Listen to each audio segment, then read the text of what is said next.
Is this working? Yes. Yay! A little bit of crapshoot there. Okay.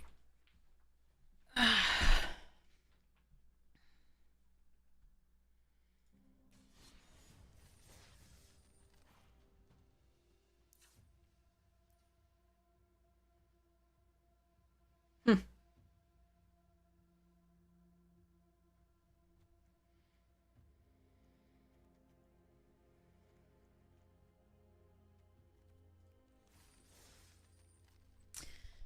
Okay. Getting into that first.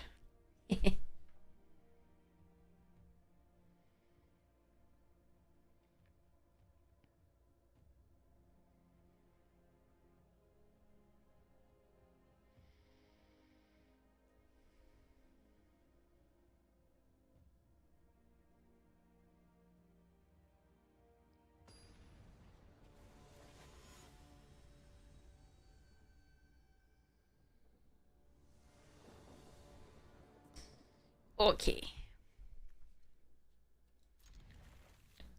Gonna need a land or two in a row. Not the best opening hand again, because we can't play any till 3, but we do have the last gas for the first thing they play, I guess. Okay, third land is great. I'll probably kill whatever they play here if they play something. Yeah.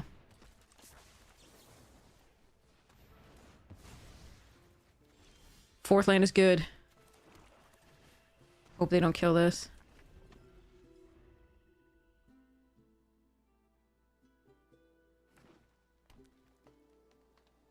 Could run the hop to it out for that reason, but I want to be able to render speechless if possible.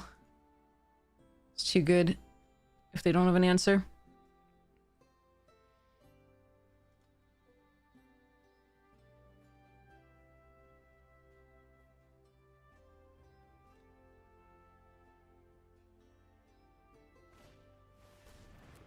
Okay. I can wander off that. It's not the worst. But I think we do this. Opponent, creature. Oh boy. That's some good stuffs.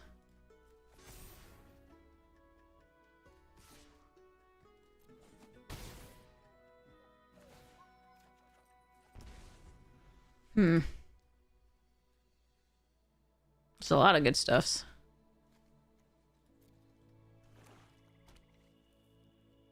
Mercifully, this is now out of the range of the Poisoner's Apprentice.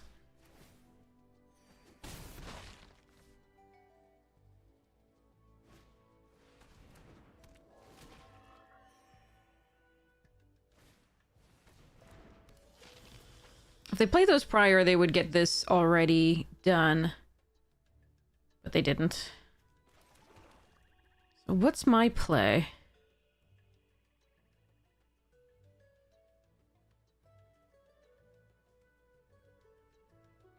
This enables most of the things in their deck, but sort of this does now too. I think I have to kill this so they don't draw any more cards. Playing the hop to it out is really nice to block these. But I think we do this. Do I have any 1-drops in white? Not as such. None in black either. Okay, so let's just do this now.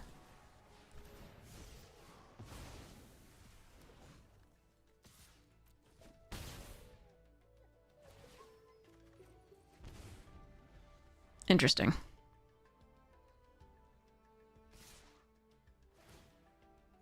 I mean, they're gaining life too, so it's counteracting the snooping here.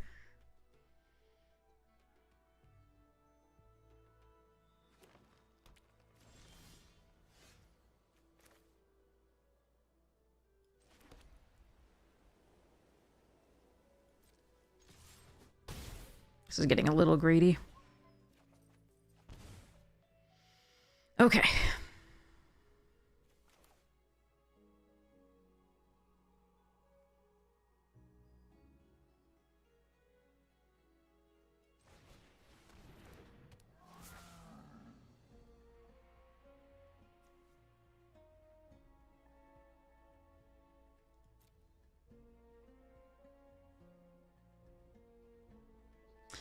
The Arnin's good after the hop to it, but the problem is I don't think I'll still have any bunnies.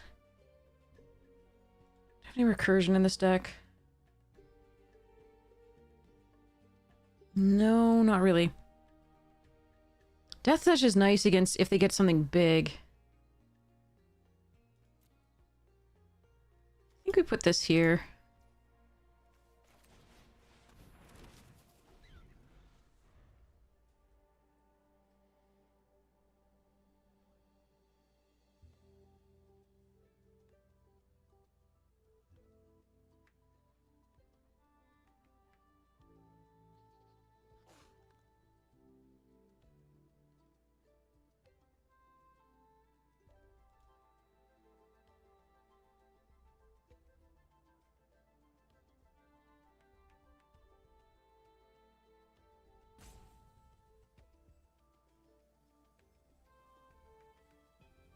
They can kill the Ink Mage by just playing the Poisoners.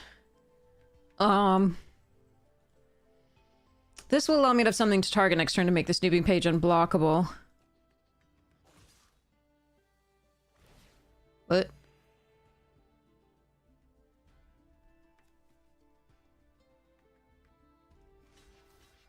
Okay. Did they not realize they were going to gain a life off the Lumaret? Just threw away... Oh, they wanted the card off the Scholar. That's probably it. Yeah, that makes sense. Forgot about that for a second. It's a great card. Okay, how do I want to play this?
Oh, bugger.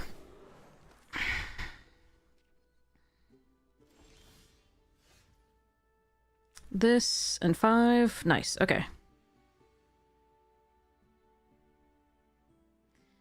Do I want to save the flying for a surprise with the Honorbound page?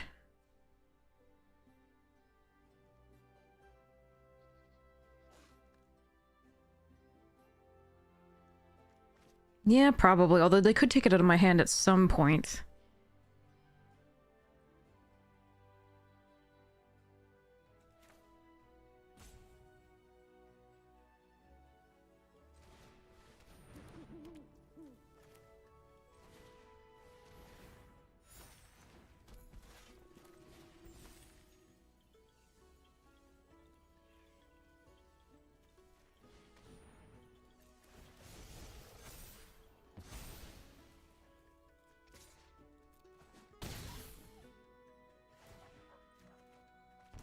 All right.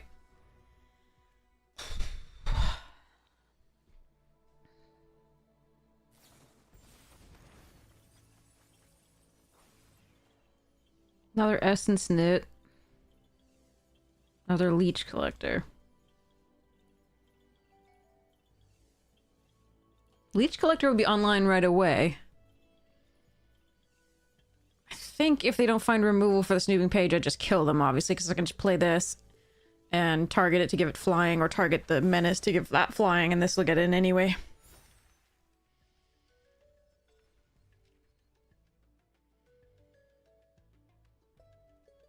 They can't attack as the bunnies and the Arnin.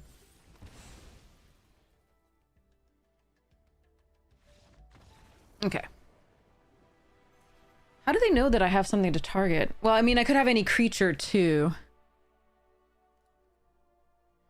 I mean, any creature would mean I get something to target with the Abigail. But, like, I'd have to... That's interesting, they conceded here, because... Well, let's see. 1, 2, 3, 4, 5. Only 3's getting in, yeah.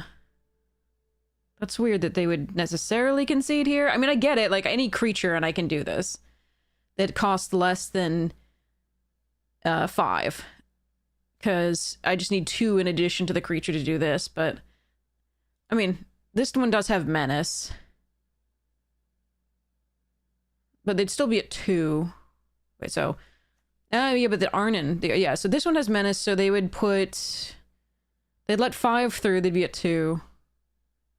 No, this one has to go through. Hold on. 1, 2, 3, 4, 5... Maybe there are... Maybe I'm just not doing math right.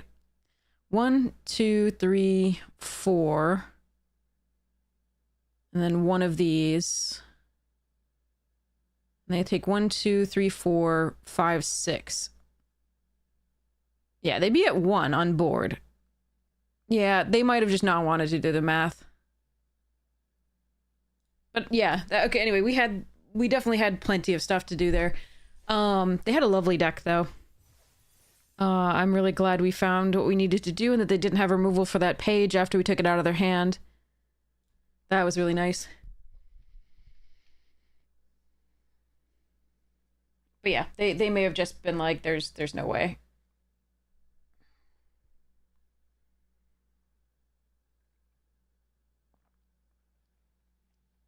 Because it wasn't lethal, if I hadn't had a creature in hand or some other way to target, I would not have flunged.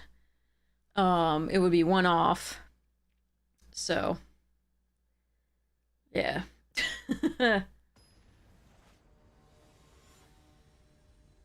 But I did have a creature and I did have a spell to target in addition, like on the creature itself, let alone with the, what's her face? Ooh.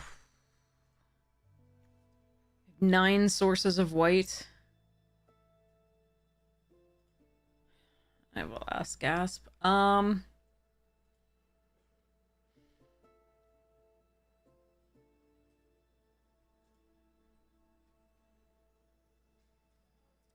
Every time I keep a hand like this, I regret it, because I'd never get the white, the other color.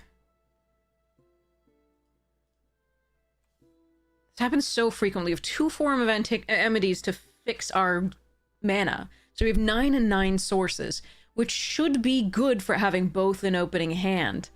And you don't want to run more than 2 tap lands in an aggro deck like Silverquill. And so this is so strange that it keeps happening like this. I was really glad last hand didn't. So, I mean, the question is on the play. I think we mulligan. I do like having the last gasp first, but if I don't get to play on 2, it's so much worse. Okay. Keep this, pull the page.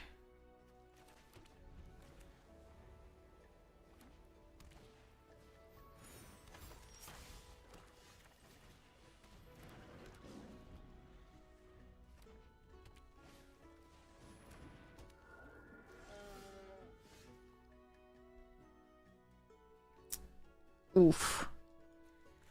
Alright, I'm gonna do this now.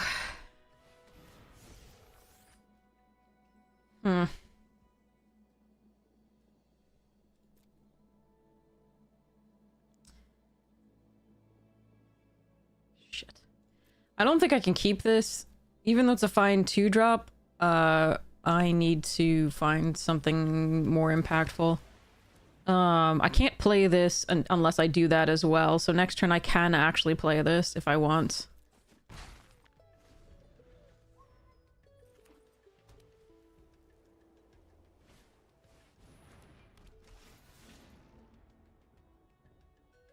But drawing a second swamp, like 2 swamps there, is just like brutal.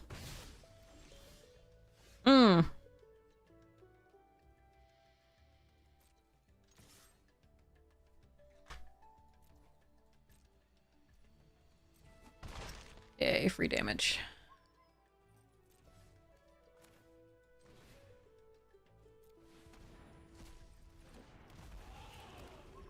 I think it's better to get this out than the snooping page, just because I don't have anything to target right now. I tagged the mascot because the Rebel Rouser is really important to that deck, and I also held full control to try to suggest that I have a trick. We're going to be starting our limited set review, set first look, in a bit for Marvel. We have the early access on Wednesday at 1 p.m. Eastern.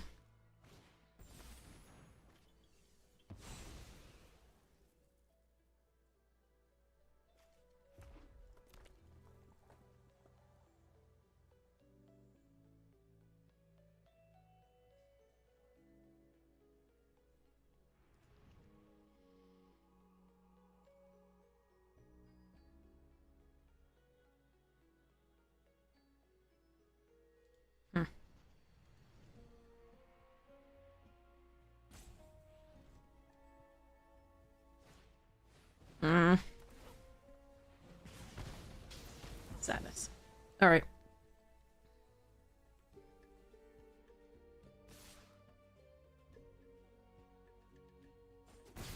All right, they're gonna let me get in for 2. That's nice.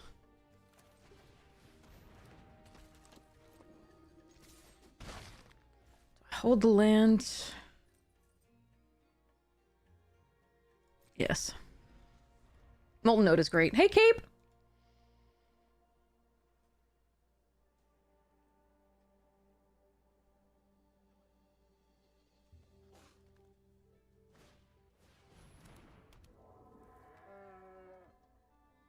Need to hope they don't have Wilt here, too, or anything for the mage. The page, rather. Huh. Okay.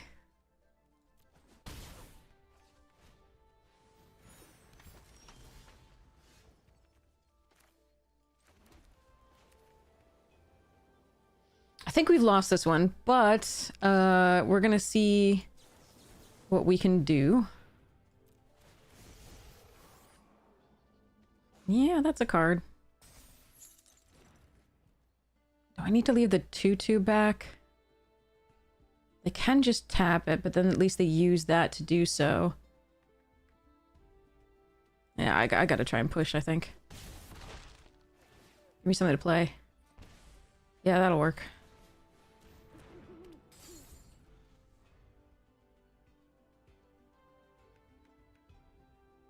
Could easily be dead this turn with certain cards.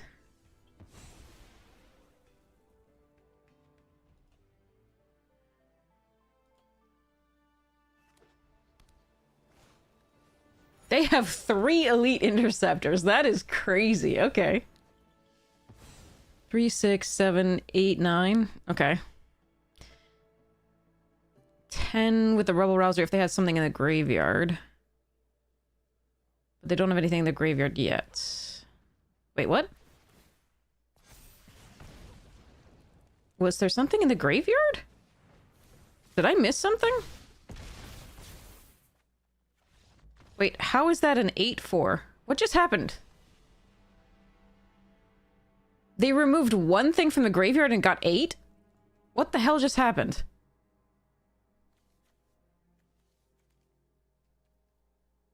Oh, the Molten Note was in the graveyard. Sorry, it was showing up over here and I thought it was in the hand. But why is this an 8?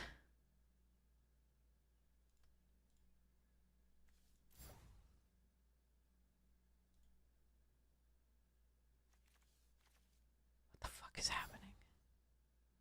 Oh, there's Bulk Up. Ah. God damn. It's so hard to see where the fuck everything is. I see. I was looking for that too, because that was one of the only ways it could get that big that fast.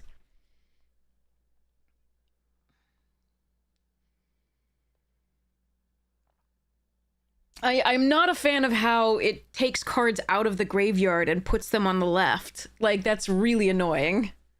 Like, I'd like to see the graveyard, not the cards on the left, but oh well.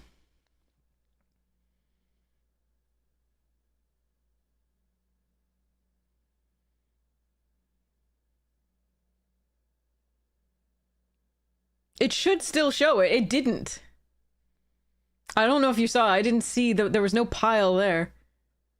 It was visible that you could cast it on the left, but it wasn't in the graveyard. That was really annoying.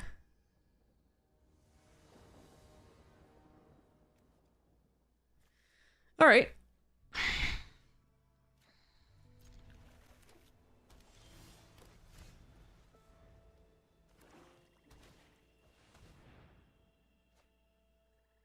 Hey, Enda, how you doing?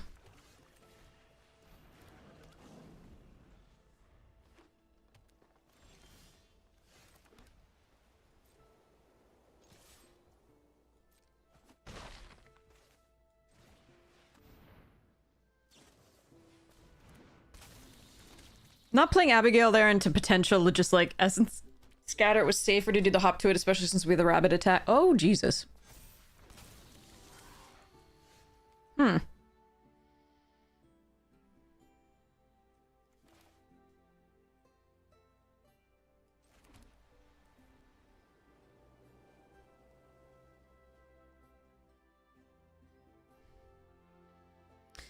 That's a problem.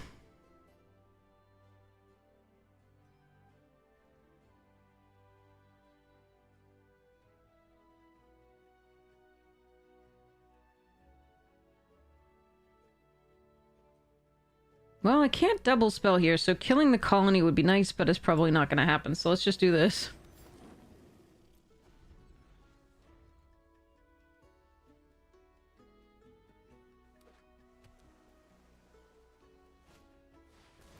Okay, opponent doesn't know how to play commons, and I hate this. Well, there's one common, but it doesn't matter now. God, sometimes the rares just...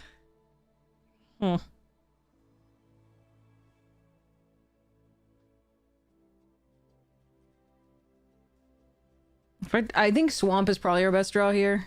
Alright, well that's something.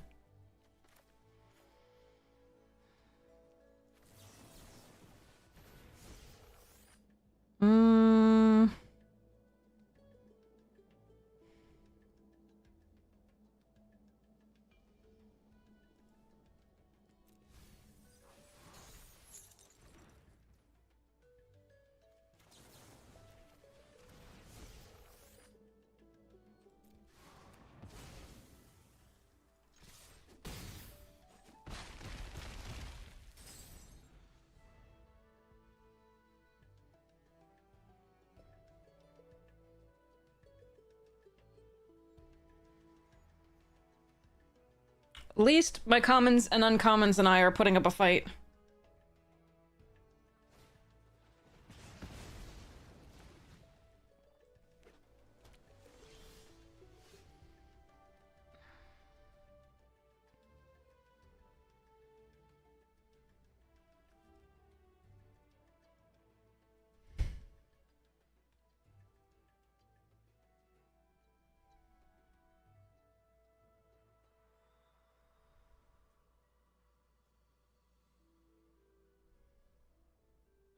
So I can either go for the Requisition Raid and try to destroy the Trove, or I can go for the Requisition Raid, put a +1 on counter, and then go for Rabbit Attack.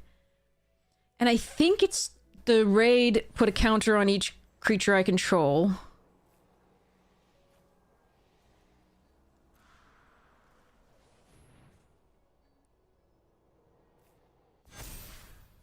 And then go next to combat.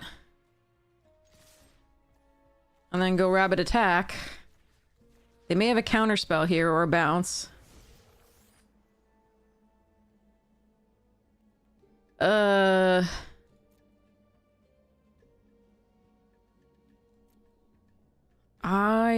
don't... I mean, this is really good, but I don't have any spells for it right now.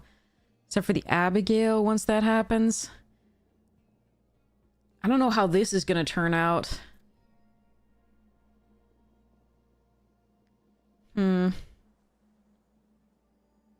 Could be the only way to get the last points of damage in, but...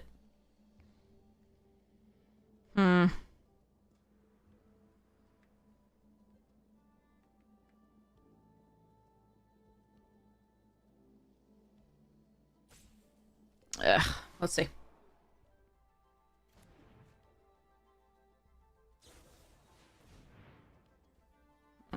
That's a shame.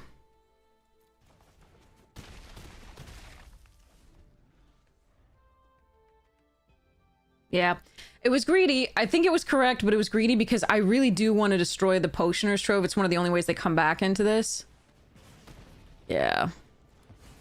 They have a second Mind into Matter? What the fuck? What the shit, man?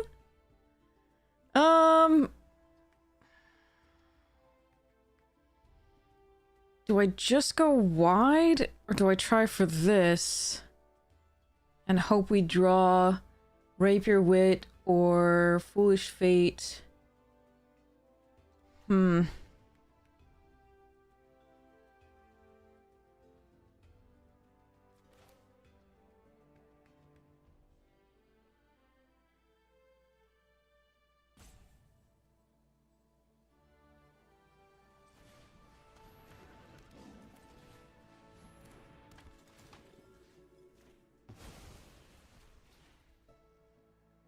Do I allow them to eat one buddy in exchange for the page?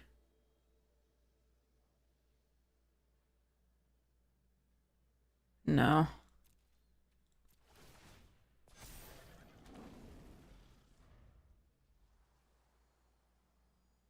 God, they have 2 Mind into Matters and an Applied Geometry that they drew this early. The only 2 commons that they play, 3 commons that I play to run behind the page and Potioners, and they've outdrawn us by 5 cards. Oh boy. Yeah, this is sad. We almost got there though. I could have tried to remove the Trove and then just left it at 2 power across. And not play the rabbit attack. But again, if they had a counter spell, it was better to do it this way. As opposed to like a removal spell, which they had the interaction. Oh well. Alright, let's see. Yeah, Rapier Wit. Foolish Fate. We have 2 Wander-Offs and a Render Speechless. God, that's such a stupid card, and the fact that they have 2 is so dumb.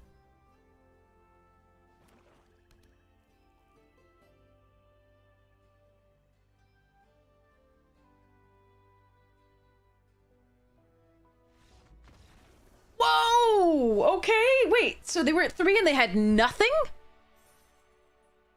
Wait. They gain this, they go to 3, and they had literally nothing for 3 mana. Or 4 mana. Like, if we attack all out...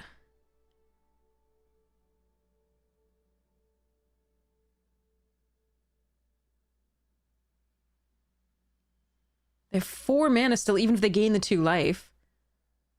Alright, anyway, okay.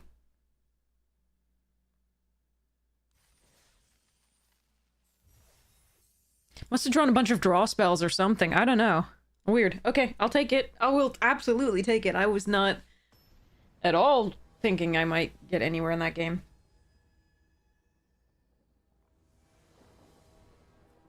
Okay. Alright, I have both my colors. We do need a 3rd land. The Rapier can help us draw into it in theory.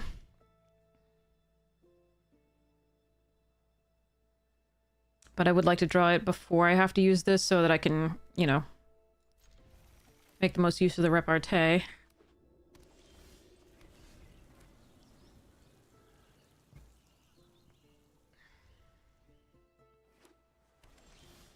Alright, 3rd land is good. Another Converge deck? Oh boy.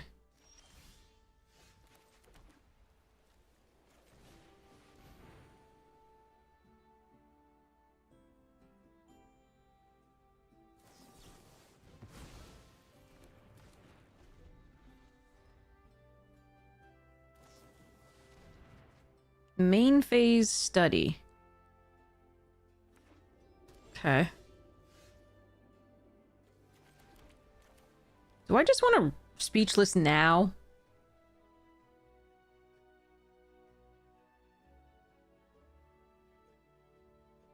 I think I do.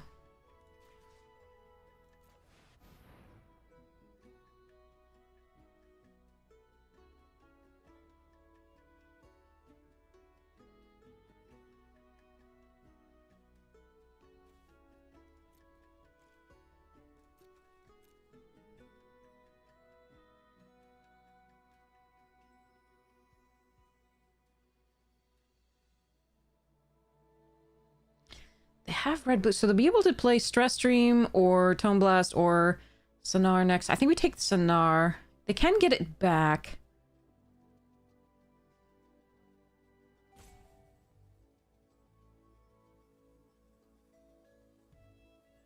But not if I wander off. So let's go Stress Stream here. Because it draws them cards.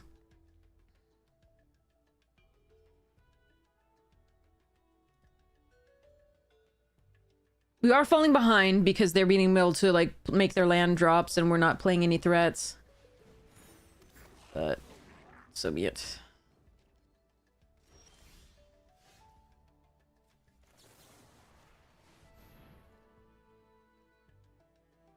Don't tell me you drew a counterspell for this just now. You literally just top decked it. Oh, thank goodness. Okay. I was gonna be like, oh god, come on. All right, we're still probably gonna lose this again. We're not. We don't have any pressure because I've got 2 creatures this whole time, but we slowed them down just a little bit. There's the Snarl Song.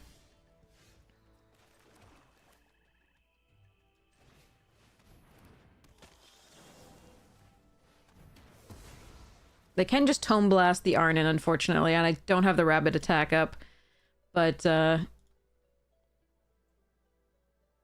so be it.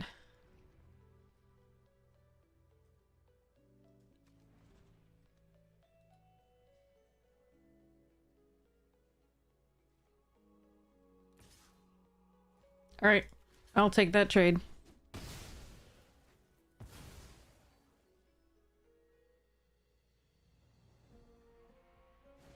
They have a second. What about second Snarl Song that they've just top decked? Cool. Very cool. Not at all stupid.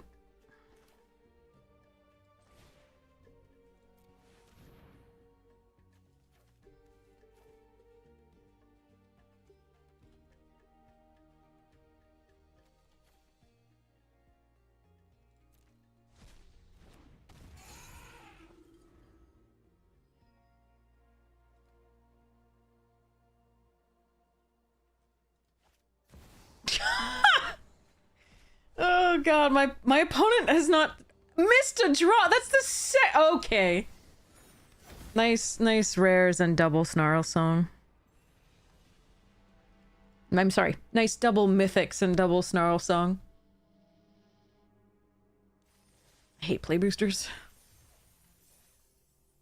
All right, here we go. Build a nice synergistic deck with your commons and uncommons. And opponents are just like, haha.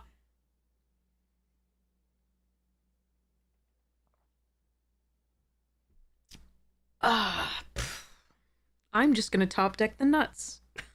After you look at my hand.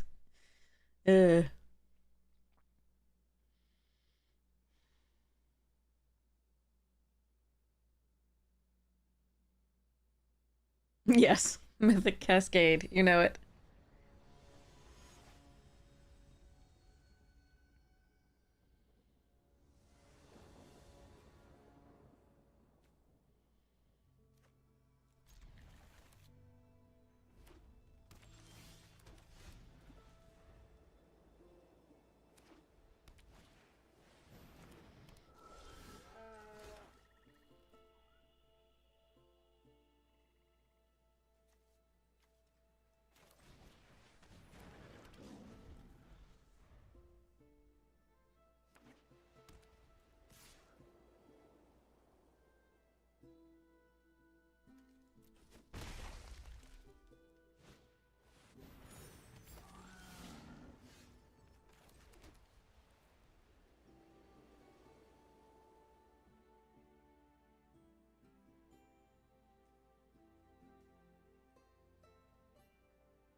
Because the requisition rate, it's really nice to get Hop to it online pretty quickly.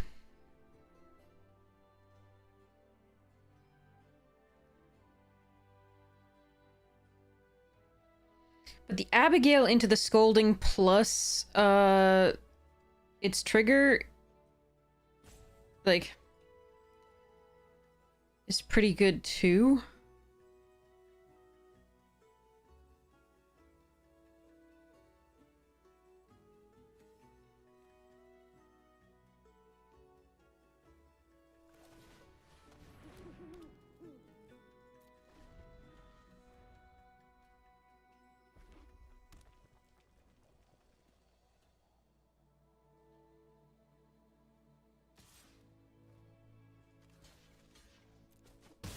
It's a good trade for me. 3 mana for my 2 mana.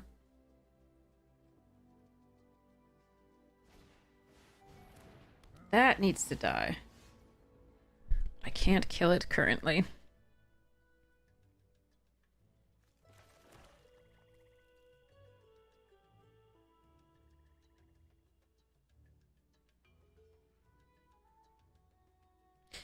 Shit. Alright.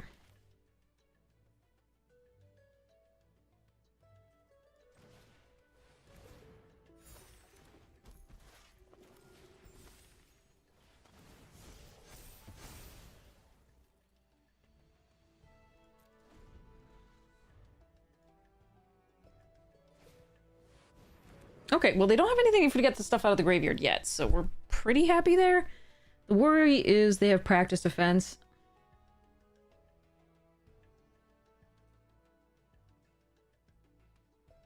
If I get another mana, I can hop to it plus requisition. Whoa. Yes, please.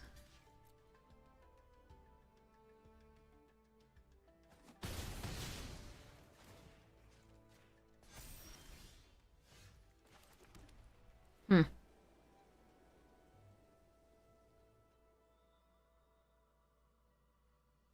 Hey, D-Mac, how you doing?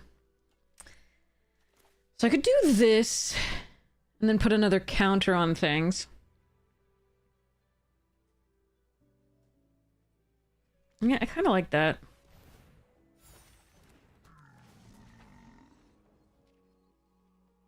Not the forum.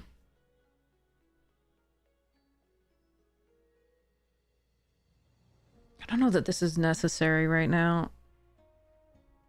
Next play is that. I think I would want to find some removal at some point. They'll hit some stuffs that I need. First strike is good on this board. But yeah, I think we're gonna let those go. Here. This one. No attack still. I think they're a little bit more aggressive than we are at this point.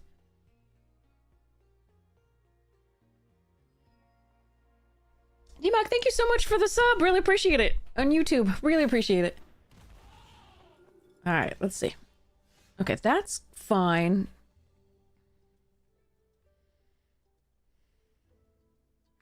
You can rehearse and put a counter on it, I think.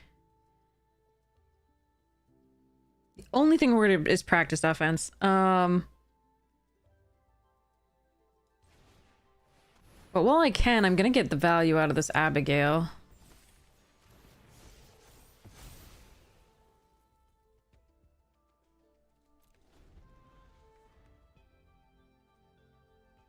Depending on what they do here, hop to it plus requisition rate is our play.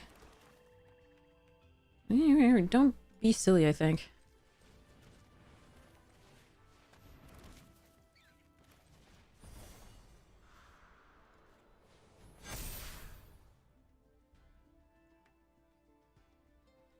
Now, how do I want to do this? You can double block any 5s. They don't have the mana for Ajani's unless I tap something yet. I think we don't attack this turn.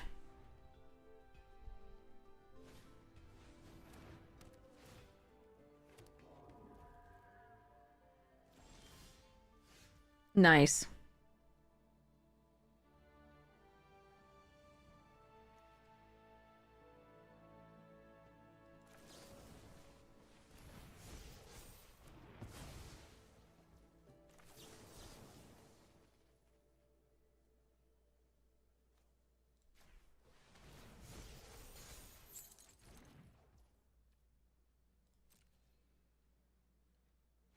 Ah, okay.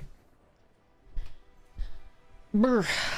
I think the correct play here is to attack with both the vigilant creatures so a Johnny still doesn't work. But it's possible attacking with Abigail was decent as well.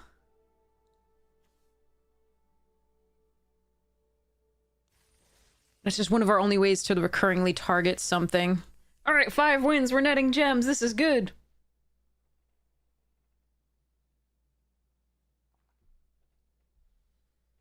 Okay. I have to figure out which deck I'm editing next. Jimmies! Jimmies!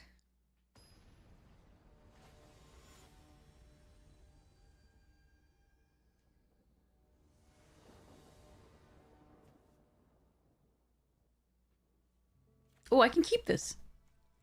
Both colors, 3 mana, this is so nice. There's been a couple like this in a row.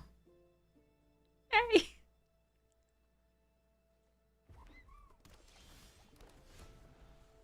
And now we flip. Yep!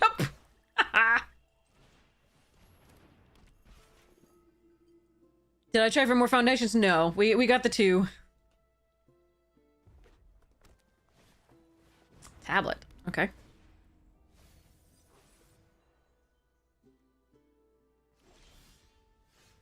And 3 lands in a row. Fun.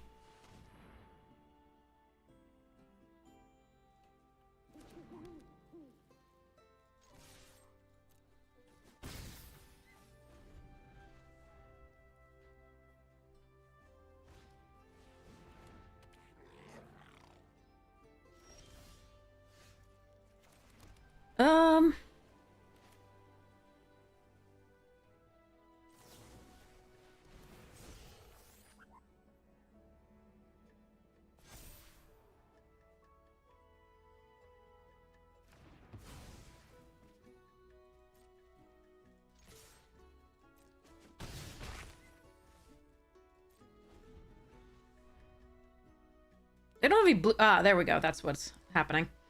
They did find it eventually. Stadium! Okay. Daymac, thank you so much for the follow on Twitch as well. Really appreciate it. Oh, the YouTube was really nice too. Thank you so much for that sub. I really appreciate it. It helps out the channel a lot.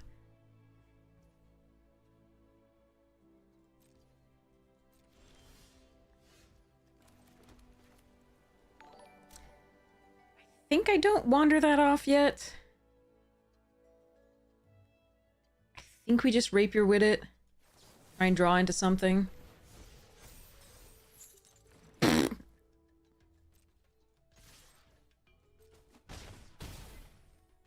Bugger.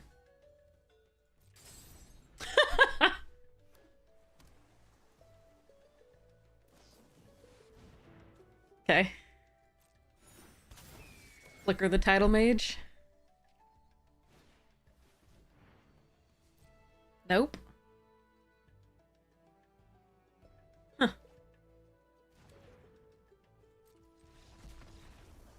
Okay. I will take it. First ever Leyline of the Guild pack. I mean, I have that in my 5-color jank deck, and in my Sagas deck. 5-color Sagas.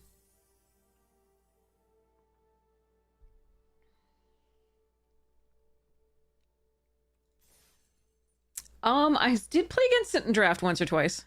Yay, 6 wins. More jams. Gems.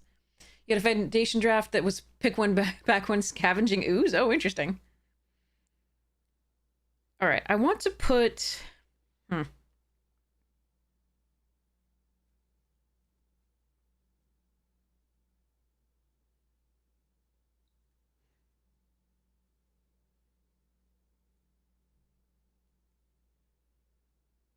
Mess with the spells deck or the +1/+1 deck or the life gain deck or the artifact deck. Crap, that's a lot of stuffs. Or the death triggers deck. Or the kitties deck. Speaking of which, reminder, there is the this is not a great hand. But I do have Last Gasp and Rapier's Wit. Hopefully I draw into some creatures. The Secret Lair Kitties is happening today. I will cry if I do not get that Ruinous Ultimatum. It is. I will show it to you. It is the most adorable thing I've ever seen. All right, we didn't draw a creature. That's rough. Well, I can't. I will probably actually actively cry if I don't get it. I'm so sad. I'm so worried I'm not going to be able to like actually buy this thing because they run Secret Lairs so stupidly these days. Let me find a picture of it.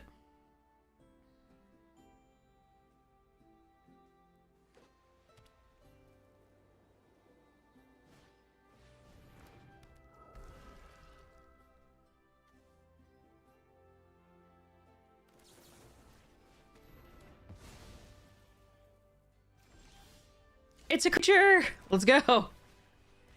Okay, look at this. Is that not, like, literally the best thing you've ever seen?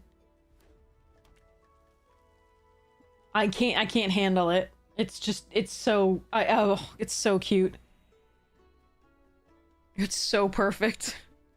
I am literally, I'm going to at 11, I'm going to stop and try my best to get that Secret Lair, but they run Secret Lairs so freaking stupidly these days that I'm worried I won't make it, but yeah, we'll see. I'll do my best.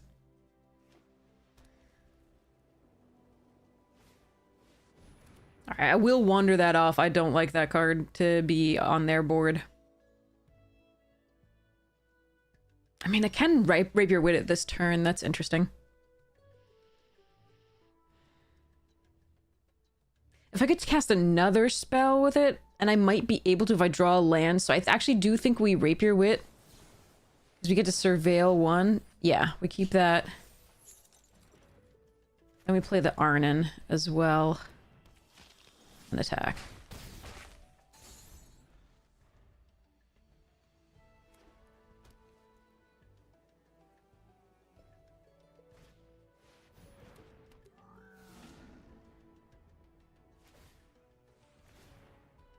Well, they get value out of that. That's annoying, but I can wander that off.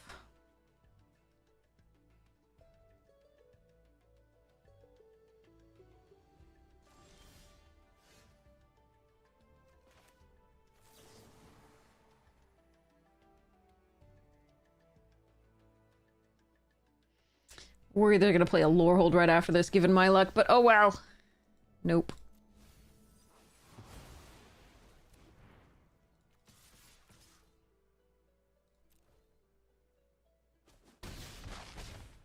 I don't want to offer the trade for the Arnon for the 2/2.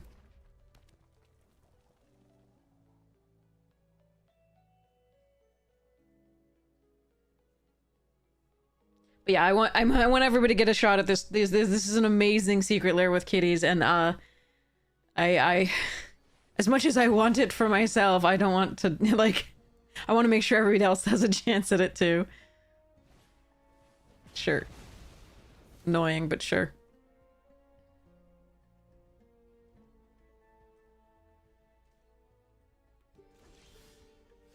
Ooh, snooping. I still think we page here.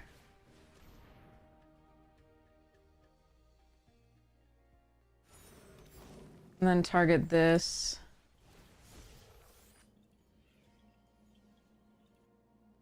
Another pay? I can't. Okay. You have a braid? Jesus, okay. We have a lot of stuffs here.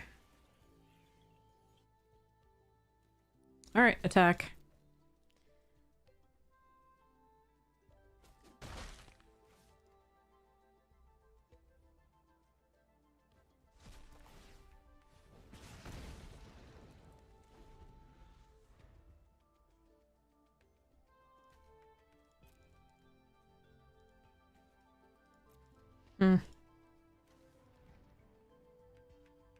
I have no idea how many copies. Not enough is almost certain. They've been really bad about printing as much as they should for popular layers. Oof.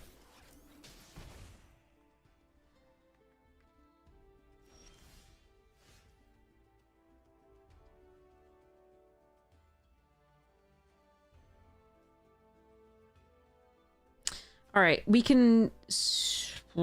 snooping page. I really want to get the value out of the Abigail. Let's see. So here's the thing. What I can do is Abigail and then Ennis and flicker the page so that it gets... the +1/+1 is a thing. Or I can try and get this online. But I think this plus this is slightly better. Because you might not have all that much time to block. Because this is already flying and they can't block that, which is really key.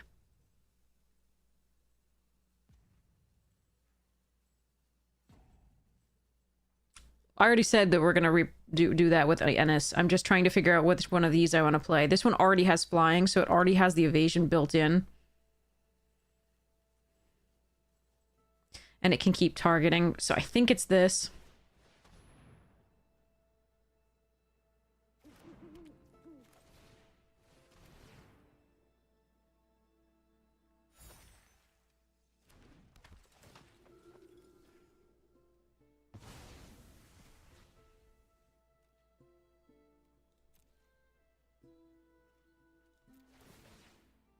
And the one damage off the page hitting is also a problem. But I think this is the better one just because we do have the evasion.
Well, they do something.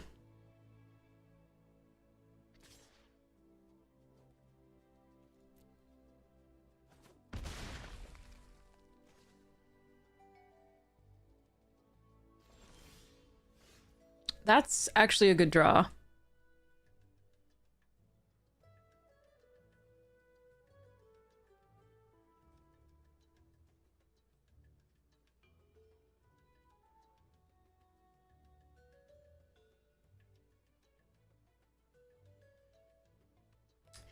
I have to think, though.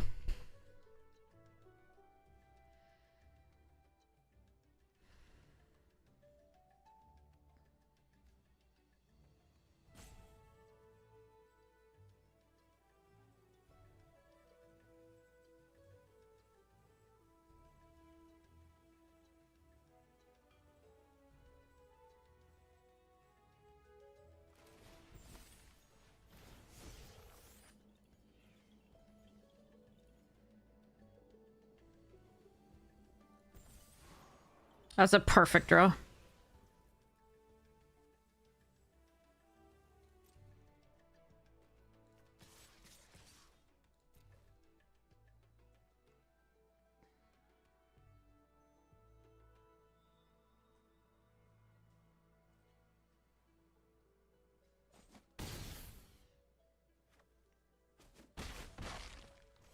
All right, there is some worry here. There's a couple things they could have, but we'll see.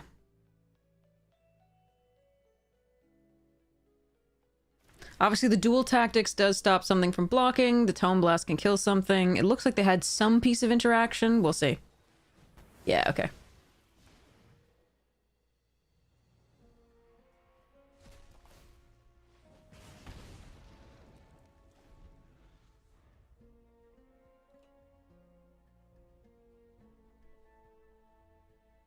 We have to hope they don't have Monstrous Rage. I think that's the only thing that really destroys us here. Because I think I'm only going to block with one bunny.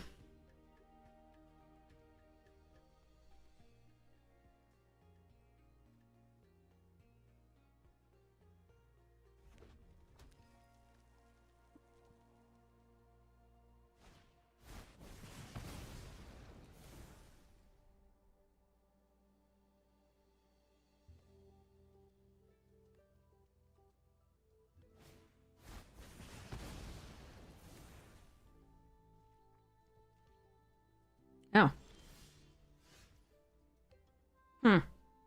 I can't play this and destroy the artifact. If I play the Snooping Page.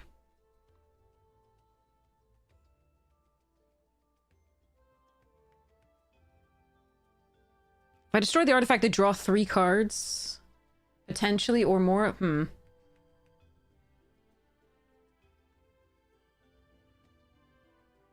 I still do it.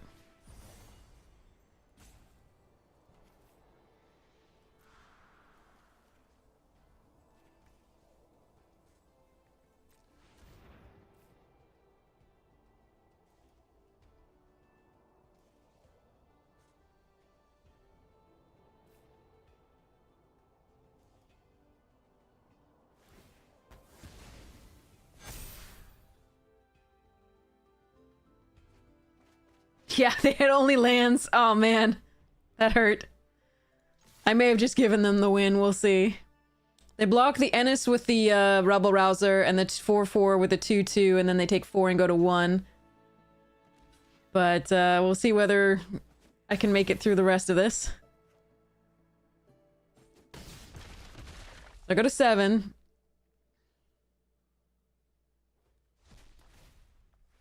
I need them not to have the, like, Sloth against life or, anything with haste, really.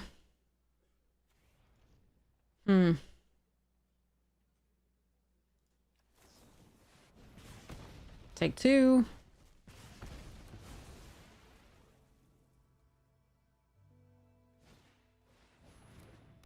Good.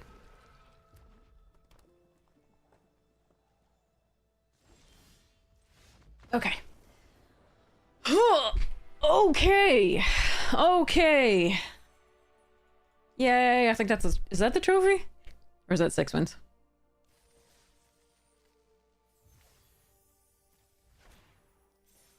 Trophy! Yay! Okay, got there. Got there. Oh, man. Alright, claim.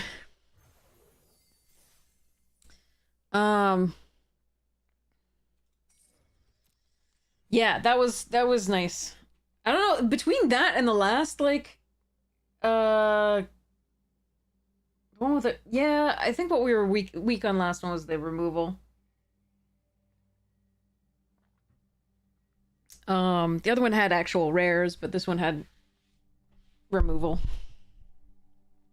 Okay, I have to figure out which deck I'm fixing up next. Again, I have so many options. There's so many cards printed. They're too fast. Too furious. Oh, I can at least put that in the enchantment deck. That's fine. I guess.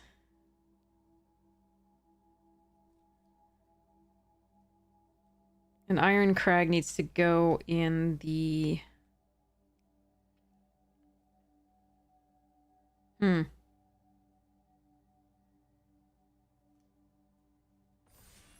Yeah, that one could go in. Okay. All right, let's see what we get. Oh.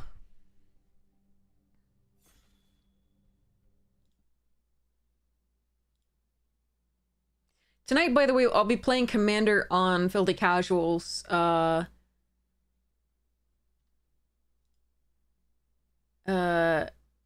MTG Casual stream. Oh, Lord. Well, not a good set of rares. I mean, this is fine if you want to go Converge, but I don't like doing that until I actually get a good Converge card. Because, unfortunately, I've tried it several times and never gotten the good Converge cards. I'm looking at Impractical Joke and Paradox Surveyor and Wander Off a little bit. I do love Quandrix, and people often stay out of it, which is really nice, but I do think the Impractical Joke is stronger than the Surveyor.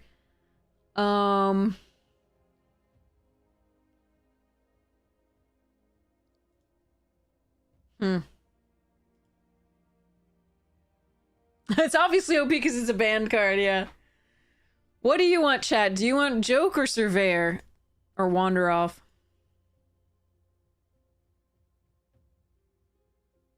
You have 10 seconds.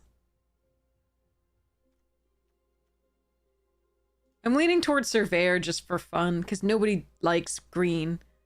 Okay, good. Well, that's an archaic. Do I want to play that? It's better in Prismari.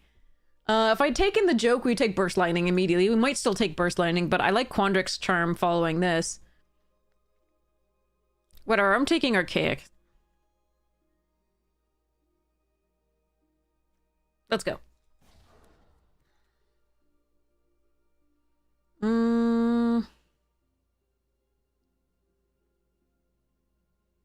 Scatter, Wander Off, Rubble Rouser.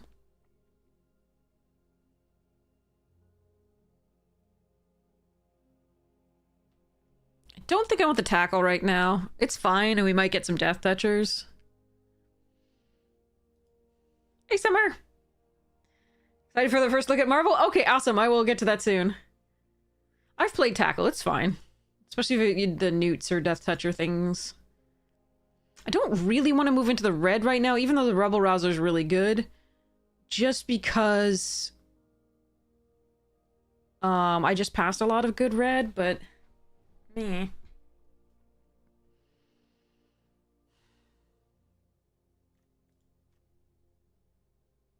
Could just take the Essence Scout. I'm gonna take the Tackle.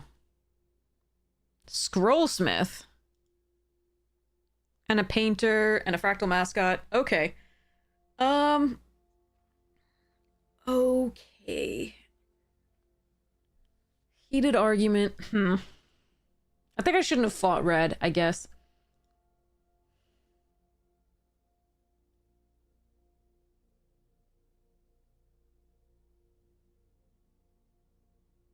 I'm gonna take the Scrollsmith. Normally I would just take the Landscape Painter to do this, but... Jesus.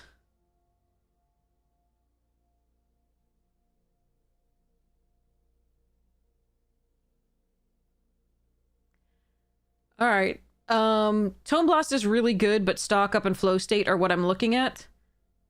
And I'm just trying to figure out whether I want which one I want more. I think it's Stock Up. I like Flow State, but...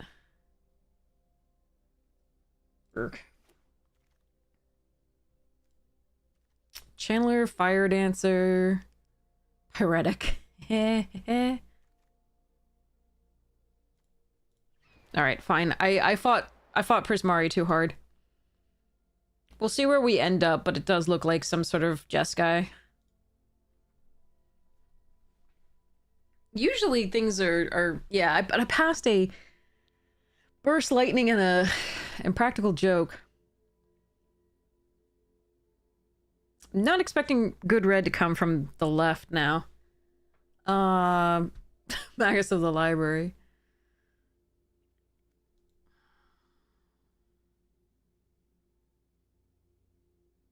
I don't mind a Mica with a couple of Sonars. But unless I get those couple of Sonars, I don't take the Mica usually. Oh, nice. All three of these would be nice. This was my opening pack. Okay, we'll take a Rubble Rouser over Muse's Encouragements. Yeah, I mean, what can you do? I wanted to play interesting Quandrix, but, 'twas not to be.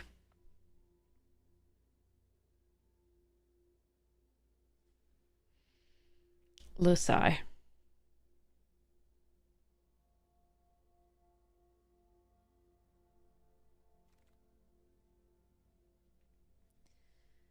All right, we'll take a Pursue the Past here over Ancestral Anger. Although Ancestral Anger can be really fun with this card.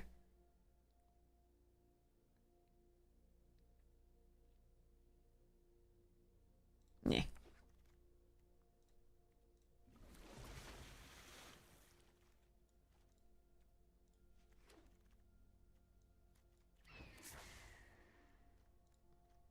What the? No, man. I could have had an Emeritus. Could have been a contender. Arc of Hunger is absolutely freaking nuts, though. It's just I don't have fixing for it yet, so we'll see. Tone Blast good. This thing wheels often, so see how this goes.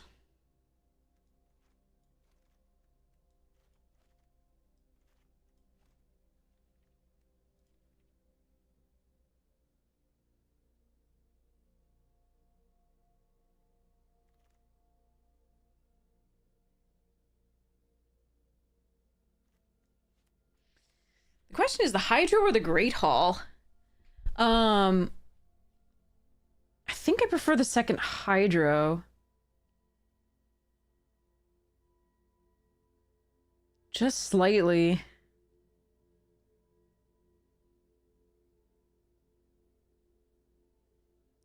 Yeah. I mean, Sleight of Hand is really good with the Dawning Archaic, but I think I want to lock this one in. Biblioplex is fine. I think we want this Hydro more. Heated Argument. There's a Fields and a Sundering Archaic.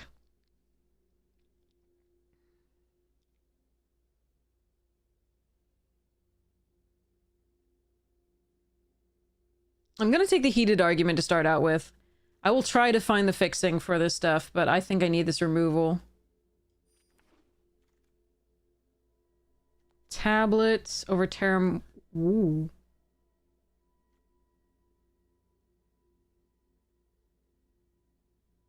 Hold on.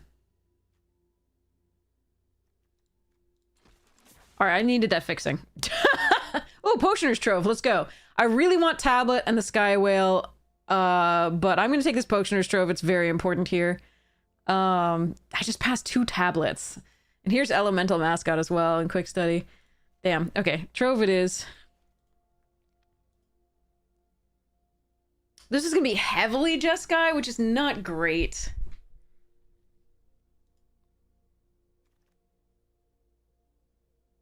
Another Heated Hydro. Oh, that's a late additive, but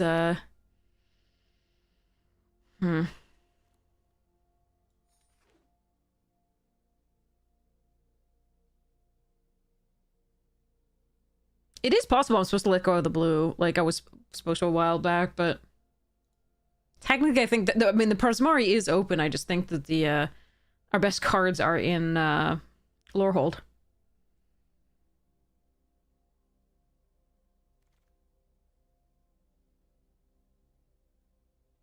Best card is Proctor's Gaze, unless you're in the Converge, which the Archaics is fine.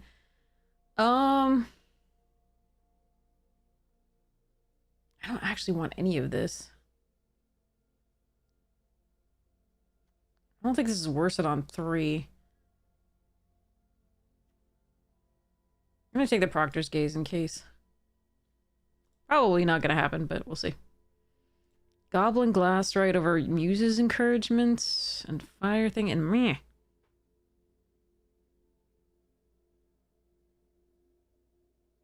This is interesting. And by interesting, I mean probably bad, but maybe fun.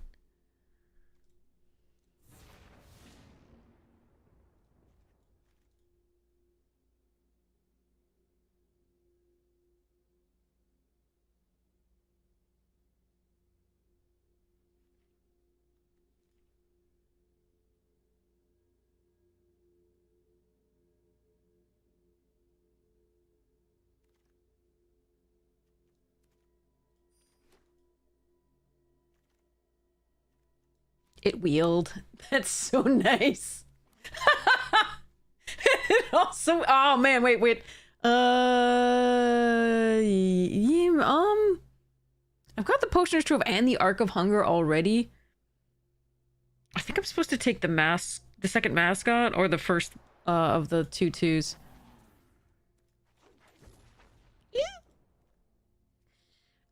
I want that.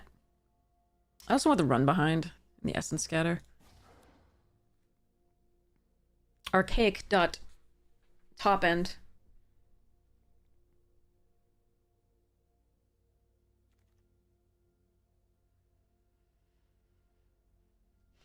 My baby. I think we take another Potioner's Trove.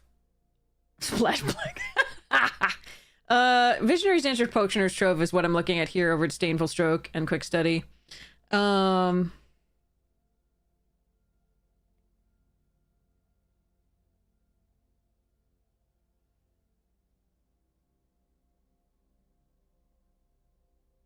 actually very difficult.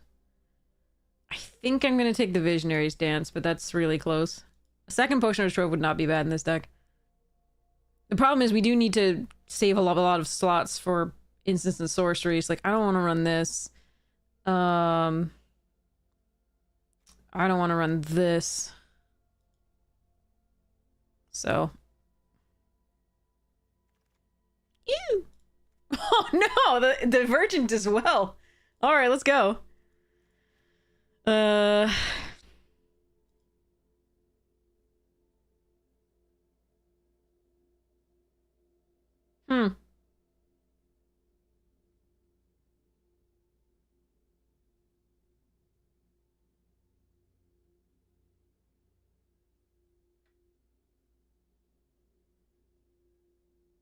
It's not even a bad card, it's just not good.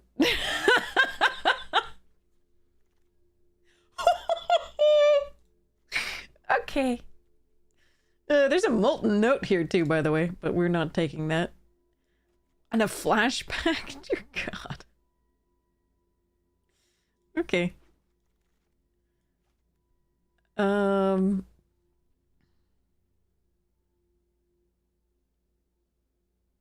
Just take the Fields of Strife. I do like Rapturous Moment here. And this did wheel. The Fields of Strife did wheel last time, but I have... And I don't even know if I'm running Pursue the Past, but I think I'm running Inkrite, because we do have a lot of things at target. So I think I'm going to take the Fields here and make sure I get it. Okay, I don't want any of this, so I'm just going to put the Artisan in the sideboard here. Process I do want. Oh, and the Tidal Mage. I don't know that we run this Pursue the Past.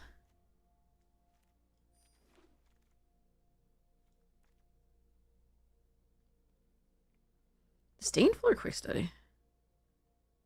Meh.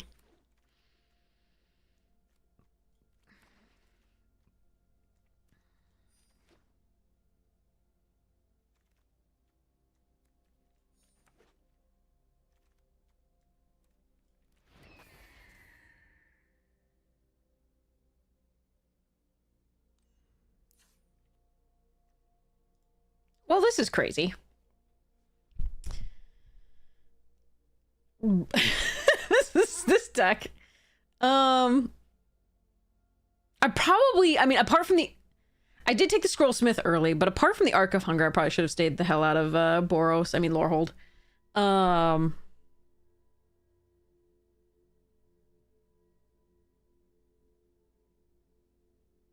So... the Inkrite is interesting. I don't know if I'm actually going to play it. We did get a lot of things that target, like Heated Argument, both of them target, Artistic Process, that targets, Run Behind, that targets, Traumatic Critique, that targets, Fractalize targets, like, but I don't know that we need to do that. We'll see. What?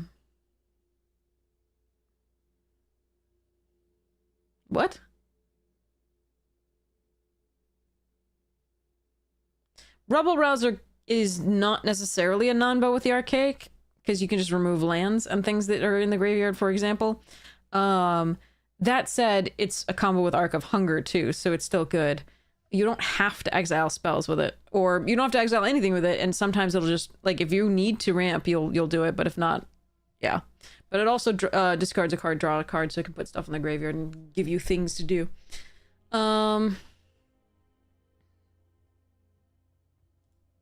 Yeah, this is fascinating.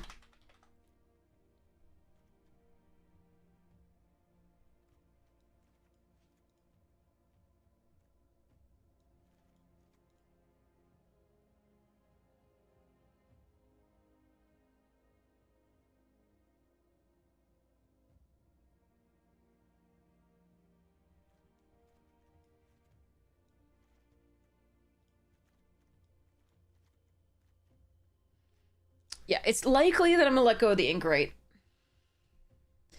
I'll probably keep the Scrollsmith, almost certainly. But it's likely that I'll get rid of the Inkrite. I'll be sad about it, but it's a very good card, but I think the Scrollsmith and the Arc are the two best of those. And I don't want to, you know, sit in hand with no things that target and have a 2/2 that I had to splash for. We'll see how many things we end up with at target, but I'm pretty sure we will be letting go some of that. But yes, I promised to do the review, so we will start that now. This deck looks amazing, and I will play it. But we should actually start the thing because there's so many freaking cards. So many. So this is mtgset.review.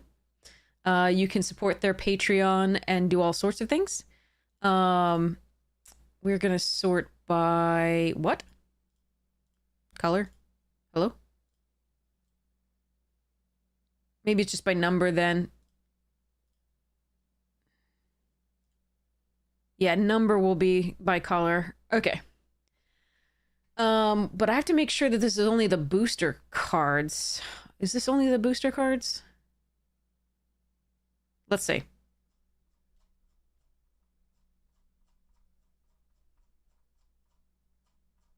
So far, it looks like it. Yeah, okay, and they'll go into the other stuff later. All right. So, we are not reviewing 600 plus cards. We are only doing the stuff that you're going to see in boosters because that was what you'll see in your pre-releases and we want to prepare you for those. Holy, there are like 750 cards. New cards. Not reprints. Like new cards. It is unbelievable. So yeah, so we have our Scryfall up here so that I can show you older cards that match. And then we have the set review here. You can't make it any of the pre-releases. I'm so sorry. Hopefully you'll be able to like take home a pack or something or later and do stuff. I'm gonna run to the restroom really quickly. And then we're gonna get into this mess. Now, of the 170 creatures that are in the main set, 128 of them are legendary, and that is utter bullshit, so let's go. Be right back.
Okay.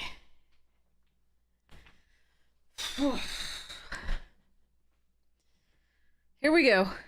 So just remember, almost everything you see is going to be, a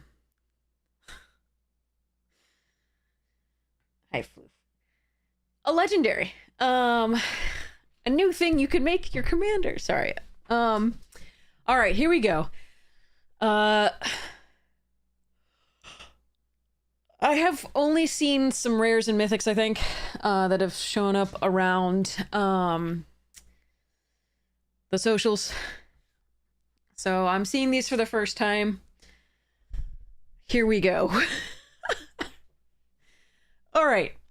So this is Agent 13 Sharon Carter. It's a 3/2 for 3, which is not great stats these days. 3/3 for 3, you can usually expect it common. In white and green at the very least, but usually others as well. It's a legendary creature, human spy hero. It says whenever a creature you control attacks alone, investigate. So we've had various things in the past that are like whenever a creature you control attacks alone. We've had whenever a samurai attacks alone in Kamigawa Neon Dynasty. We've had or sorry, whenever a samurai attacks, I think it is alone. Yeah. But we've had things like Exalted in the past, where whenever a creature control attacks alone, something happens. In this case, it's not gets +1/+1, it's Investigate. So you get a clue token. It's an artifact with 2 sacrifices token, draw a card. That is extremely strong and limited. So what you're getting hit here for in terms of the toughness that you would normally get at common, you're getting a huge benefit as far as the clue token. That is really quite powerful. Now, the problem is that it's in white, and I think that's actually done for a reason, is that white usually wants to go wide. It doesn't usually want to be attacking with just one creature. It wants to be attacking with multiple creatures and going, charge. So this is also a cost, this attacking alone. It's one of the reasons why the samurai in, Kamigawa Neon Dynasty were actually pretty bad unless you got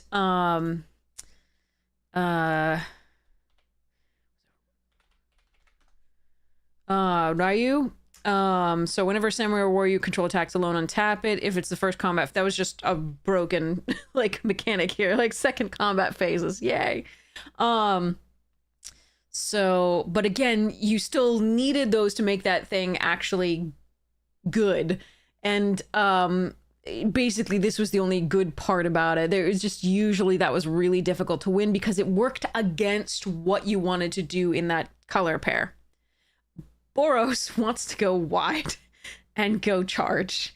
And when you say, no, you're not going to be able to do that unless you go alone, right? Like, you're not going to get the benefits unless you go alone. That can be a problem. So keep that in mind when you see this. It's a very powerful effect to attack alone and investigate. But this card might be maximized in something like a white plus green, where you have a big honking green creature that you're attacking with alone and you get to draw into further cards. White green doesn't draw cards very well, so you could do that. White black perhaps with a death toucher. It's just Boros is not gonna like this as much. I mean, it is a way to get cards, but like attacking like with one creature in Boros is statistically not what you want to be doing, so it is a cost. So this is a good card. I do think it is. So let's go over the like rating scheme. What I usually do is I think about where in the pack that I want to take it. So it's usually like high, medium, and low, and then I break each of those down into 3 sections. But now I have to do it with letters, which makes it slightly easier to understand because I'm always going middle of the mid, which means, you know, middle of the pack, and in the middle of that, not the lower end of the mid or the upper end of the mid. So so basically mostly rares and mythics are the only things that are going to get A's, except for a few uncommons that'll get A minuses. There's usually nothing that gets an A minus that is a common. It's very rare. So yeah. But examples of previous A minuses in the uncommons have been things like Biomechan Engineer from Edge of Eternities, or even Gene Pollinator was like a B+/A- in that, like things like that. And there was an uncommon in Spider-Man, I think, that was I'm forgetting what it was because I only remember the arena thing. I think it was like Spider-Man India or something like that. I'm not absolutely certain. Um, White Auracite was a B plus, I think, that I gave it. It was very good, but I don't think I gave it an A minus because there were so many crazy rares in Mythic in that set that I couldn't find a spot for it in there. But it was very good. So anyway, Agent 13 is a good card. It has a very tiny butt, but it can get a value immediately. Meaning you play it, you attack with your 2/2, and maybe you trade and get value, but you still get value because it's the clue token. So I like curving into this. I think it's very good. If the board is stalled and you have one evasive creature like a flyer, it's going to be very good. So I like this as a probably a B.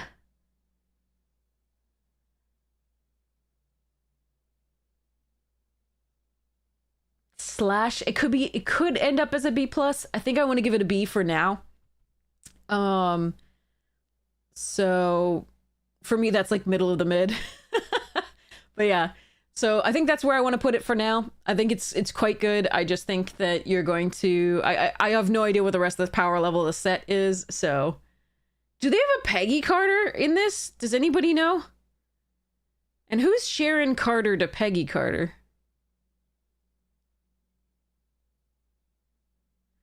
Is that her niece? I don't remember. I'm sorry. Oh, it is her niece. I got it right. Oh my god, I got it right. Okay, sorry. Cool. All right. Anyway, so decent card. Agent Maria Hill, I know that. 1 mana 2/1. Whenever it becomes tapped to pay a teamwork cost. What the hell is team? Okay. I'm gonna have to learn the mechanics with you all. Whenever Agent Maria Hill becomes tapped to pay a teamwork cost, put a +1/+1 counter on her and draw a card. Well, already it's just a 1 mana 2/1 that has upside now. Christ. I don't know how many teamwork cards there are, so that's gonna obviously change the rating of this heavily. Now I want to go teamwork.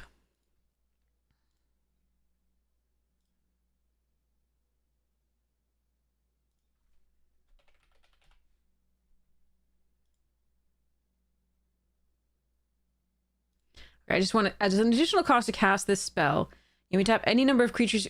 It's like improvise. Oh no, it's like entwine.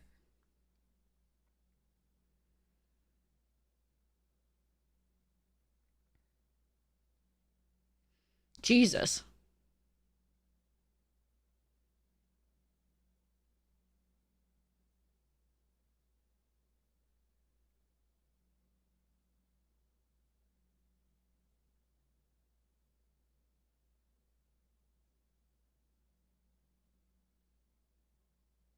No, it is like entwine with a okay. Okay. How many cards are there though? 19 cards? How many in the actual set? Not these. So 1, 2, 3, 4, 5, 6, 7, 8, 9, 10, 11, 12, 13. 13.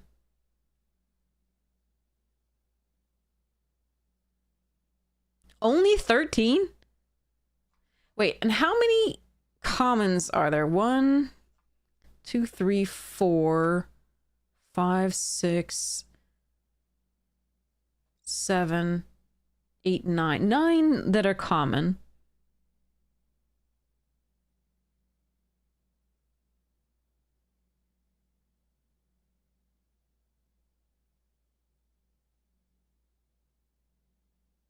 Okay.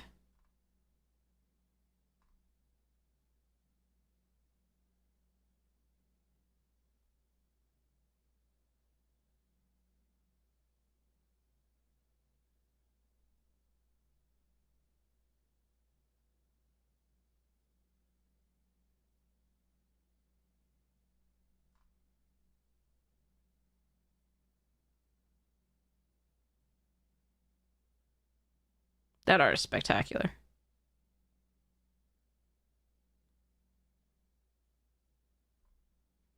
And then, okay, there's some mythics and other stuff, but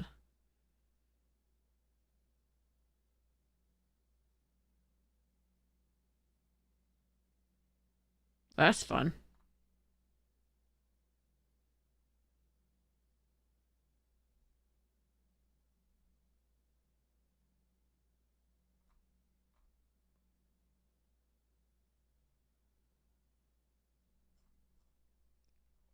Okay. Officially, I think Maria is best in a white-black deck, based on what I'm seeing here. It's absolutely kind of crazy in a black-white deck.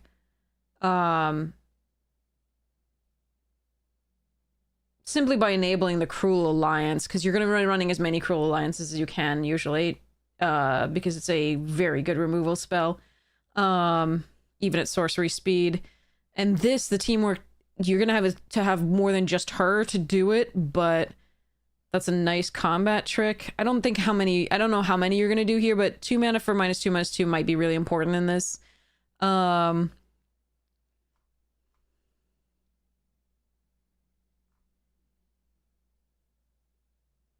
this is fine for, like, they're attacking with an early 2/2, and then you're like, or 4/4. Like, that's like, yeah, I think white-black is going to be the best for her. But I don't think you're necessarily, like, going to trigger her that frequently with any of the other colors. So it is still a 1 mana 2/1 that maybe you get a 3/2. And a card. That's key. I hadn't gotten that there was going to be a card. That's actually pretty good. So yeah, I think white-black is her best. But she is still a 2/1 for 1. Savannah Lions, eat your heart out.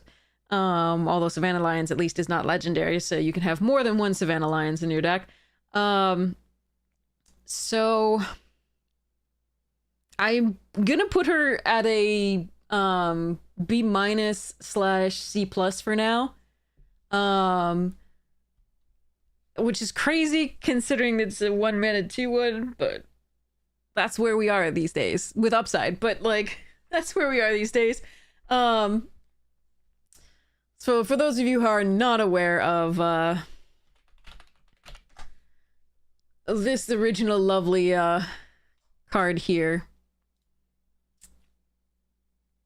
this used to, so I am gumming my prunes now, but this used to be a good card. Anyway, moving along. Agent of Atlas. 2 mana 2/2 prowess. Whenever you cast a non-creature spell, it gets +1/+1 until end of turn. Man, it's filler. It's filler. It's a C/C+ max. Okay. Agents of Shields, 3 mana 2/4. Although hero, it's notable. I think hero is a relevant type because I think hero and villains are being brought back from Spider-Man, the concept. Back in my day, a vanilla 2/1 was a rare. Sorry. But yes, whenever a creature you control attacks alone, that creature gets plus. Why are they bringing that back? It was a bad mechanic. Also, this is just what Exalted means. So, for those of you who are unaware, so there's a, let's go for, no, not Exalted Angel. I want Sublime. So, Archangel? Yeah. So, Exalted says, whenever a creature you control attacks alone, that creature gets +1/+1 until end of turn. Look! They could have just put these keywords on, but no. Whenever a creature you control attacks alone, that creature gets +1/+1 until end of turn. Corporate wants you to find the difference between that and Exalted. Whenever a creature you control attacks alone, that creature gets +1/+1 until end of turn.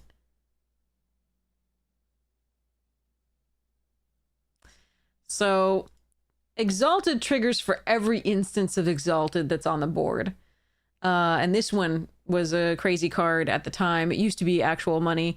Now it's like, what, $2.39 here? Other creatures you control have exalted meant that each creature you control had exalted, and it would trigger each time. So each time one of your creatures attacked, it would get +1/+1 for each thing that had exalted. So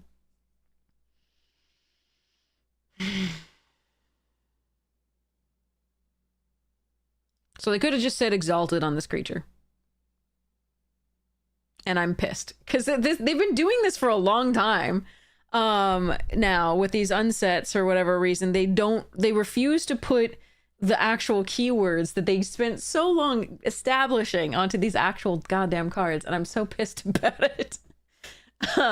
They had battle cry on one thing recently that they didn't put battle cry on.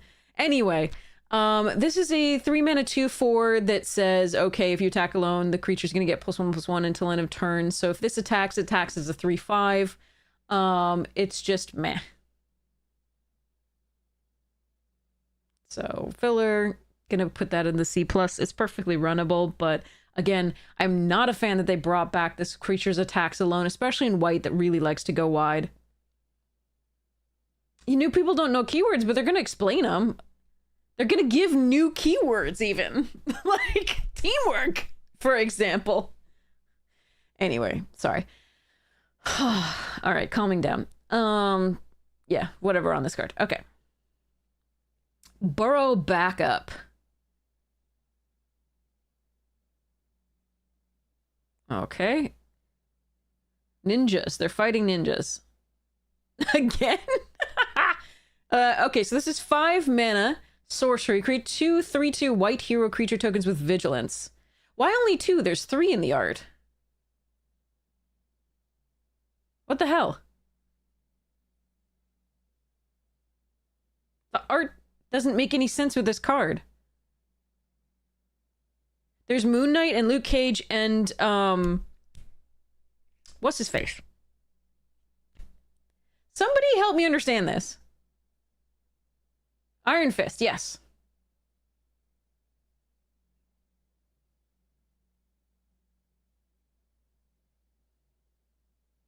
Oh, they're backup for oh god. Do you want to tell which of them is backup? Oh god, I would not want to tell Moon Knight that he's backup for somebody.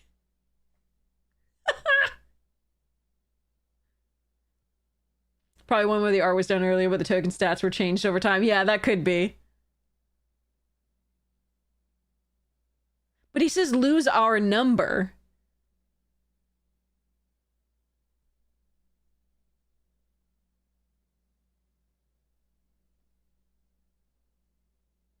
So that implies that they all showed up at the same time.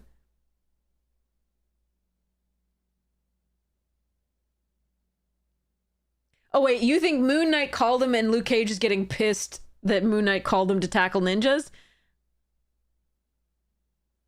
Yeah, maybe that's it. Maybe that's the story. But then again, like, Luke Cage and Iron Fist are 3/2s? Anyway, sorry. Okay. I really don't like when art doesn't reflect what it's supposed to. But yeah, it's great art. Like you know, they really got Luke Cage's face really nicely.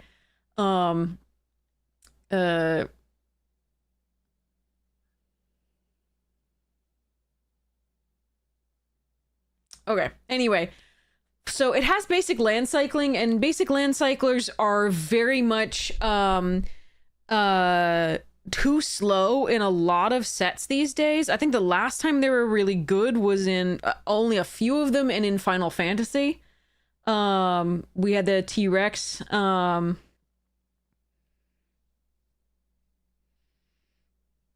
that's because they didn't know what a lemur was.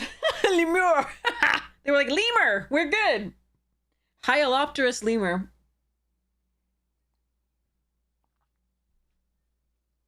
No, but they had a parody of that later. It was so much fun. Anyway. So these are often too slow. But there are some ways to fix your deck mana.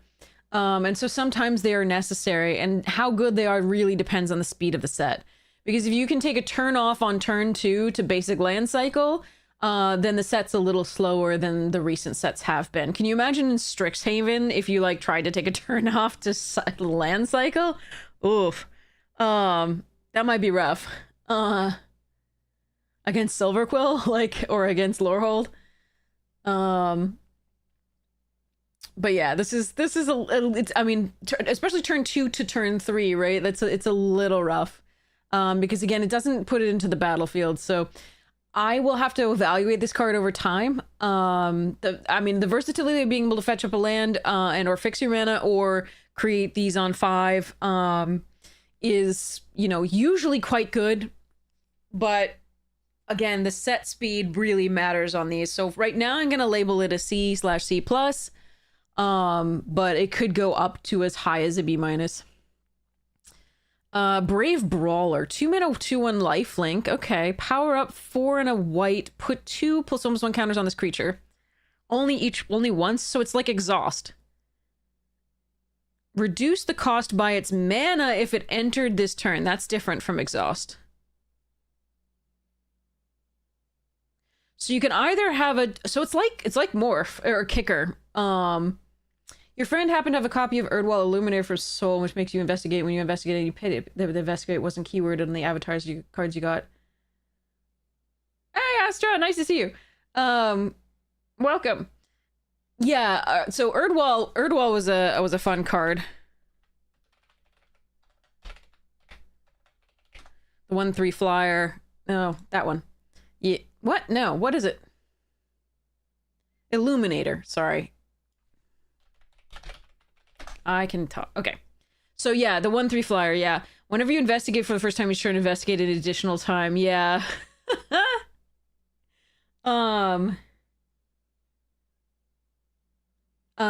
Getting a clue wasn't so investigating for like Azula. I think I know what you're talking about. Hold on, let me get a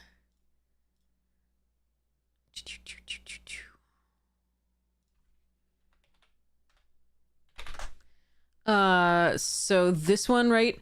Whenever it attacks, you lose 1 life and create a clue token. You was really sad it wasn't investigate. Yeah. I was also pretty sad about that too. Investigate should always be the way you create a clue token if they wanted to make this work. I agree with your sadness. Definitely. So yeah, so this is essentially a kicker type thing. So you can either cast this for 2 mana for a lifelink 2/1 warrior hero, or you can cast it for a, let's see, 5 mana. Instead, and put it as a 4/3. So you cast it for 2 anyway first, and then you pay 3 and put 2 +1/+1 counters on it. It has to be a second white source. I think it says reduce the cost by its mana cost. I assume that's going to be colorless conversion. It isn't CMC. That would be mana value. So it is actually, yeah, okay, so it is actually, it's mana cost, so it is actually going to pull the white. All right. Well, that'll make explaining to people a little bit easier. So yeah, so you pay for 1 and a white, and then you pay up 3 mana of any color, put 2 +1/+1 counters on it, and then it'll be the thing. I think this is a perfectly serviceable common. I like it as a C+. Yeah, you can cast it for 1 and white and upgrade it later, absolutely. But it doesn't cost 4 and a white. It only ever costs 1 and a white, and then you can power it up using the 3 of any color if you want. So it's not quite kicker because it has to land in the battlefield and they can respond to the power up. That's really important to understand for new players especially. Your opponent will be able to respond to your paying the cost to put the 2 counters on it.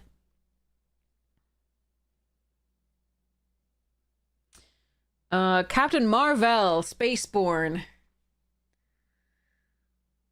Okay.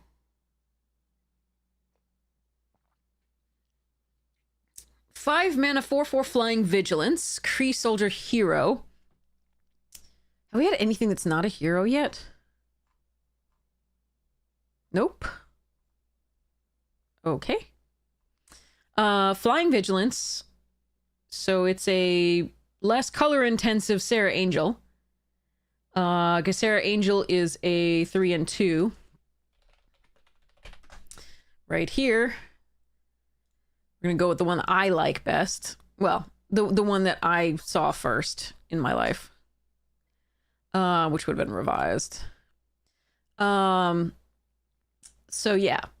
So 3 and 2 white, 4/4 flying, and it has vigilance, which was also known as attacking, does not cause it to tap. But apparently we're fine with this vigilance, but we're not fine with frickin' sorry, exalted. I'll let it go. Never. Okay. Anyway, so Cosmic Awareness. As long as an opponent has cast a spell this turn, you may cast spells as though they had flash. That's kind of cool.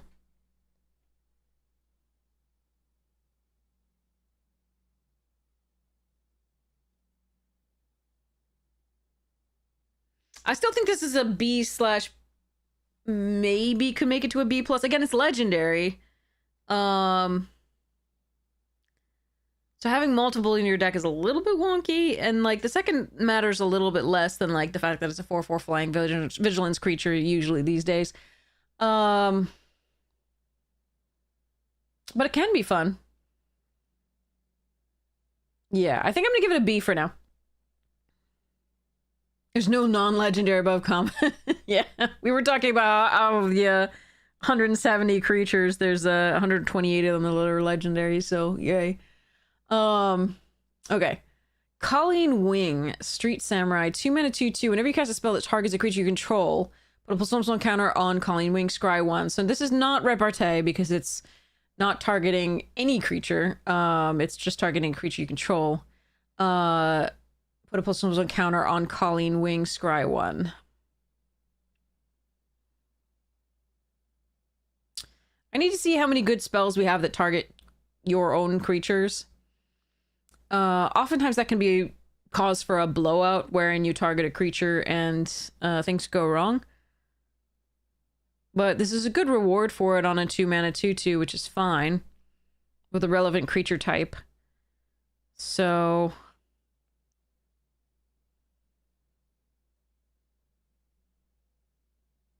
and you don't have to target her, obviously. So it's not like heroic.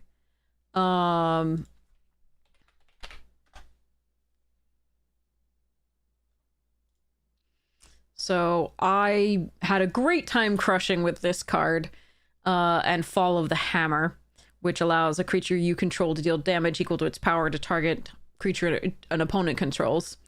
But whenever you cast a spell that targets this creature, right, put a +1/+1 counter on it. So I just kept making it bigger and killing everything on their board. It was so much fun. Anyway, so it's not heroic because you can target something else, another creature you control, but you can also target her if you need to.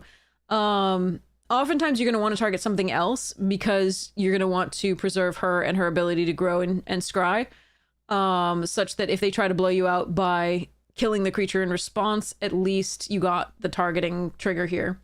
You loved her in Marble Snap, therefore you must use her. Yeah, I mean, she's perfectly fine. And again, I just have to see, I haven't seen any spells that target things yet that matter, so I don't know what that's going to look like yet. I really don't know where to value her, so right now we're going to be putting her as a B-.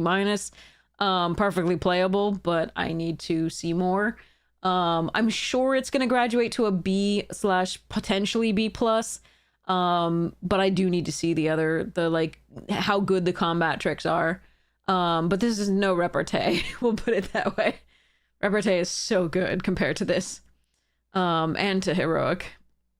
So, all right, crowd of true believers. Target creature you control is attacking. I hate this attacking a lot. I hate it. I think this is going to be very weak. I don't know why they brought this back. Equipping an item does count as targeting, but I think they said spell. That's an ability. Bartik. Yeah, whenever you cast a spell that targets a creature you control, then that works. But unfortunately, equipment are abilities, and that does count as targeting.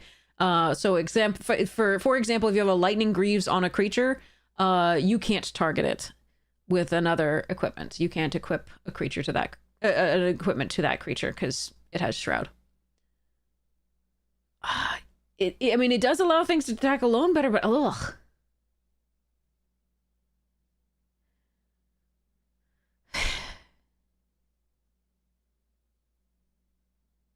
So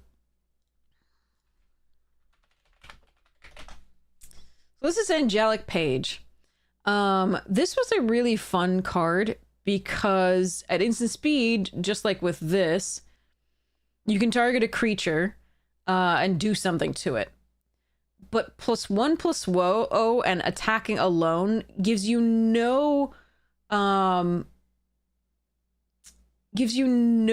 benefit. Like, this card was good because you could attack with multiple creatures and make combat math really hard for your opponents.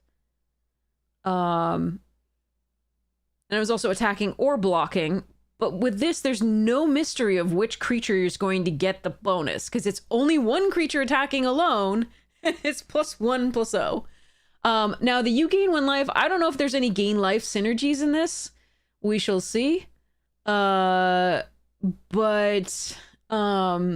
this is, and I know that's only 1 mana, but this is such a better card.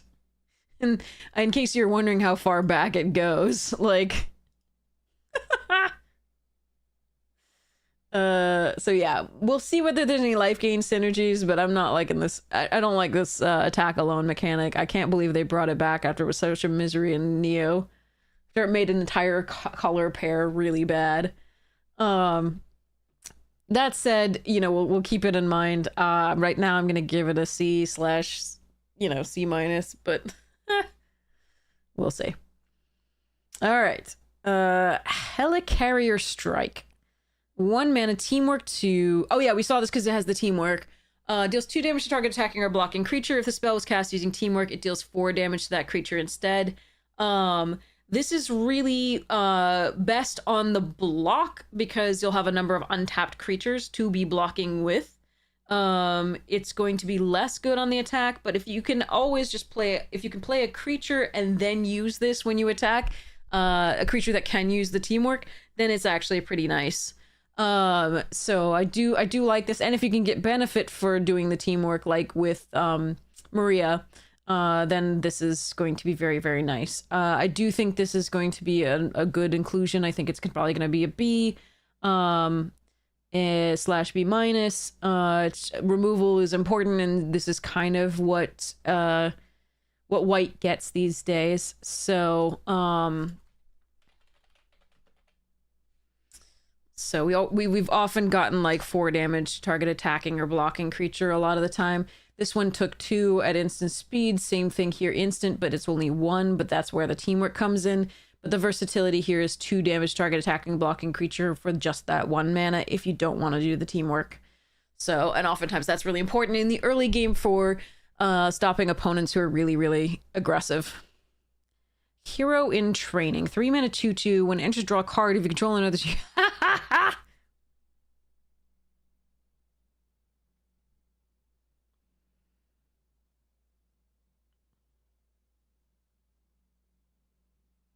Jeebus. Okay. So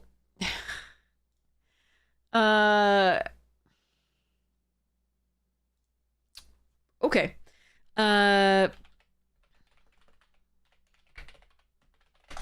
So in the past, is it something else that I'm... Okay, hold on.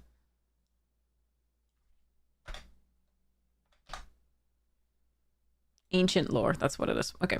So in the past we've had, 3 mana 2/1. When it enters the battlefield, you gain 1 life and draw a card. Anything for 3 that enters and draws a card has traditionally been okay, at the very least. It got to be at its best in Streets of New Capenna with the Angel. And I have forgotten exactly what that Angel is called. There have been a million cards printed. and I'm like, what the hell? Bitty boop boop common streets. Inspiring Overseer. So this was the best that this effect has ever been. You get a 2/1 flyer for 3, which is already like decent as a common. And then when it enters battle, you gain 1 life and draw a card. So that was nutty. So that's the best it's ever been. It hasn't, I don't think they've printed anything quite as good as that since then. This is just a 3-mana 2/2 on the ground that can draw you a card every time, but sometimes will also gain you 2 life. It's still no 2/1 flyer. It's still good though. Anything that's going to draw you further into your deck for a 3-mana for 2/2 is already going to be fine. I'm tentatively going to put this at a B. It could only be a B-. It depends on the set, but I think I'm going to put this at a B for now. It depends on exactly. So basically, the effect of drawing this, you're going to be a little bit behind because you're paying 3 mana for a 2/2, which these days you can pay sometimes just 1 mana on occasion, very rare, but 2 mana is the usual, right? For a 2/2 with upside. And so now we have a 3 mana 2/2, so you're a little behind on the tempo there, but then you get to draw. So the rest of this, like, it's how much the cards matter, the extra cards matter, that's going to be determining where this falls on the scale. But usually this effect is good and limited. You just keep drawing into stuff. So, and I mean, obviously in recent sets, and if you've been playing the Foundation stuff, you can see the kitty, the 2 mana helpful hunter, I think it is. So this, right? 2 mana, 1/1 draw a card, right? That's a little bit more useful earlier because you're just getting on the thing. But again, this is 1 more mana, and sometimes you gain the 2 life a little bit. So again, I said it would be really nice to curve into this with another hero. It looks like there's a ton of heroes, so it doesn't look like it's too hard to gain the 2 life, and that will the card plus the 2 life does make up for the extra mana here for the 2/2, in my opinion. But again, I haven't seen the set. I don't know how fast it is. We will see how well that goes. Invisible Woman stew. Delicious stew. Oh. Mm. All right, Sue Storm, 5 mana 2/5 lifelink. Whenever you put 1 or more +1/+1 counters on 1 or more other heroes you control, you may create a 0/4 colorless wall creature token with Defender. How many +1/+1 counters have we seen so far? We've seen the power up, right? We've seen this Colleen Wing, and we've seen the power up here. Okay. We've seen Agent, but she doesn't trigger that frequently. Okay. We've seen a decent number of them, but still it's a 5 mana 2/5. We're gonna have to see what the removal looks like in the set, because a 5 mana 2/5, even with lifelink, not great. So we have to see what the removal looks like. If the removal all stops at like 4, then she's gonna be much better than she looks. And if we have a metric ton of +1/+1 counters, but the problem is at 5 mana, you're not often getting the value on her right away, where you play her, put a +1/+1 counter on something, and then immediately get an 0/4. So I'm not a huge fan of this yet. I'm gonna give her a B-/C+, but we'll see. Again, she can go up or down based on those factors. Kree Commandos, 3 mana 2/1 flying vigilance prowess villain.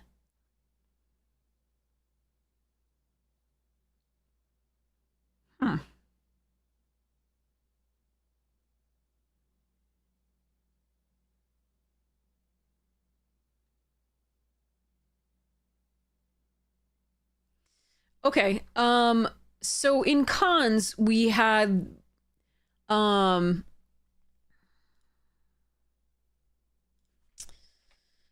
something like this. Obviously it didn't have vigilance.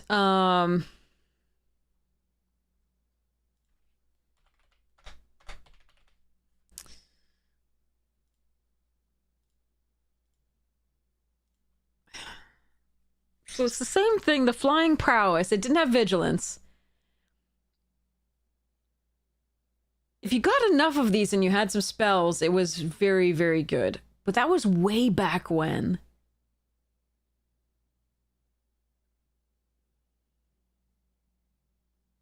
Like, I remember crushing with, like, 4 or 5 of these in a prowess deck. But the problem is the 3-mana 2/2/1 was just not blocking well at all. And you really had to make sure that you had the ground set up with, like, walls first or, like, big butt things early in order to really make this plan work out.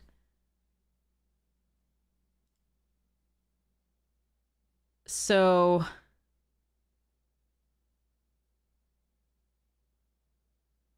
I don't know whether this is going to be good enough. We did see already one other prowess creature, the 2/2,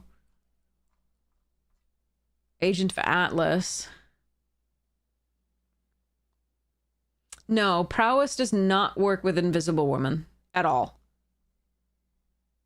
She counts counters, put counters on things. She does not count prowess, which is gaining +1/+1 until end of turn. She does not count the Ursat's what's it? This thing. The Ursat's Exalted. She doesn't count that either. Those are just +1/+1 until end of turn. Those are not counters. So she does not work with prowess. This thing. So we've seen 2 prowess cards, though, which means maybe we have some really good spells in this somehow. But these look like, I mean, if they are on the par with this, even though they have vigilance, which is nice, but they don't block well, so it doesn't matter. I am tempted to say these are going to be bad.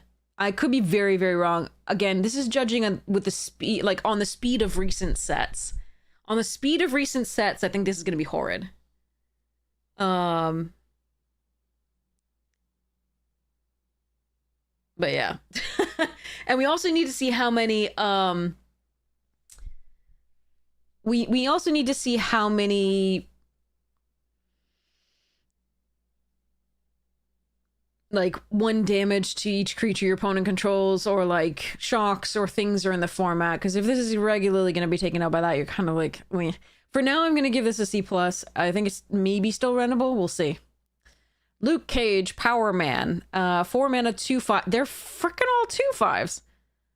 Whenever it attacks alone, he gains +2/+0 and gains indestructible until end turn. So it attacks as a 4/5. That's fine. That's fine. I do need to see the removal, but that's fine. A 4/5 indestructible attacking for 4 is fine. I'm gonna give this a B-. It's a decent card. I mean, depending on how many like mass pumps of heroes we have, I probably want to give this a. I might want to give this a B. Yeah, I might want to give this a B. Mockingbird Ace Agent. So 4 mana 2/2 double strike. Whenever you cast a spell that targets a creature you control, put a +1/+1 counter on Mockingbird. Okay. So same thing as the other thing. So putting a +1/+1 counter. So this one does work with Invisible Woman. The +1/+1 counter, like, same thing as this thing, Colleen Wing. 4 mana 2/2 double strike. I know that it's getting bigger. But 4 mana 2/2 double strike.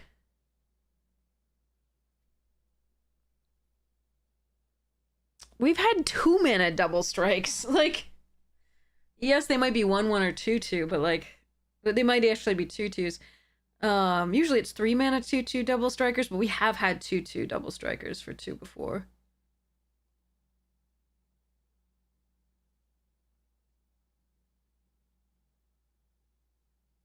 I mean, again, if there are shocks in the format, this gets way worse. Whenever you cast a spell that targets a creature you control, put a +1/+1 counter on it.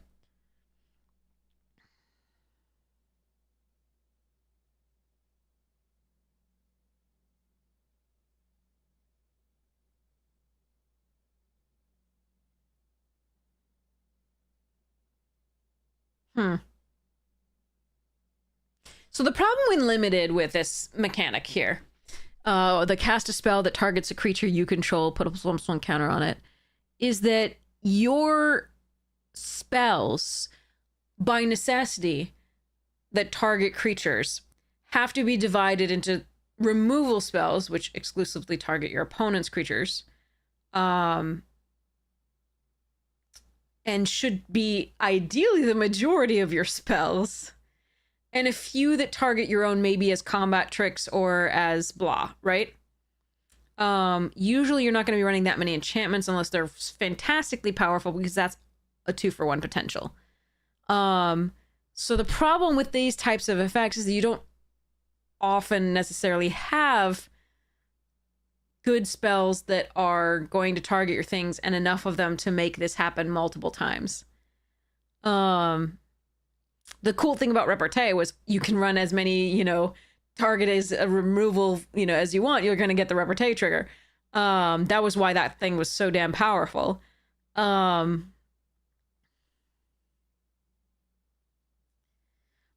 as we did see with the heroic card, I don't know if I did it in this tab.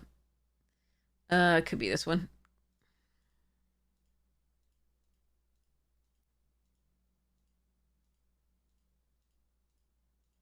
Yeah. With the heroic card, we were able to trigger it, but that was because the removal targeted it and something else. So it's possible that if you run things like the Mockingbird here and the Colleen Wing, that they're going to be best in green, wherein you have the punch or fight spells that target both your creatures and something else from the opponents.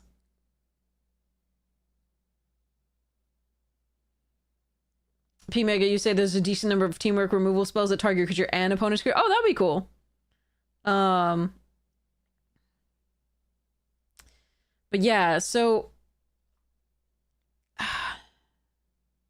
I think the valuation of this card does matter greatly based on how many like shock effects there are here. -2/-2, we already saw one in the black when we were looking at teamwork. 2 damage we already saw in the white on the attacking or blocking. And we'll see whether we see some shocks in the red. But I've seen a couple of things that make this more of a risk than it would initially appear. For 4 mana for 2/2. So currently I'm going to give this a B-. But that could definitely go up in my estimation. Depends on, how easy it is to get the removal, etc. Murdoch's Crusade. Here's one of the teamwork things. Exile target creature with toughness 4 or greater, or exile target enchantment with mana value 4 or greater. And you can do both if you teamwork 4. I suspect that the first one is going to be the most likely. But we'll see if they have any really stupid enchantments, mana value 4 or greater. This seems like a perfectly fine, it's a reprisal / but it's on the toughness side, so it's a white divine no, it's not verdict. From Dominaria United, common search, destroy evil. So just target creature with toughness 4 or greater, or destroy target enchantment, right? So basically this is a destroy evil, but in order to do both, you can do both. There's an option to do both, which is crazy and cool. But you need 4 power of creatures to tap to do both. Exile target enchantment with mana value 4 or greater. So it's not just any enchantment, it's 4 or greater. So, but yeah, this is amazing art. So I do think this is going to be run. Toughness 4 or greater seems pretty frequent here with the 2 5s that we've just seen. And we haven't even gotten into the thing that usually has a lot of toughness, which is the green and sometimes the red. So this seems like a perfectly runnable removal spell. It is a sorcery. So that is important. This is an instant. So factor that into your, tempo. Yeah. I gotta see about how many enchantments with mana value 4 or greater that we really need to remove or exist. And the general number of like creatures with toughness 4 or greater. But right now this seems a fine removal spell. I'm gonna give it a B minus. Oof. Hi cat, sorry. Cat interlude.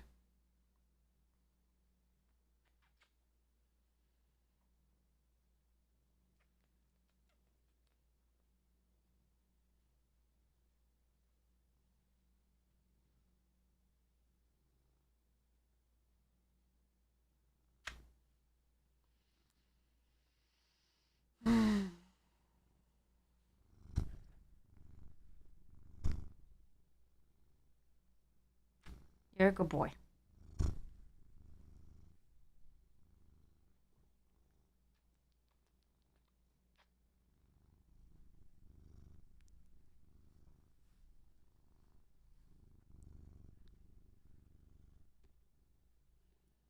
Okay.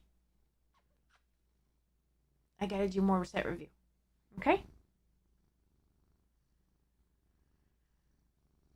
He's so nice when he purrs and cuddles. Such a floof.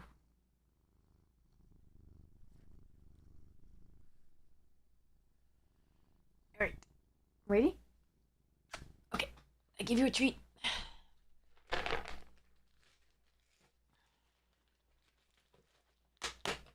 Okay, here you go, baby. Good job. Okay.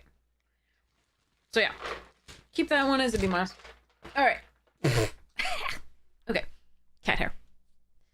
Night Nurse, Healer of Heroes. 2 mana, 2/1 flash lifelink. When it enters, choose target permanent in your graveyard that was put there from anywhere this turn. Return it to your hand.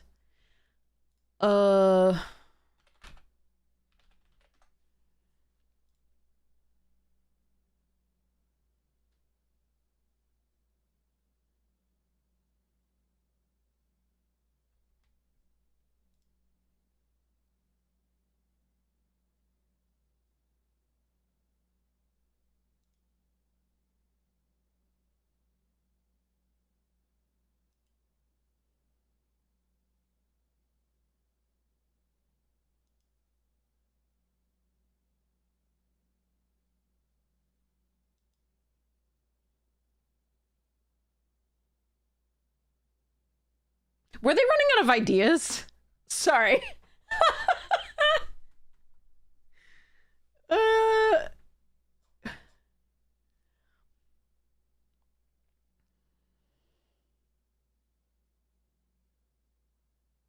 So this has lifelink rather than the ring tempting you, but otherwise it's this card.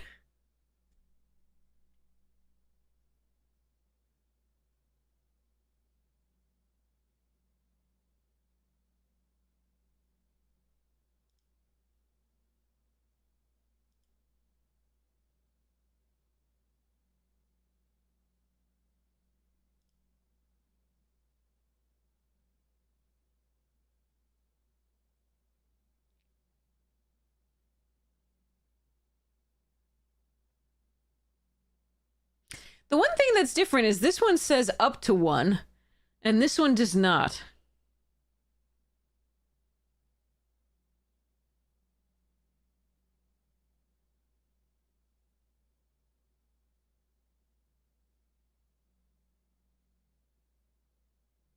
Hmm.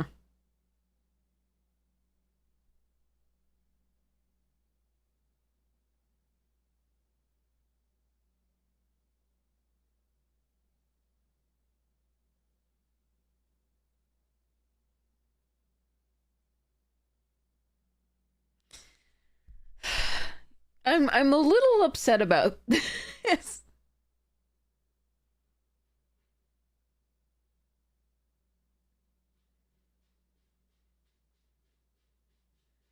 I mean, the fact that they're putting out... Okay. They're putting out so many cards so quickly.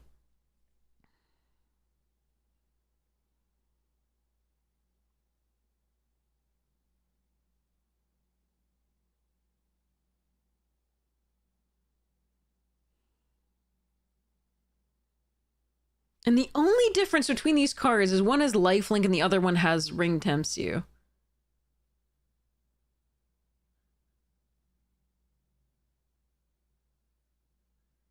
Except for, of course, that up to 1. So you actually have to have a target here. Or rather, if there is a viable target such that the ability doesn't fizzle, you must do it.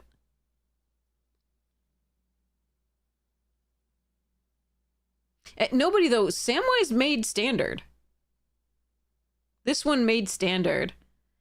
Because you can get fetches back, you can get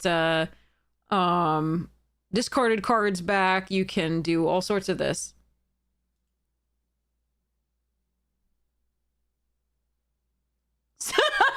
Evidence self?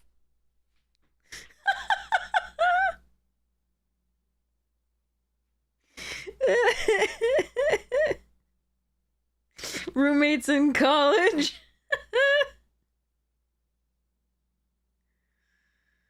Oh, God. Yeah, night nurse does work on Mill, and this is only battlefield this turn, but it's still like, okay. I guess we're just, yeah, anyway. Okay, anyway, this is a good card. What you can do is, flunge, and the one, inopportune block that they make that kills a creature that you have, you can just get the creature back. Or just flash it in an EOT after they attacked and you chumped with something to get an ETB back. This is just a good card. I really like it. I'm probably going to give it a... This one I think is probably a...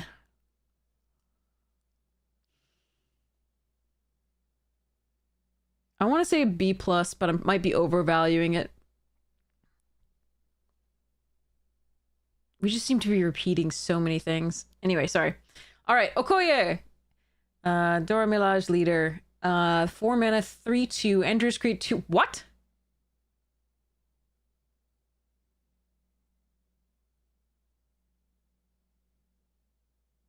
Okay, so it's 4 mana for 5/4 worth of power across 3 bodies, which is really nice. Attacking creature tokens you control at first strike. I know a couple EDH decks that are going to love that. We'll see how many other creature tokens... I mean, we did see 2 more. The 3/2s up here. In the Burrow backup.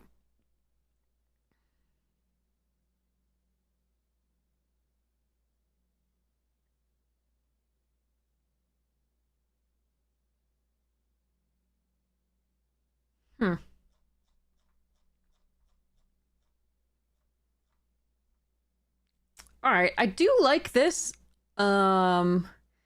Statistically, anything in the past that's been like 4 mana and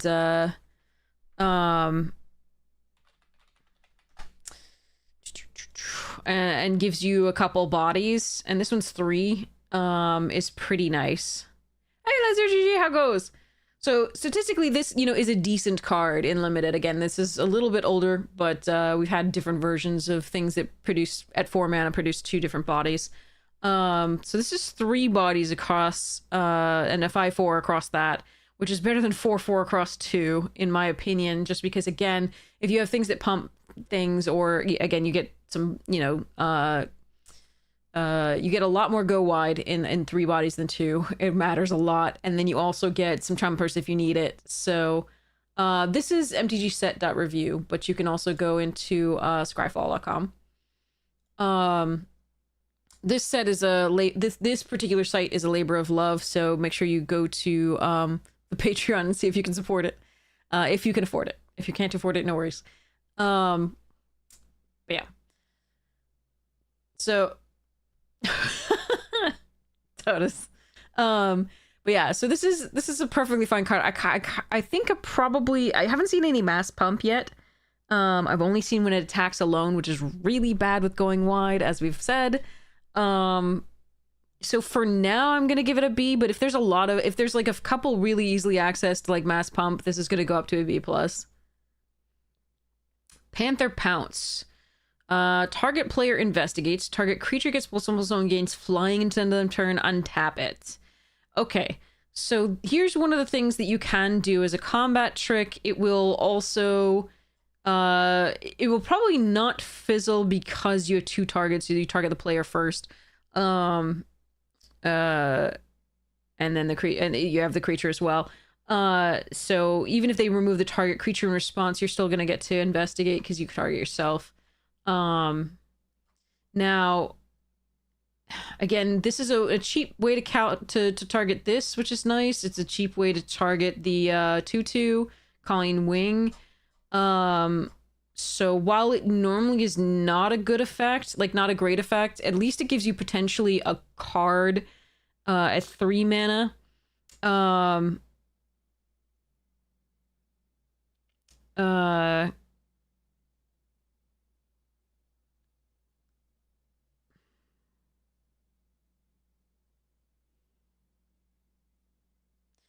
The reason I like it as... So here's the thing. We've had give target creature +1/+0 and first strike and draw a card for 1 mana for a very long time. And I am blanking on the name, but it was printed in the Strixhaven Mystical Archives, I think, last in like the previous Strixhaven.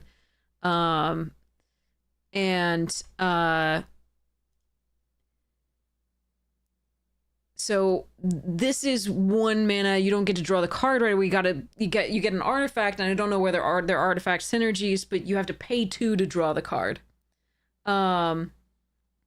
So this is an Defiant Strike. Thank you. Yeah, Defiant Strike was the archive thing. So this target creature gets +1/+1 and turn draw a card. It wasn't first strike. I was making that up. But yeah, +1/+0 until end turn and replaced itself. It was often in sets, like it was often used in sets where you got advantage from just casting a spell. But that one replaced itself a lot sooner. The difference here, though, is there might be artifact synergies, number 1.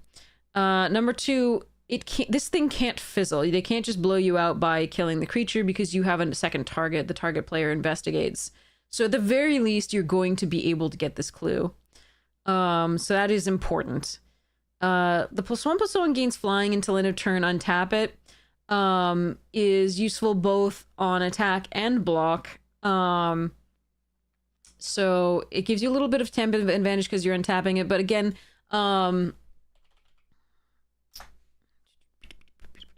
so we've had things like Aim High in the past, 2 mana, untap target creature gets +2/+2 and gains reach instead of actual flying until end of turn, which made it way more defensive than the one we're looking at right now, which can also be used on the attack to give it flying. We've had where'd it go? High Stride recently in Bloomburrow, +1/+3 and gains reach, untap it, again more defensive than anything. For 1 mana and green. We tend to have these green reach untap, and then we have things like Mighty Leap and various stuff like that, +2/+2 and gains flying until end of turn for the attacks and the white. So this is interesting. It definitely incentivizes you to cast it pre-blocks if you're attacking. And then again, yes, if you do want to do it pre-blocking if something's flying and is attacking you. I don't know how I feel about this outside of the jump scare was interesting too, yeah. Didn't untap, +2/+2 gain flying and became horror blah. So this was sort of the upgrade of Mighty Leap for 1. Didn't untap it, but that's more... The untapping is usually more of a green thing than a white thing, but sometimes you get it in the white. I just don't know. Usually this is not really what you want to be doing with your mana. The untap is key. Most recently in foundations, we had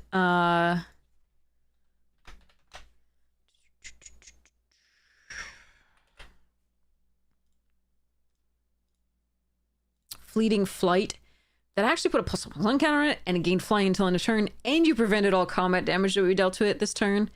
Again, doesn't untap it. Again, the tempo is going to be important here. I don't know how to rank this card yet. I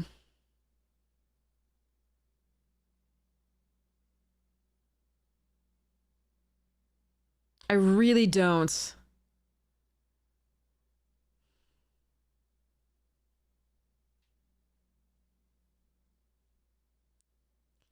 I really don't think it's that good on first glance. Normally this sort of stuff just doesn't do enough. So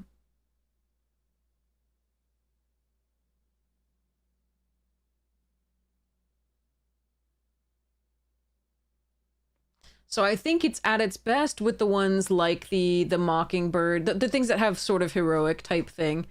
Mockingbird and Colleen Wing.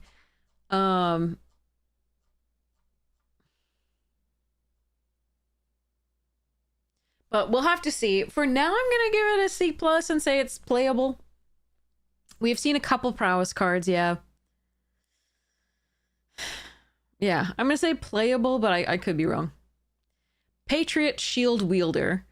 2 mana, 2/2, 2 and tap. Another target creature gets +2/+0 and gains hexproof. And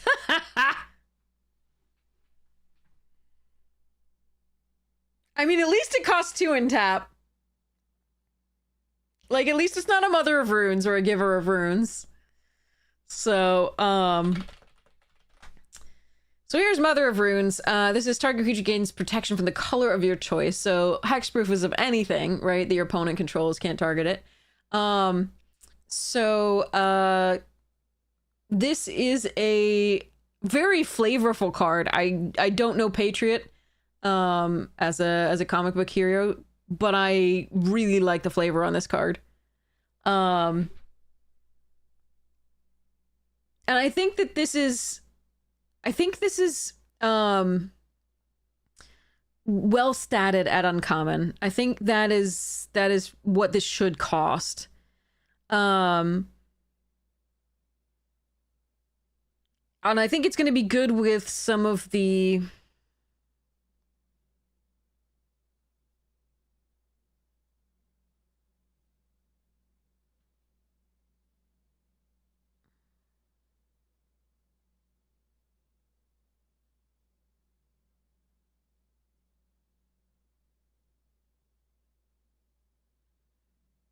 yeah, so especially some of the fight spells, I think. That's going to be really fun because they can't blow you out with those. It is going to make a lot of board states really awkward. Obviously, if you have evasion, that's going to be really nice. I do think this is a B+. I don't want to put it at A- yet. I think it's a B+. It's a very fun card. Because, I mean, it does mean that you're gonna tax yourself a bit, because leaving 2 mana and it open frequently is going to be very difficult. So that's a one bit of interesting stuff. So, but yeah, I'm going to give it a B+ for now. It's interesting. All right.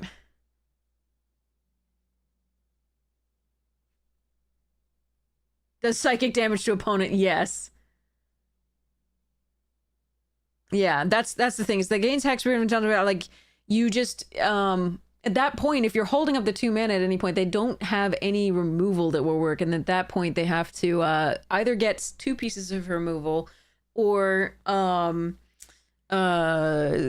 you with creatures, basically. And so I think this is a very good card. So I'm gonna give it a B+ here. Political Triumph. Fisk.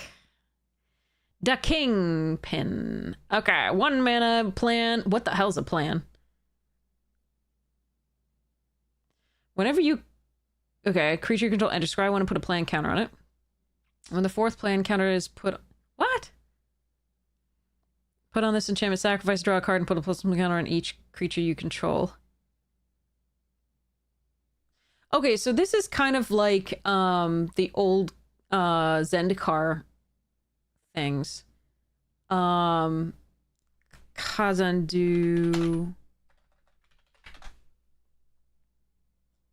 Not the retreats. No. Quest, yeah. Quest for the Goblin Lord. So this one you didn't have to sacrifice, but there was a green one that had to sacrifice. Oh, that's what I was thinking of. Colony Expedition. Yeah. Yeah, this one had an H. Yeah. But you could choose when to sacrifice it. But basically, if you had 3 counters, you were going to sacrifice it anyway, because you couldn't you couldn't pay this cost twice. So, because sacrificing is part of the cost. So, it wasn't Khazandu, it was Colony Heart. But yeah, so this was,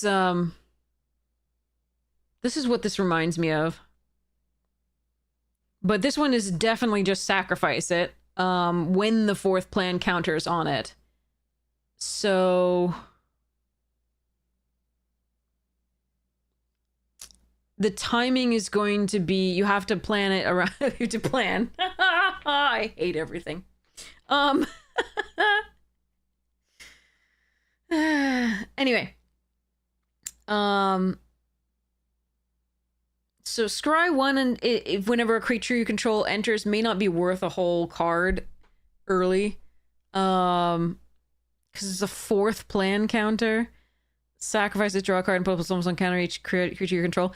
As long as you're playing creatures every turn, I guess. I mean, the scry 1 is nice for getting 2 more creatures, so there is that. Drawing a card is nice because it does replace itself, but again, well,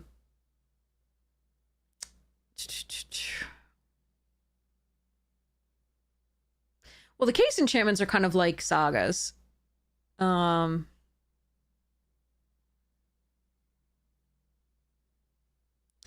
don't know about this one.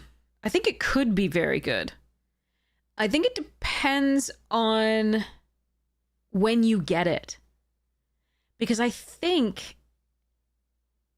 that this is really not good to draw late with no cards in hand.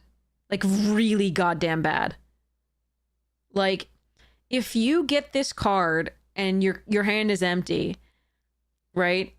You don't get to scry to find the creature unless you have a creature to play, right? Control enters, right? And then you have to have 4 of them for it to do anything. So I really think that this is very good early. Well, pretty good early if you can curve into the creatures, but like I think it's pretty good early, but I think it's really goddamn bad late. And I think these days you can't afford necessarily to put a card like that in limited. Graduation Day was good anyway. I thought it was fine because there's so many things to target. It didn't have to target like your own creatures or anything like that. You didn't have to play a creature for it to happen. I thought it was fine. And there was enough draw in the Silverquill deck to with like Killian's Confidence and many other things and Surveil that you could find stuff to play.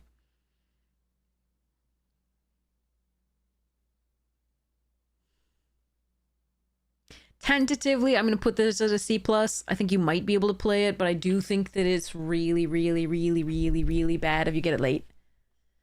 And I don't want a card in my deck like that these days, because limited is so overpowered. But that's my initial impression. We'll see how it goes. Quake, Agent of S.H.I.E.L.D. Also a creature, the person, thing, a hero that I don't know about. Inhuman? What? 3 mana, it looks human. 3 mana, 3/3, seismic takedown. Whenever you cast a non-creature spell, tap. Whoa.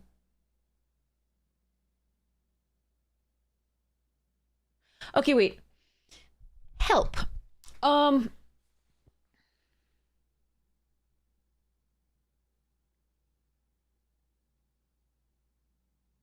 Number 1, I'm still stuck on Inhuman.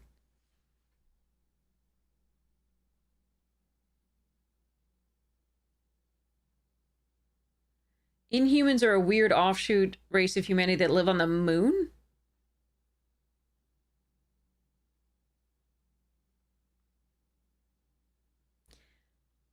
Uh,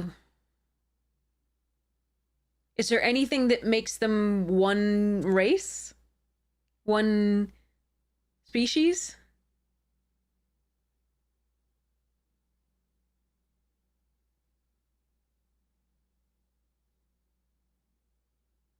And who decided to call them Inhumans? Because that, I assume, is derogatory. It's not something they adopted for themselves unless it was like reclaiming the term.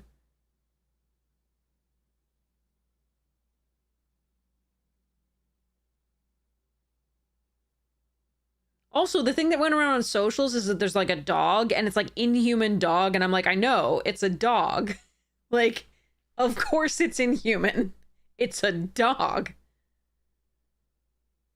They're mutants and that they get superpowers when they undergo a process called Terrigenesis. Engineered by the Kree. Okay. Okay, I know the Kree. But who called them Inhumans? They call themselves Inhumans, so it's reclaimed. Okay. God, there's a whole level of politics going on here that I just don't even know about. Pretty cool. Okay, but this card is stupid. So, basically, after you play this card, as long as you can play one non-creature spell per turn, you can Rashad and Port them and restrict their mana. So basically, play this, and then on their turn, if you can play something with Flash, you can tap down a mana. Or, of course, you can, stop a creature from attacking, but I'm more looking at this from, like, a really irritating standpoint that I really didn't want to find in my limited format. Oh, God. Okay.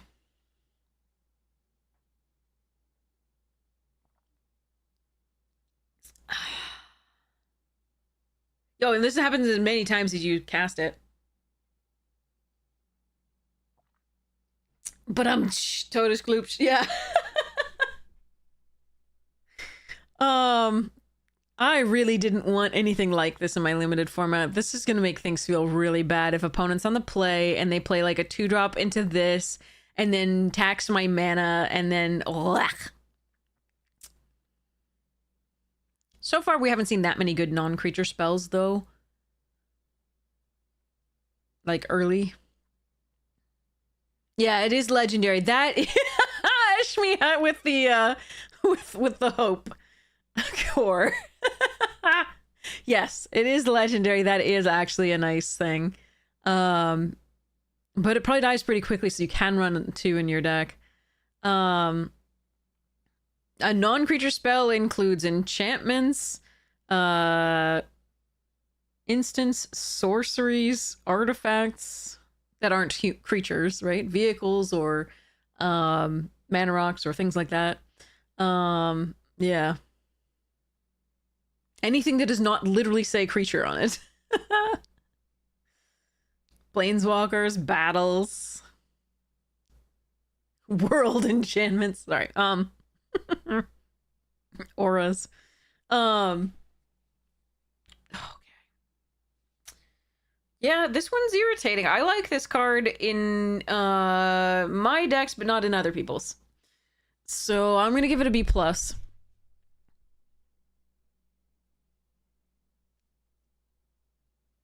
But I wish it weren't in the set. Okay, Raft Security. Oh, Raft Security Officer. Okay, 2 mana, 1/3, 2 tap target creature. This ability costs 1 less activated if target creature power 3 or less.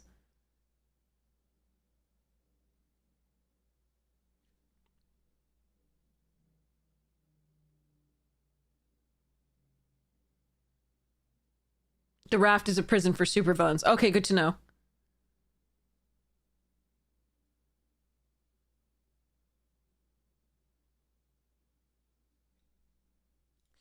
Okay, so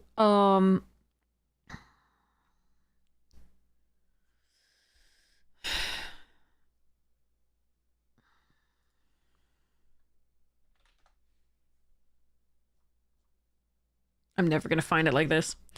Oh, I am. Okay. So the flavor text is literally creature dying for some reason. I've never seen the last words used like that. Oh, that's interesting. I'll have to check that out. So we've had, I mean, for a very, very long time, we've had various versions of anything that's going to tap something. In Limited, we've often had to pay quite a toll or have restrictions on how we tap something. So Gideon's Lawkeeper was one of the cheaper ways to tap something down for a 1/1/1/1 and then white and tap to tap target creature. But we've had a bunch of these for a very, very long time. But again, we started to get oops, no. We are started to get like restrictions on them, like since Gideon's Lawmaker, we law, whatever that is. 2 mana 1/2 for 1 tap target non-human creature. Now there were a lot of non-human creatures in Innistrad, but this was restricted to that. It couldn't tap other things. And so we've had various versions of this for a very long time. They are very good in Limited, exactly. So they get worse and worse, or depending on the set. If the set's really strong, they get very powerful very quickly. They get cheaper, and the effect is easier to activate. But Blinding Mage, yes. Blinding Mage, right? Tap target creature. But Gideon's was 1 cheaper. It was a 1/1, but it was 1 cheaper than 2. So you can see we've had versions of this for a long time. There's more before Gideon's Lawkeeper. There was a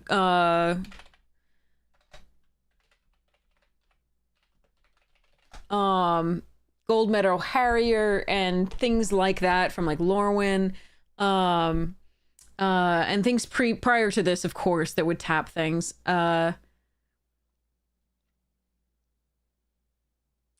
So it depends on, but like more recently we had like 3 mana to tap things down, or even 4 mana to tap things down. And so this at 2 and tap is not too bad. On a 1/3 body for 2, it's not too bad. And the fact that it could cost 1 to tap something that's smaller, not too awful. Yeah, Wanderbrine Trapper, or was it Wonderwine? Yeah, this thing. But this one required you to tap yet another creature you control, which is a huge cost. It worked really well because this, Merfolk pooped out lots of little Merfolk babies in this particular set, Lorwyn Eclipsed, but it was still a little bit rough. Starport Security, yes. Yeah, that's a really good example. I can do it. So yeah, this was the 4 mana one that I was actually thinking of. Thank you, Ashby. So tap another target creature. This costs 2 less to activate if you control a creature plus someone's counter on it. So yeah, we had this one. This is in particular the one I'm talking about, or thinking about when I said before. So again, the more powerful the effect is in the set, the harder it is actually to have happen. So the 2 mana tap target creature seems a decent card. Again, you're not going to want to overload on these because they're not well statted. This one also notably does not have a relevant creature type as far as we're concerned. So far, we're looking at heroes and villains. We've not been looking at human versus something else, or soldiers versus warriors or stuff like that as much. So I don't know whether this is a relevant creature type, but it's definitely not a hero or a villain at this point, which is an interesting choice on the part of the Magic set design. But yeah. Make of that what you will. The prison guard is neither a hero nor a villain. Let's not do that. But anyway, so I think it's definitely playable. I think it's a C+. It could graduate to a B- if certain conditions are met, but I haven't seen yet how much white can sit back on its mana. So we'll see. Red Guardian Super Soldier. Oh, it's Red Guardian. Oh my god, it's okay. Sorry. I really loved Thunderbolt. I really love Thunderbolt so much. It was so good. Yeah. Anyway, okay. 3 mana 2/2 flash. They typed him a villain.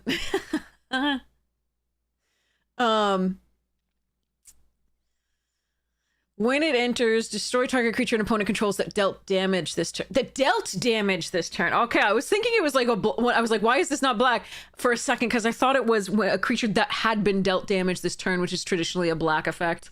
Okay, so there are times that this is going to be very good. So it's a no mercy type effect, right? But it's not no mercy because it's not only you, right? It's deal damage. This was deal damage to you. This is just dealt damage, period. So you could chump something and then kill it, right? So let's say they attack you with a giant let's go dinosaur. Tyranna, what is it like bolt let's just go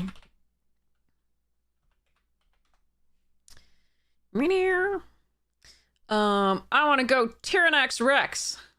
No, that has trample. I don't want to do that. I'm gonna go with the Tyrannax. So let's just say we have an alpha Tyrannax here, 6 mana, 6/5 attacking you. Basically, if you block it with a 1/1 pest, like from Secrets of Strixhaven, you allow the combat damage to resolve. Then you play Red Guardian. Tyrannax makes Steve look good. So let's just point out the power creep here. So this is a 6 mana 6/5 from Scars of Mirrodin called Alpha Tyrannax. It's the alpha. It's like super powerful, even though it's a common, right? But then let's go for like Colossal Dreadmaw. I can't type. This is not how you spell this. I just put an extra L in and I knew that was going to correct me, so we're good. So then we get our lovely Colossal Dreadmaw. And then later on we get something even worse. Because reasons. But yeah. So 6/6 trample for 6 versus the 6/5 generic. Crawworm used to be great. This used to be my baby. It used to be good. I think I had an unlimited at one point. So this was a 6/4 for 6. And when there was a 6/5 for 6, the Tyrannax was better at Crawworm. All right. Anyway, so the only problem is sometimes you're just gonna be dead. Like it's gonna hit, like whatever it is, gonna have to hit you first if you don't have a chumper. But I think this card is good. I do justice for Crawworm. I think this is going to be a good card. I do like this card. I think this is probably, for me, I really like tricks like this. But it is a little situational. You can do a few things with it. You can also do it on your attack after you finish your attack, and you can finish off whatever was profitably blocking. So I really like this card. I think I'm going, again, you can just be dead at the time. You might have to flash it in just as a chumper. But I think this is probably for me a B+. I really like this one. Well, this villain, it is a villain in white. There's been another villain in white already. We had the bad card. The thing that I think is bad, but it could be good. Who knows? All right. Shield Spy Kit.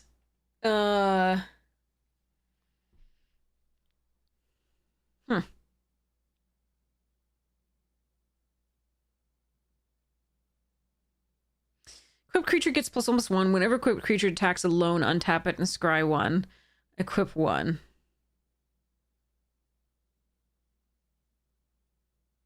So, this is an upgrade on the swords that we've had. In the past, we've had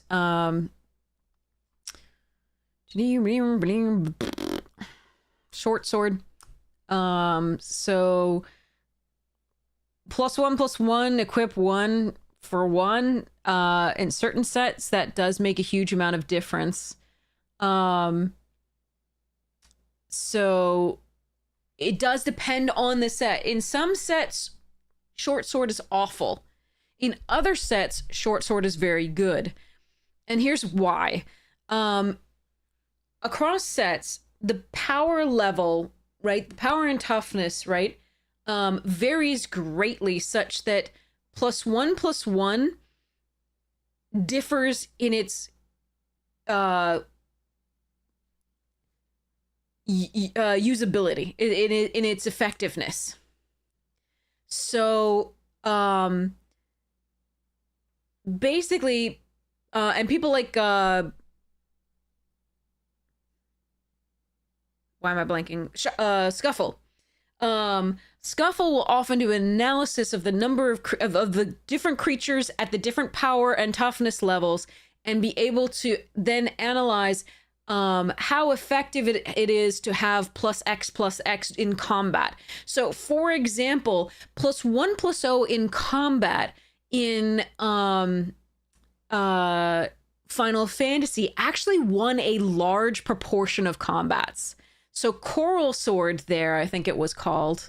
That gave +1/+0 in first strike was actually quite effective in a lot of combats. Not all of them. +2/+0 would win, +2/+2 would win you most combats in because the differentiation in power and toughness level was very low for the most part. Obviously, there are outliers, there are big ones, but for the most part, combats, like it would win. +2/+2, I think, won like 60 to 80% of the combats. And then +1/+0 actually won more than it would normally, and first strike. So, but it varies based on the set. Short sword was very good in Dominaria, as far as I remember, but in Core Set 21, it was pretty bad, if I recall correctly. Whichever of these came first, I don't actually remember. View all prints, let's see. Yeah, I think it was first Dominaria, and then it was in, yeah, I think it was first Dominaria, and it was good in Dominaria, but I don't think in M21, I do not think it was good, if I recall correctly. But yeah, so, but short sword is what we're seeing here at its base. And so this is 1 mana +1/+1 for equip 1, which is short sword at its base, but it also has this additional.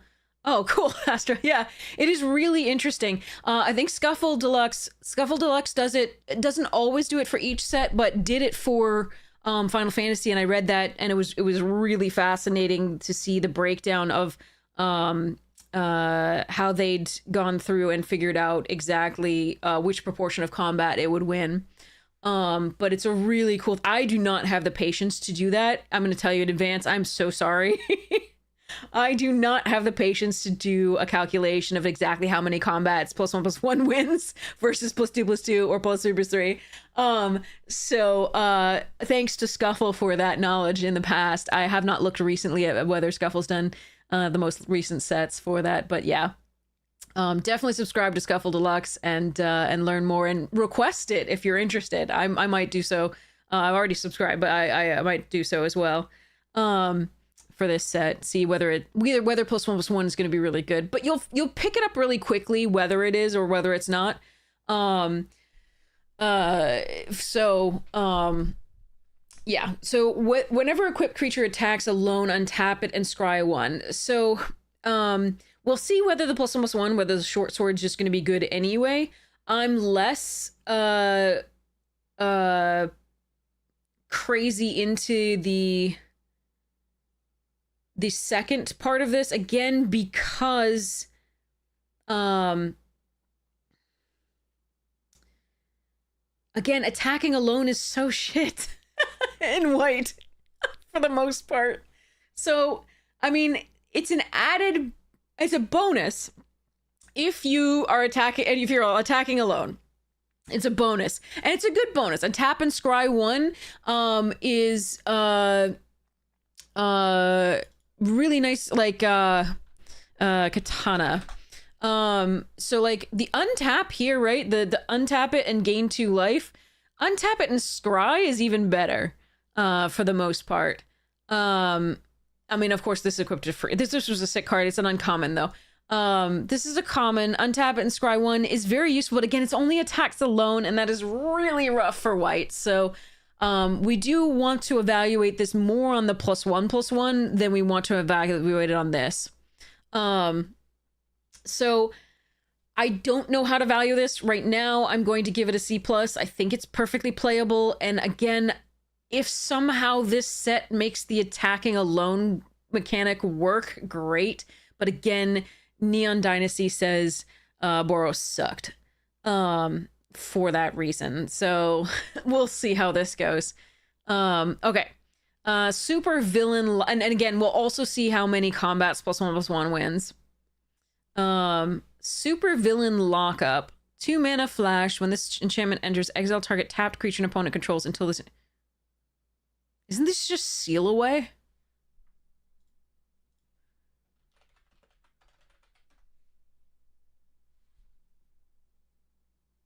Why did...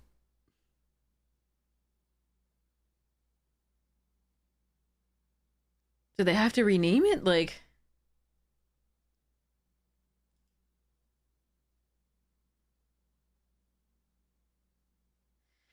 Okay. Maybe it didn't have the same gravitas. Super villain lockup. Sorry. Yeah, it's a functional... It's a reprint with a new name. And of course, we've got new names in the past for various things, like all of the most recent, like 5 mana reduced by 2 white removal spells have all been differently named, but they're all the same card. But Seal Away would work with this too, I feel. Like, this would... Seal Away would work. I don't know. Anyway, here we go. Seal Away is a very good removal spell in Limited, just because it can blank an entire attack. And especially if you're only attacking with one goddamn creature. This is a huge punish for the sort of exalted type mechanic here. But this is a very high pick. This is a B+ card. The untapped combat trick is in fact a blowout if they're only attacking with one thing and they can untap it. The Panther Pounce here. That could blow out this one card, but almost no one's going to be playing around that, I don't think. And remember that once they attacked, right? This thing wants to be played prior to attacks anyway if it's going to gain flying. So it will be untapped when they target, but they'll probably target that first prior to actually declare blockers, when you can respond to it with the super villain lock up here, the Seal Away. I was looking for Seal Away and I was like, what the fuck? Part of the extended Turtles universe, yeah. But yeah, so I mean, this is a good card. Take it. It's a B+. It's good. Take Up the Shield has been reprinted. It is here. Okay, this is named as it was, and it does fit here. But Take Up the Shield is a pure reprint. I can't actually type. Dominaria United. Boop boop boop boo. Pew pew pew. I want to see this one, please. Come on, I can do this. Yeah, here's Take Up the Shield. So, this card was a nutty combat trick in Dominaria United. It was less good in Outlaws of Thunder Junction. But it's still fun. Lifelink and Indestructible and a +1/+1 counter is a very nice combat trick. In this one in particular, I think I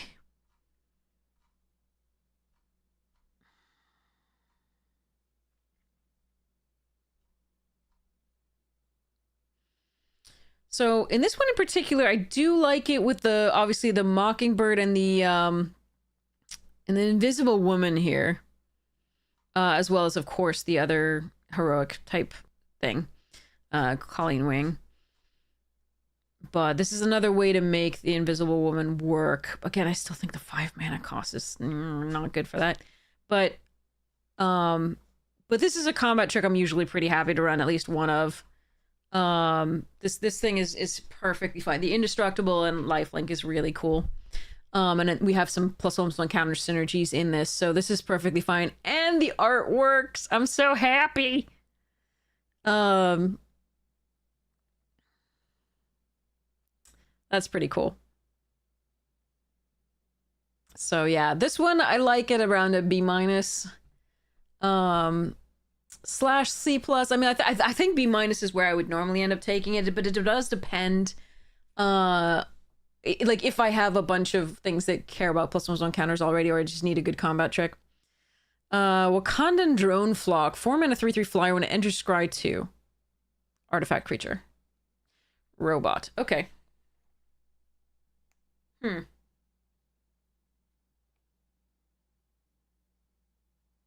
I need to know how many shatter effects are in this. I also need to know how many lightning bolt type effects / 3 damage spells. 4 mana for a 3/3 flyer is not awful. And the Scry 2 is useful. I just need to, again, see how easy it is to kill this. Because so far this does block all the flyers that we've seen, but we haven't seen that many flyers, period. We've only seen the where'd it go? This thing. This horrible card. So that's interesting. We may or may not actually. Oh yeah, this one. That's uncommon and a 5-drop, so we're not caring about that as much. We're talking about the early stuffs. Yeah. Okay. I mean, so far it looks okay. I just don't know. I think I'm gonna give it a C+ and say it's playable for now. Web up. Okay. So target non-land permanent opponent control. So it's Banishing Light. These are always Banishing Light. You're always gonna take. As it's the removal that white gets these days. Now, notably,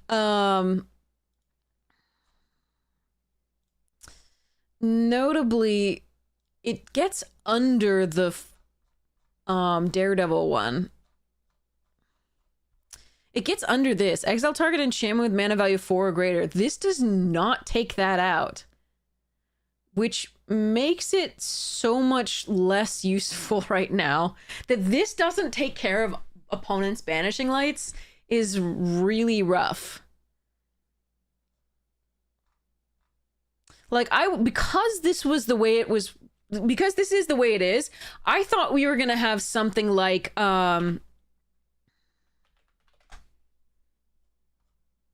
Conclave Tribunal or something that cost 4, right? Any one of the like Banishing Lights that cost 4. There are a number of them that give you either like 2 life in addition to something or whatever, but like this is it's a flavor when though Matt Murdock and Spidey are on the same page. Fair. But like I am surprised. Like this card is devalued for me because it doesn't take care of that. That's pretty annoying.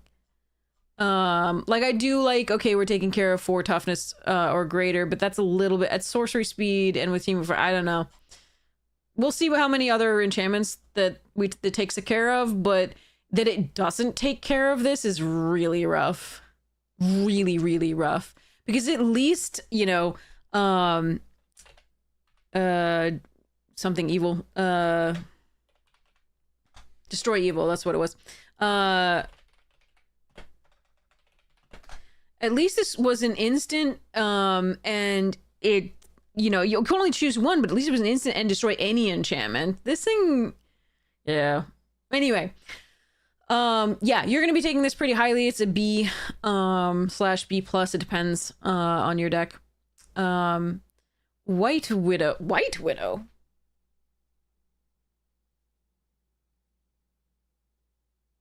Is that supposed to be Elena?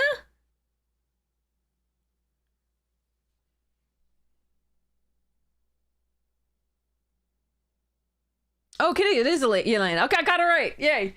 I didn't know Yelena was known as White Widow.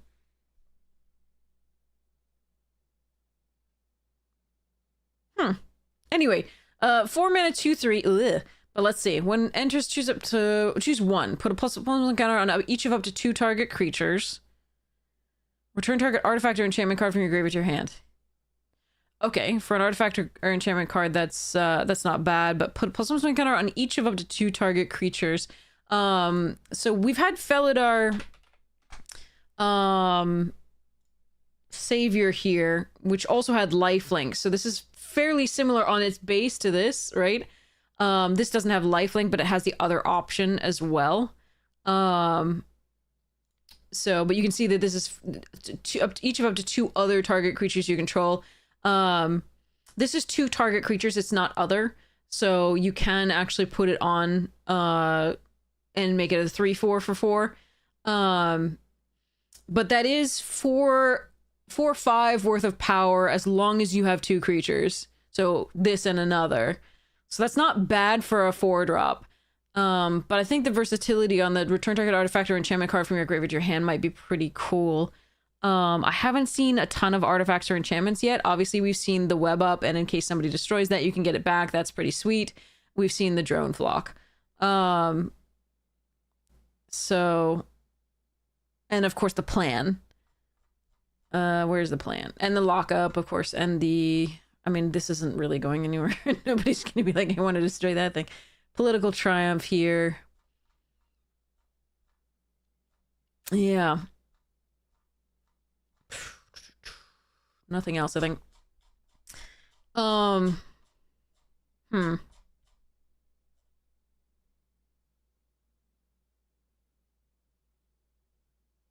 need to see all the other artifacts and enchantments that you can get. I'm sure they're probably pretty powerful ones. I do think if you get a very powerful artifact or enchantment that you think is going to hit the graveyard at some point, or that you can sacrifice to get back, this would be a really good card to pick. Felidar Savior was very good, but only in particular because it had the lifelink in this set, and then it was a cat, which is a relevant thing. But the +1 was on each of up to 2 other target creatures was a little restrictive because you couldn't put a counter on itself. That said, I think the lifelink mattered a lot in Foundations. So we'll see whether we know the +1/+1 counter matters only to Sue so far. Sue, I think.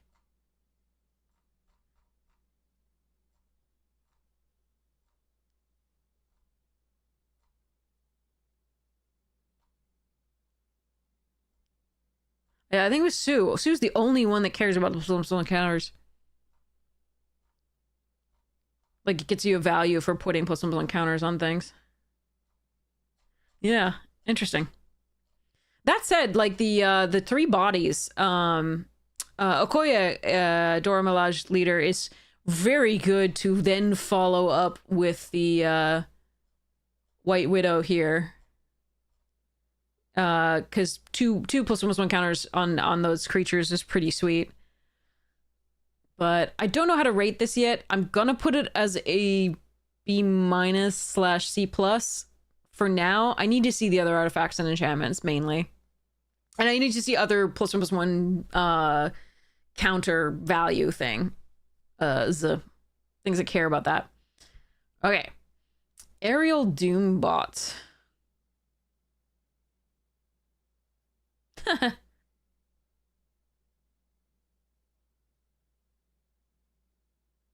There's got to be some artifact synergies in here. There have to be. For this to be in it.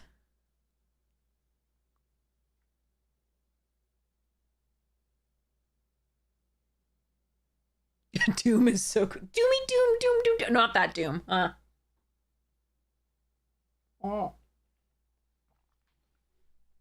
The Doom song. Okay. Doomy Doom. Doom. Okay. So 1 mana, 1/1 flyer, nothing terribly special. The fact that you can then make it bigger later is nice. Or cast it as a 4/4 for 6 later on, but again, a little bit meh. So I'm sure that the artifact synergies are going to be there. I have to see what those are prior to ranking this. So for now, C+. Perfectly playable. Not exciting. AIM Scientists. 4 mana, 3/3. And those pants look very uncomfortable, I'm not gonna lie. When this creature enters, it connives. Okay. Basic land cycling 2.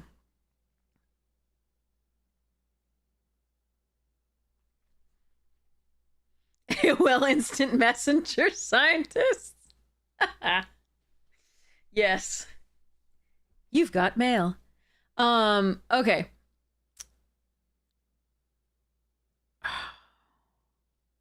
Again, so basically what we're going to do here is say that the land cyclers that we really don't know how to evaluate the land cyclers at this point because it really has depended heavily on the set and on the color within the set. So Balam T-Rex or whatever it was from Final Fantasy was excellent. The black one was really good. The blue one was playable but meh. The white one was even more meh. And then the red one was like unplayable in my opinion. So, and again, depending on the speed of the set, you don't have time to take off for basic land cycling to fix your mana. So I don't know how to rank these yet. We're gonna go for a C+, but they could end up being like nearly unplayable. But I think still at 4 mana for a 3/3 Conniver is not too bad. And again, villain is a relevant type. So we'll see where these end up. For now, obviously, I'm gonna put them down there. Atlantean Cavalry on crabs. 3 mana, 3/2 Vigilance. When you draw your second card each turn, put a plus almost counter on this. They brought that back? Okay. Okay.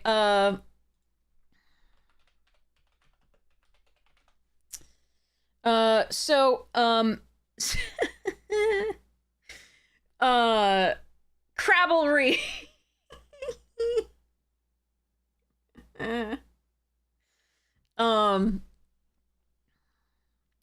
So yeah, we've got this Latnam adept. We have various versions of this where when you draw your second card each turn, you put a +1/+1 counter on whatever it is. There's been others since this.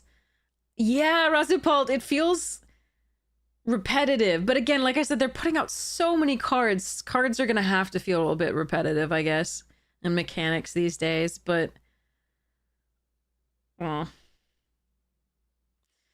we haven't hit a lot of teamwork, so we'll see. I mean, yeah, I don't know. I'm old and I've seen all of Magic though, so don't necessarily get uninspired based on my my being like, okay, I've seen this all before. But yeah, so Latnam Adept and others have been exactly this in the past. This is a 4 mana 3/3, but then gets bigger. We've had others that are like a 2/3, I think, that did the things, but whenever you draw your second card each turn, put a +1/+1 counter on this creature on a 3/2 Vigilance.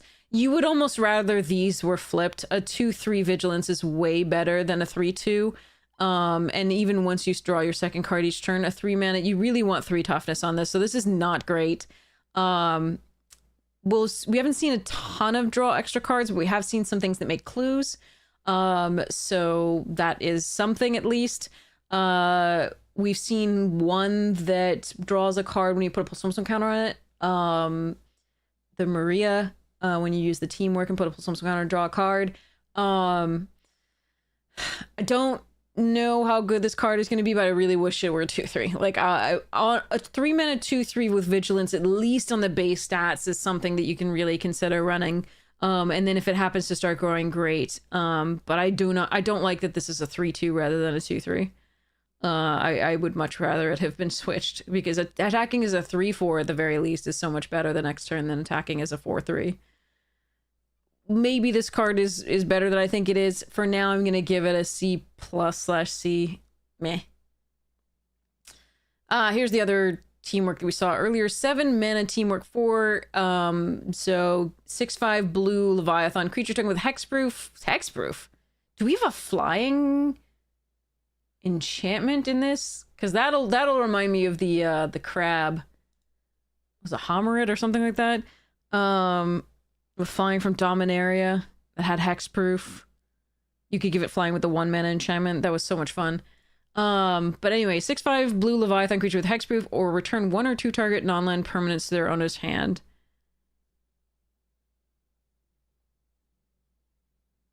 There's an artifact that gives flying? Oh, interesting. Okay.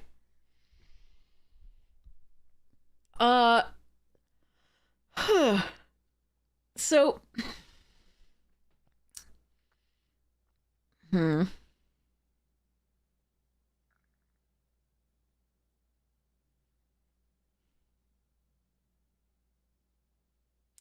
So a 6/5 blue Leviathan. Okay, so we've got it was a. Okay, let me go. Hold on.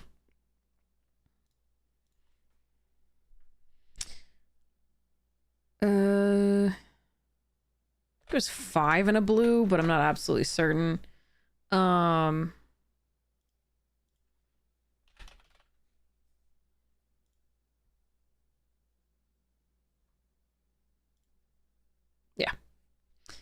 So here's Coldwater Snapper. It's a 4/5 rather than a 6/5. But it does only cost 6 as opposed to 7. But in exchange for that 1 more mana, you're also getting the option to teamwork for return 1 or 2 target non-land permanents to their owner's hand. And that is very similar. We've had a lot of 1 or 2 target non-land permanents. We've had a lot of things like that. Usually they're named Tide something. So here's Calamitous Tide, return up to 2 target creatures to their owner's hands. Then you get to draw 2 cards, discard a card. That's at 6. We've had the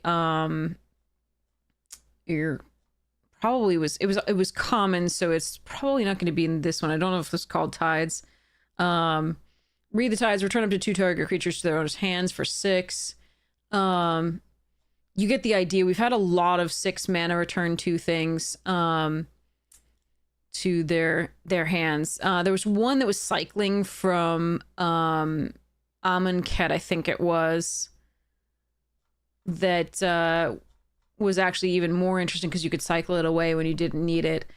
So this is expensive, but the effect, if you can teamwork this, and if you can find, apparently there's an artifact that gives flying, nobody says, but if you can teamwork this, I think you're doing very well.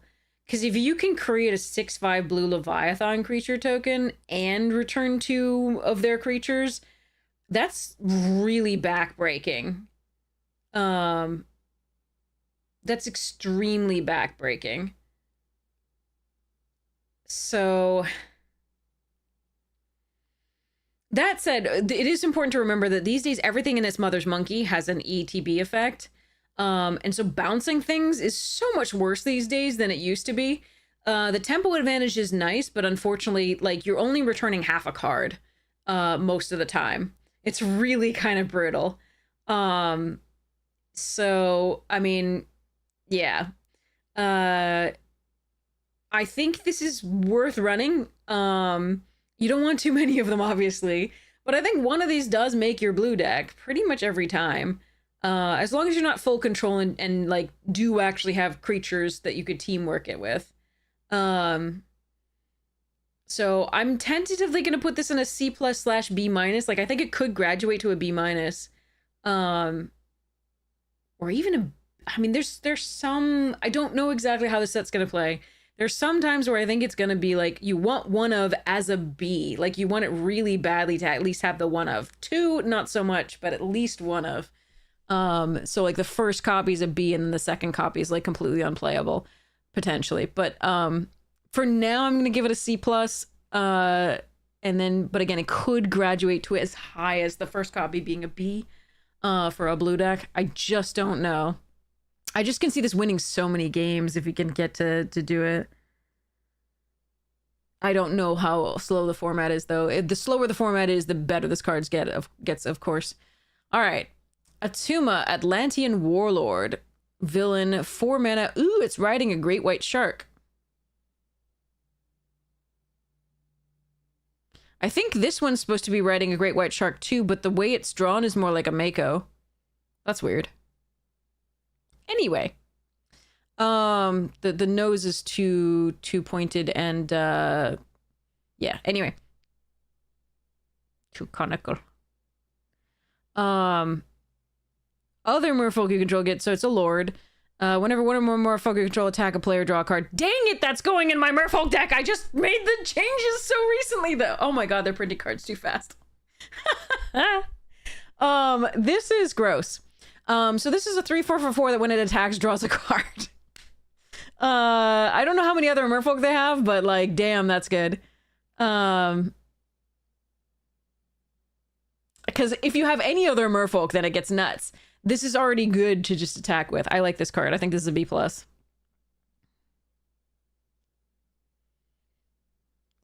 Bold Biochemist. 2 mana, 1/3, power up, put a +1/+1 counter on this creature and draw 2 cards.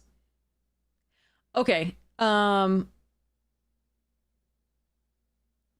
right, so that is another Brothers War card, similar to another Brothers War card. So bruh. Third Path Savant. Okay.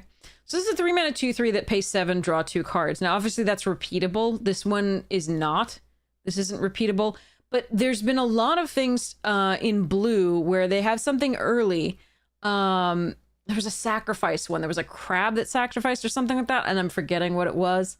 Well, maybe it wasn't a crab either. It was definitely just something small that you then waited, and then eventually you sacrificed it and drew 2 cards or 3 cards. I think it was 3 at the time.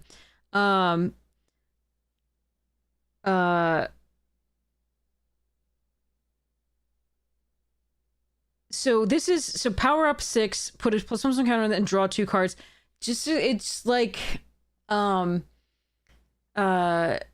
we've had various versions of this where it's just a small thing that nobody wants to kill, because it's so dinky, but eventually it gets value.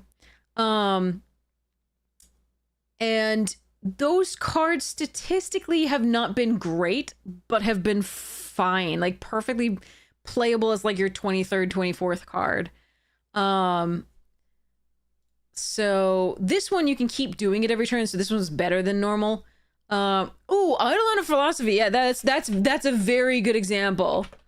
That is a very good example. Yeah, the 1/2, you pay 7, sacrifice it, draw 3 cards. That is exactly what we're looking at here. Something that's tiny that like it's, you know, if you have to play it early, at least you're getting value for playing an enchantment, for example, from this set, which was Theros Beyond Death. But eventually you paid 7, sacrificed it to draw 3. So this is a similar idea, except it stays on the board and you put a +1/+1 counter on it. There was, in Bloomburrow, there was a rat. Thought Shucker or something like that. I forget. Yeah, okay.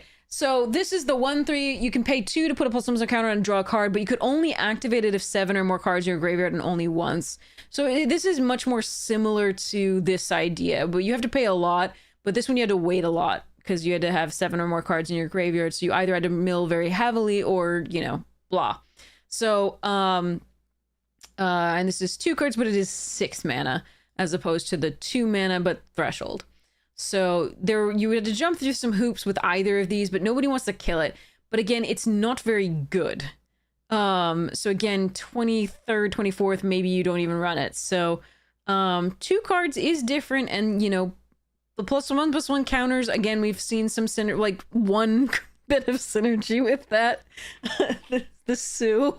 But you know, it's something to consider. The 1/3 body does matter on the blocks, so that this may be better than, you know, the Tide Duder guy, the Eidolon of Philosophy here. So yeah, I think this is a C+/, but it may not even be play. I don't know. I'm gonna give it a C+/C for now. Depower, 3 mana, costs 2 less to cast if it targets an attacking creature. Target creature gets -4/-0 until end of turn, draw a card. The 2 less to cast if it targets an attacking creature is pretty sweet. Because we actually have had this at 3 mana or 2 mana in the past. -4/-0, draw a card. We have seen this multiple times. Blue has had it in the past. It hasn't been that great. But except in like spells decks. So the prowess decks don't mind having this because it's a spell that cantrips. It replaces itself.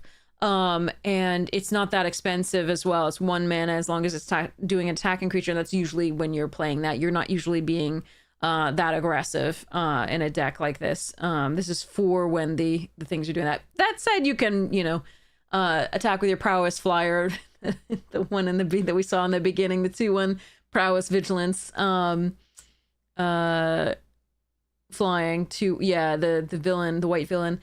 You can do this, and if something blocks it that is 3 toughness, you can use this to kill the robot that we saw.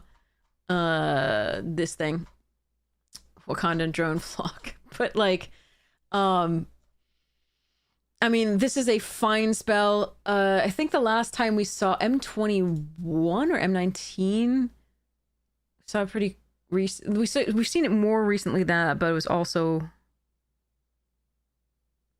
yeah. Anyway, it's been printed a lot. We've got white. I think it was 2 and a blue, but it could actually been quite a bit less more recently.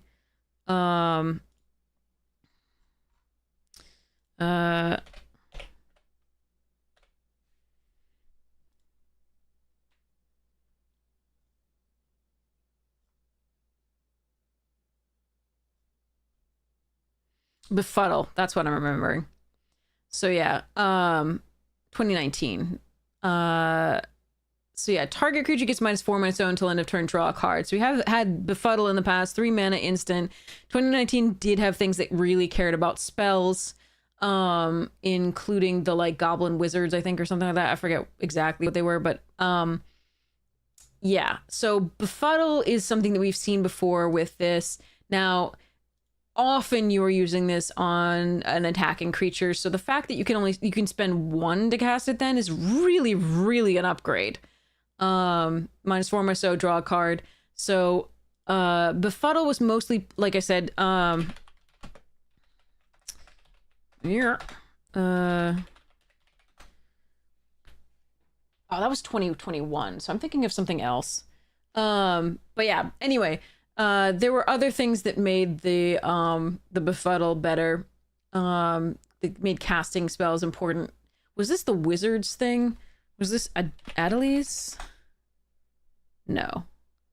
All right. Anyway, there was stuff that made Befuddle matter. But this is a better Befuddle. I still don't know how runnable it is, but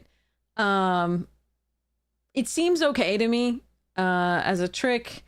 I usually prefer the bounce tempo plays, but this can work, and it can do stuff for your prowess stuff.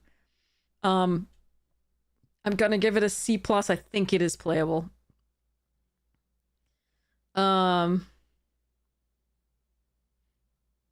It doesn't work for the draw 2 unless it's your turn. Echo Perceptive Prodigy. Human Hero. 3 mana, 1/4. Vigilance. Copy target activated trilogy. Ugh. From a creature source. You may choose new targets for the copy. Well, you can tap 2 things down. With that white creature. Or you can give 2 things hexproof with the uncommon white creature that gives 2 and tap and gives something hexproof and +2/+0. This is a very interesting card.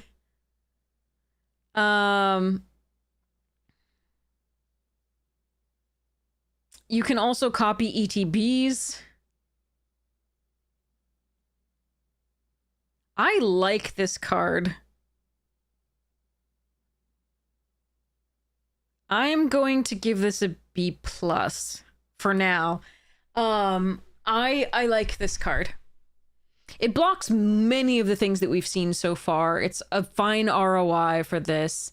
And you get to, yeah. I think this is pretty cool.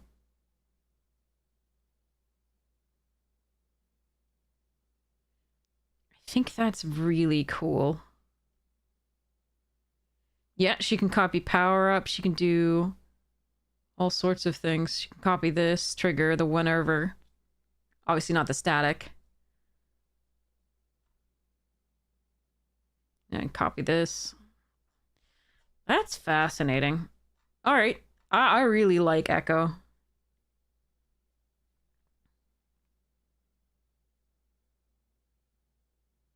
Dang. Okay. Falcon, Winged Wonder. 5 mana, 3/4 flyer. When it enters, create Wet Red Wing, a legendary 1/1 blue bird scout creature token with flying, and whenever Red Wing attacks, surveil 1. So it's 2 bodies with a 4/5 for 5. It's fine.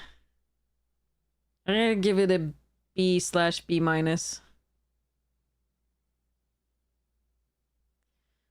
Falcon's Wing Harness. 2 mana. When it's here's the plus the flying. When it enters, attach it to target creature you control. That's always nice when you get the free attach. Equipped creature gets +1 and had flying and ward 1. Okay, but equipped for 3. Okay, sure, that's good. This is a good card in limited, in my opinion. We haven't seen as many flyers that don't cost like 5, so I really kind of like this. So yeah. And you can get in the final points of damage with a flyer. Seems good. And the ward 1 isn't inconsequential and limited, so that's kind of nice. I think this one's probably a B/B plus. I might take this one as a B plus so far, knowing only what I know so far. All right, Frozen in Ice. 3 mana, sleep. Loses all abilities and can't become untapped.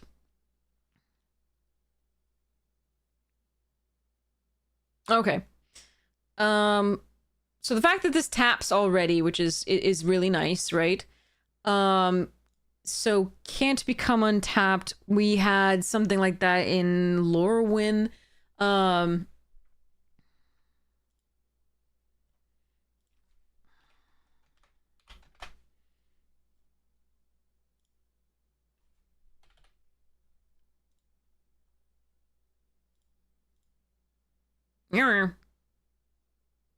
Oh, I did black. Sorry. That's not what we... It's not how we do this. So Blossom Bind. So can't become untapped and can't have counters put on it was very important. But this is the one that comes into play and taps enchanted creature. That's a big part because a lot of the sleep mechanics don't necessarily tap the creature when they come into play. Charmed Sleep did, right? They were 3 mana when they did, and then we had a few that were like 2 mana that didn't tap at the turn that it did come into play. Enchanted creature doesn't untap during its untap step is the same idea. This is just a worse sleep, Charmed Sleep. But it didn't require as much investment in blue. But yeah, so there's been various sleep effects that we've had, recently. Blossom Bind is one of the more recent ones where it taps enchanted creature and it can't become untapped. That phrase is newer. This is the first time I've ever seen it. The Lorwyn can't become untapped, right? That's the first time I've actually seen it. Now this one also says it loses all abilities. That is a lot. So, but it's 3 mana instead of the 2 that you can see. That's a lot. Losing the abilities is really good as an addition to a sleep card. Because one of the weaknesses of like Charmed Sleep was, okay, well, you just untap it, right? And if it had Vigilance, then it was never going to tap again anyway. So, or they could attack with it once and it would still do something. But yeah, force attack, like untapping was a thing. Like if you twiddle it, it'll untap, right? Stun counters less so, but again, can't be kind of untapped was a huge thing here. The losing all abilities, right? We've sort of got a combination of like, it's not unable to scream because it doesn't turn it into an O2, but loses all abilities as part of that. So they're sort of combining the sleep idea with the unable to become untapped and the loses all abilities. So for 3 mana, that's not too bad. I mean, when you consider that, you know, Charmed Sleep was not that long ago. God damn it. I hate everything.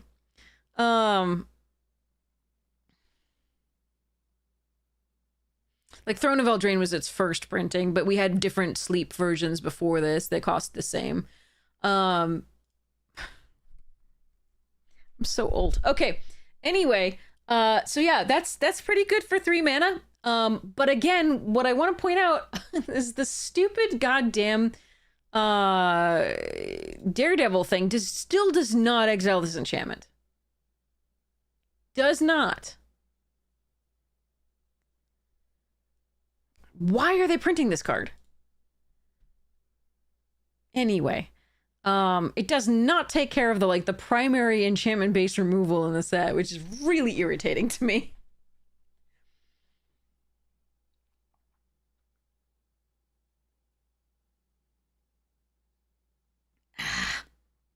Anyway, this is a decent removal spell, and blue is going to want it.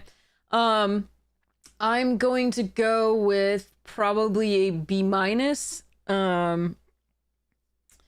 Seems okay. And I haven't seen any enchantment removal that takes care of it that well, so it may graduate to a B. Futurist Forge, 2 mana. When this enters, draw a card. 4, sacrifice this artifact, draw 2 cards. So it's a cantrip artifact, but then you can also pay 4 sacrifices, draw 2 cards. It does remind me of... No, not that.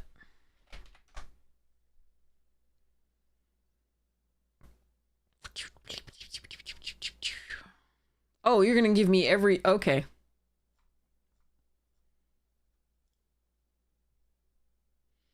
So this one is Scry 2, which is sort of similar to draw a card, but it, you know, it is only 1 mana. And then you can pay 4 sacrifices to draw 2 cards. So this feels slightly better because drawing a card right away is nice, but it is on 2 rather than 1. And then you can sacrifice this artifact, draw 2 cards. As we've been expecting that there's going to be artifact synergy, so that might be even more important here. I don't know what those artifact synergies are yet, so I don't know how to rank this card. I'm going to give it a C+ for now. It's perfectly fine.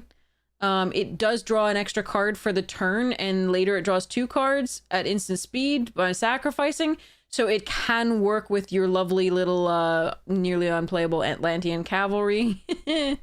Can enable that twice over the turns. But for now, I'm just going to give it the C+. The art is cool, though. Good use of lighting.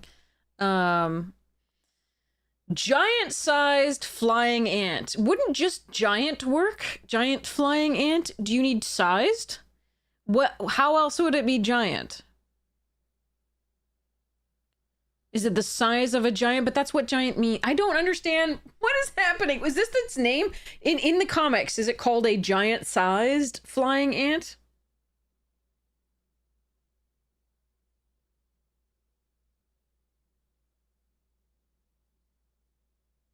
It is a specific phrase in the comics? Thank goodness. Because I was going to get upset. I was already getting upset. Flying-sized anting giant. Giant-sized comics, which had more pages than usual. Yeah, like... Anyway, sorry. Okay. So it's a 4 mana 3/2 flash flyer. When it... Okay, tap or untap target non-land permanent. Okay, so we've just made a big Pestermite. So this is a 3 mana flash flyer. When it enters the battlefield, you may tap or untap target permanent. That's the same, but this is non-land permanent as opposed to Pestermite, which is any permanence. And for 1 more mana, you only get +1/+1. So meh.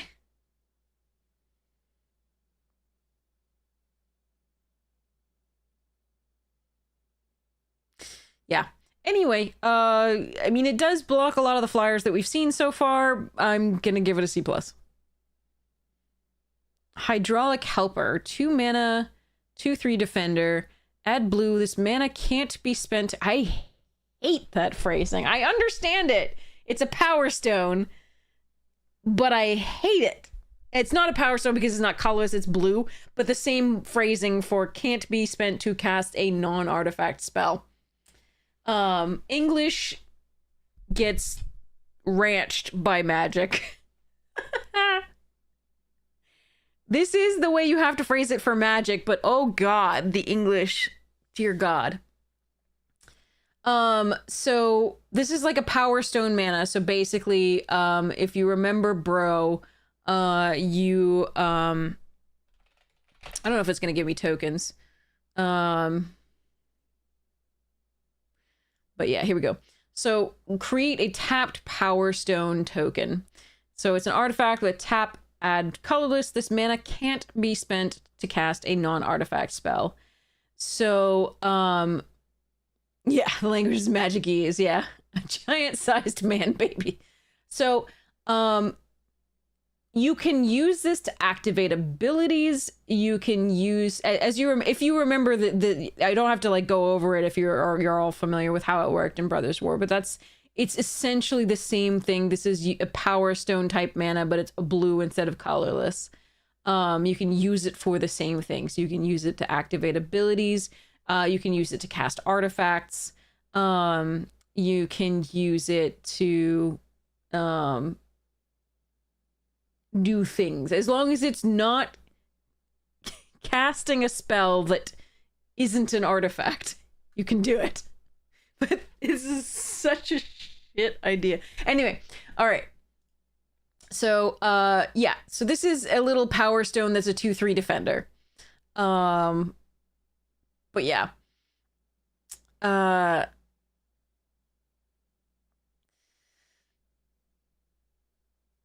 I feel like this little Hydraulic Helper is way less advanced than Stark's normal thing, so I'm assuming that this is before Stark, that got good at designing shit. So, there we are. But a 2 mana 2/3 defender that adds mana is not bad. That adds relevant mana, and I'm assuming this is going to be relevant mana, because we do have a lot of power up that it can use. We do have a bunch of abilities that it can help use as well, like the ones that we saw in the white where there were 2 colorless, right, to tap to use the ability. Again, power up in those seem pretty good. And again, a 2/3 defender for 2 is not the worst when you're a controlling deck or you need an artifact on the board to start doing improvise or other things like that. So we'll see what sort of artifact synergies they have. But on the face of this, I think this is probably decent. And again, C+ for now, but this one could maybe graduate to a B-, depending. I am Iron Man. 3 mana. Until end of turn, target artifact or creature becomes an artifact creature with base power and toughness 4/4 and gains flying. Draw a card. So we've seen many versions of this. So suit up here, target creature or vehicle becomes an artifact creature with base power and toughness 4/5. Almost always you get a buff and toughness for 3 at instant speed and you draw a card. So we also had the mutation one from suit up was actually decent. But 4/5 is very different from 4/4. This one does gain flying, so that is interesting. We have had something, the one from Teenage Mutant Ninja Turtles was interesting as well. Just because again it was decent. Black Sabbath, yes. Oddly, I think Saffron Olive was opening a bunch of collector booster boxes of this set, and not only misread Agent Coulson as Agent Phil Coulson as Agent Phil Collins and just went with it and was like, I wonder if Stan Lee was a fan. Why is he in Marvel? And I was dying. But also, in fact, did sing the Black Sabbath's Iron Man every time he hit an Iron Man, essentially. Off key, just like I would. I would also be off key. I don't think my voice knows what a key is, but yeah, it was pretty hilarious. But Phil Collins just sent me. I was just like, are you? Maybe Stan Lee's a fan? I was rolling. Okay. Anyway, Suit Up is the similar idea to this. This one does give flying and base power 4/4, which does mean you have to be a little bit careful about going down to 4 against the blue deck.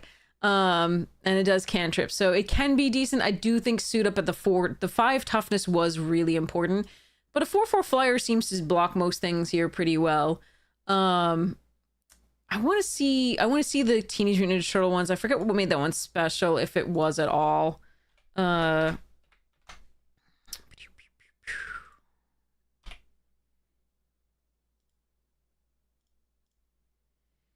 Mind Transfer Protocol. Base power and toughness 4/5. Yeah, draw a card. It wasn't really that special.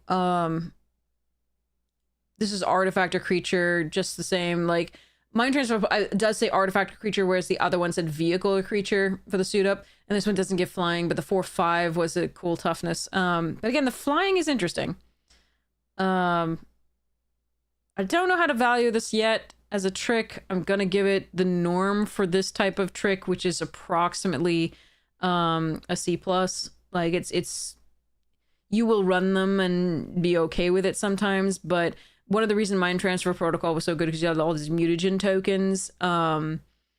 So this I Am Iron Man does in fact go pretty well with this Futurist Forge, right? Because you can block with it and make it into a 4/4 and eat something and then draw a card and then sacrifice it later for 2 cards. So that's the best combination we've seen with it so far. But the Mind Transfer Protocol is you just had all these mutagen tokens lying around a lot of the time, and you could just make them into blockers, surprise blockers, which is pretty cool. And the 5 toughness was a huge deal in that set. So I don't know about the 4. We'll see.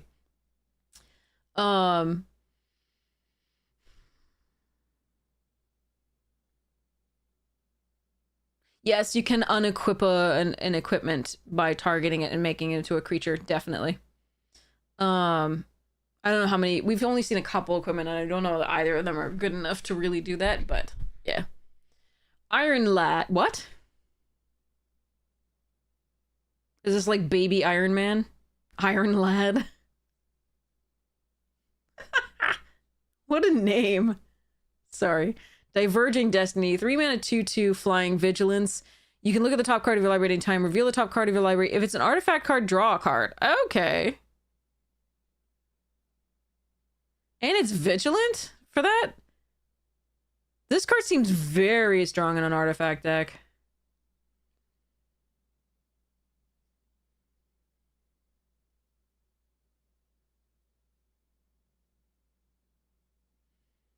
Overall, we only saw 2 artifacts, or maybe even just 1 in the white. So I'm assuming that the artifact deck is going to be a different combination.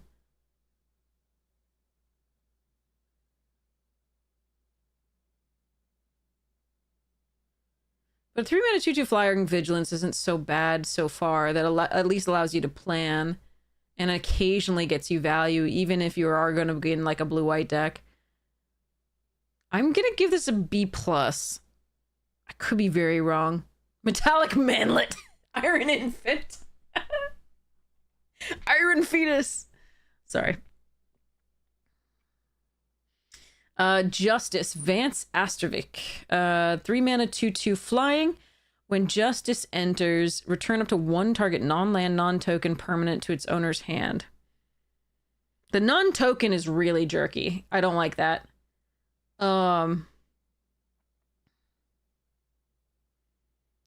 Returning tokens is one of the best ways that you can get value out of a bounce these days. Whenever another non-land permanent you control is returned to its owner's hand, put a +1/+1 counter on justice. So in theory, you could bounce a creature you control and get it out from under the sleep enchantment, the frozen and ice. You can't get it out from under a banishing light because you can't target it because it's not there. You can bounce the banishing light briefly, but you won't get this. And then you can get your ETB back.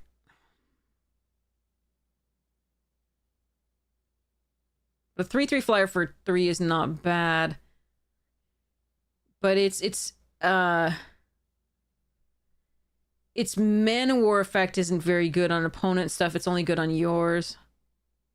But if you have to, you can bounce something of theirs.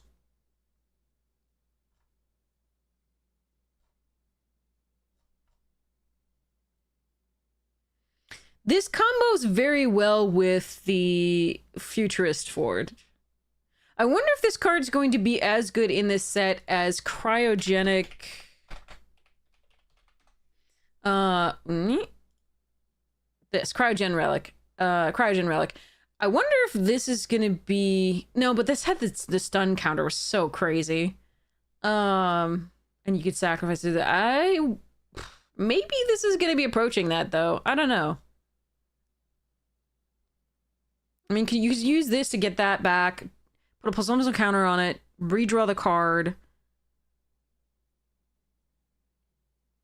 I don't know. This can get that out from under the sleep enchantment, which is interesting, but I don't know about the rest of it. And you can bounce their non-token creatures. So it's still decent. It's just not as good as like the normal Mana War effect, which can bounce tokens, and that's just so much better. I'm tentatively gonna give this a B. I might be undervaluing it. I'm not sure. Kid Loki. At least I know about this stuff from what's it? The Loki show.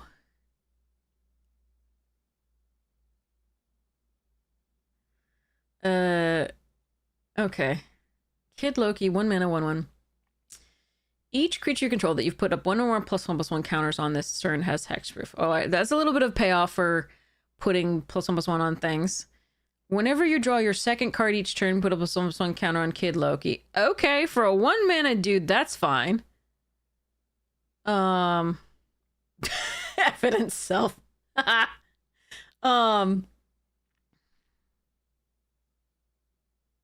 And Kid Loki's a villain?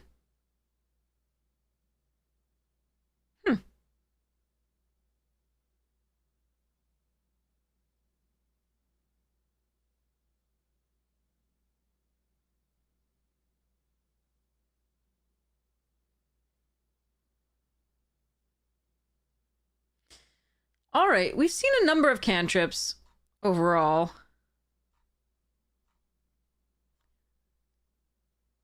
I do think the Kid Loki is decent. I do think this is a fine card. Because I think it probably grows pretty fast. And at 1 mana, I'm happier with that than the 3 mana.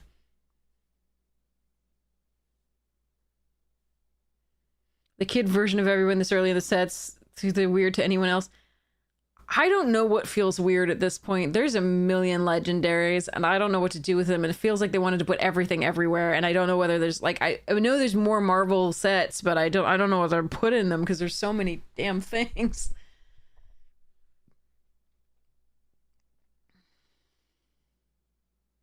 God. Anyway,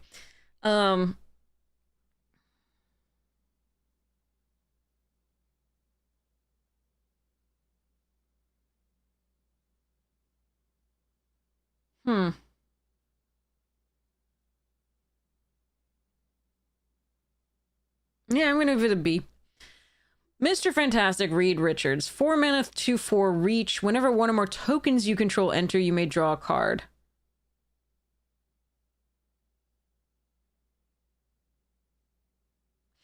I am going to admit something. Uh, so in The Incredibles, the wife had the stretchy ability, and Mr. Fantastic has the stretchy ability. And I think it's the most repulsive ability that like the major heroes possess. Like I think it's oh I hate it. I find it horrifying. Sorry. I just think it's awful. I hate it. Yeah. But gives him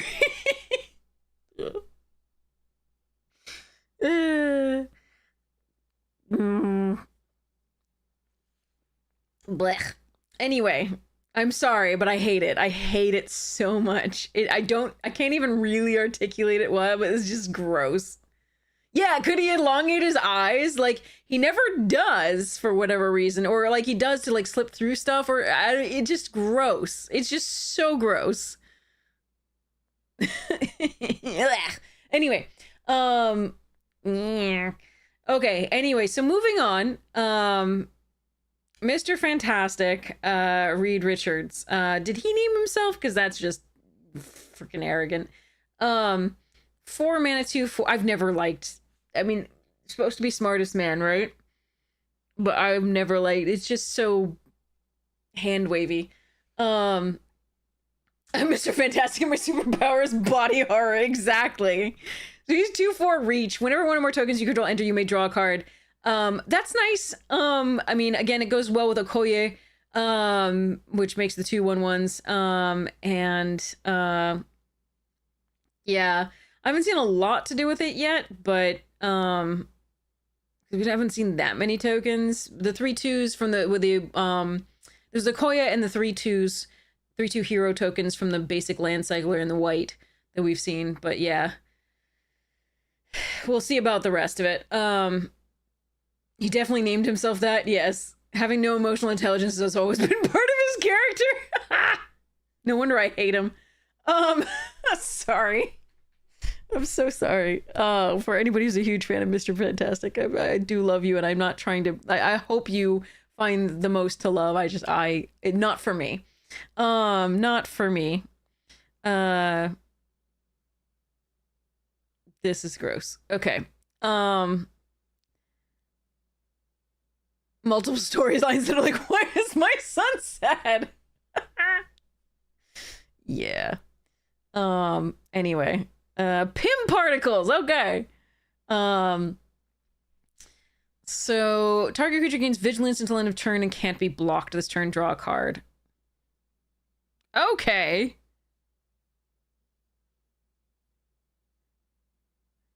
Interesting.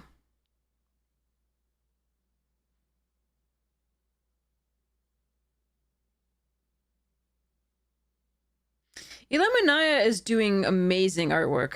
That's really cool. The more you look at it, the more you see. It's really, really interesting. So one of the interesting things that we've seen... Yeah, the thing is great.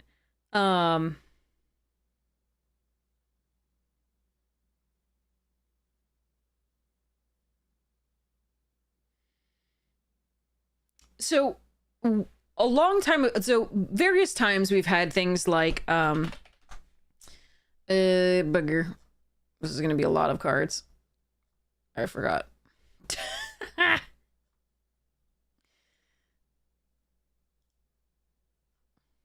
I can do this. It's gonna be fine. There we go.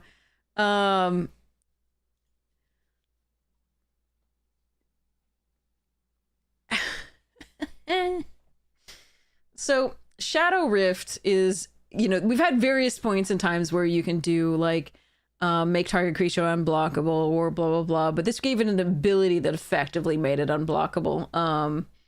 Because most people don't run shadow creatures post Tempest. There's a couple that you can run.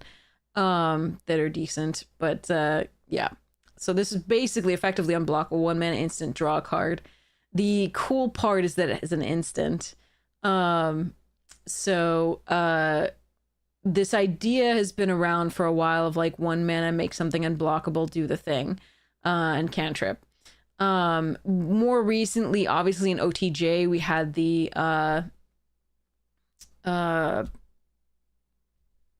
tiered thing.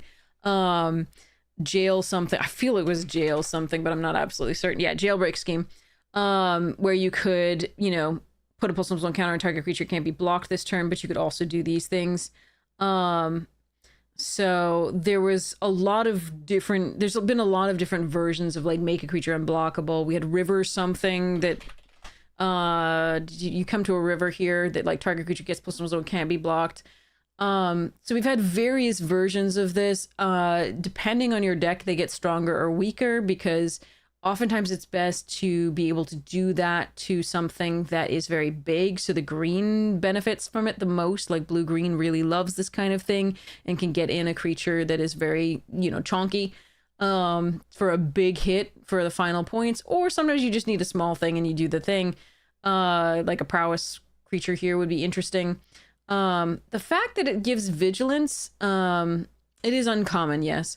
The fact that it gives vigilance is really interesting, because we haven't seen, this is the first set in a very long time that I haven't seen at Comet. No, it's not called Vanquish. What is it even? There's been 3 sets with it in a row. It's Dusk, like it's 5 mana, 4 and a white. Destroy target creature. If it's tapped, it costs 2 less, or if it's attacking, it costs 2 less. There's so many different versions. Yeah, Johnny's Response is actually the most recent with Secrets of Strixhaven. 3 less to cast if it targets a tapped creature, destroy target creature. We've got so many of these that have been printed recently with just different names, same freaking text.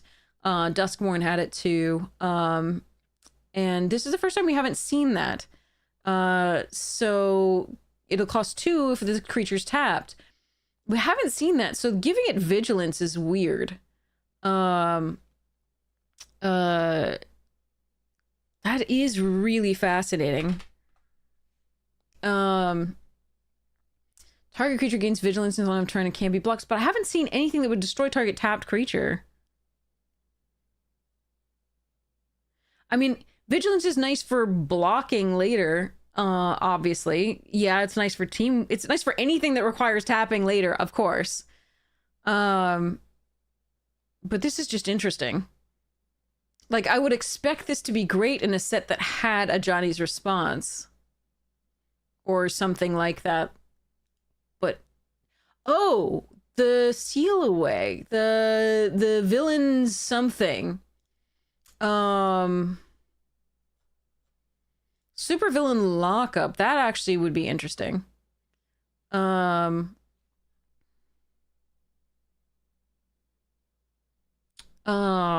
it might be protecting against this, which is a similar idea to this. Huh.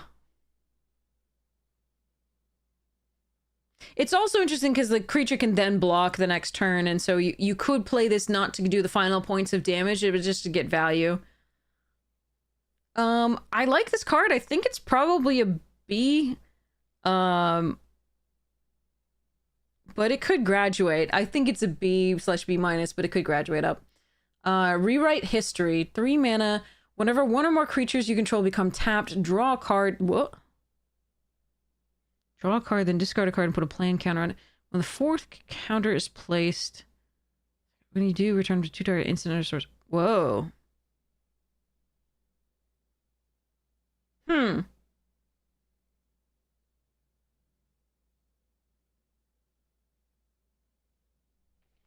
Okay, that's fascinating.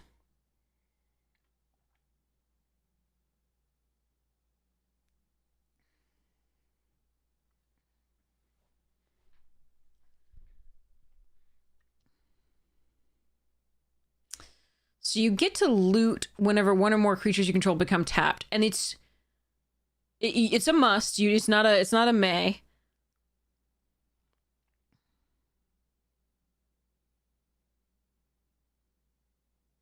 but you can use it the turn it comes into play. So for example, if you have the little deuter guy, the hydraulic helper, right? You don't have to necessarily attack to trigger it. You can just tap this to trigger it. You can also trigger it with teamwork. So draw a card, discard a card, and put a plan counter on this enchantment. The thing is, you can also discard instants or sorceries that are not going to be good early, like the 7 mana one that we kind of like for a finisher in some decks, like in many decks, actually, Atlantis Attacks. So you can discard this and then get it back later when it's going to be more valuable to you. This plan I actually like.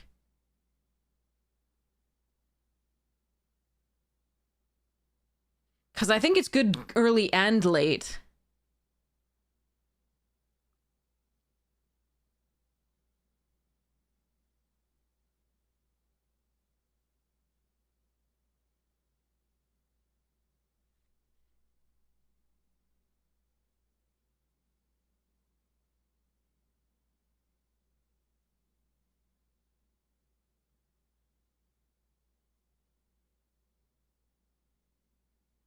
Yeah, I do like this one.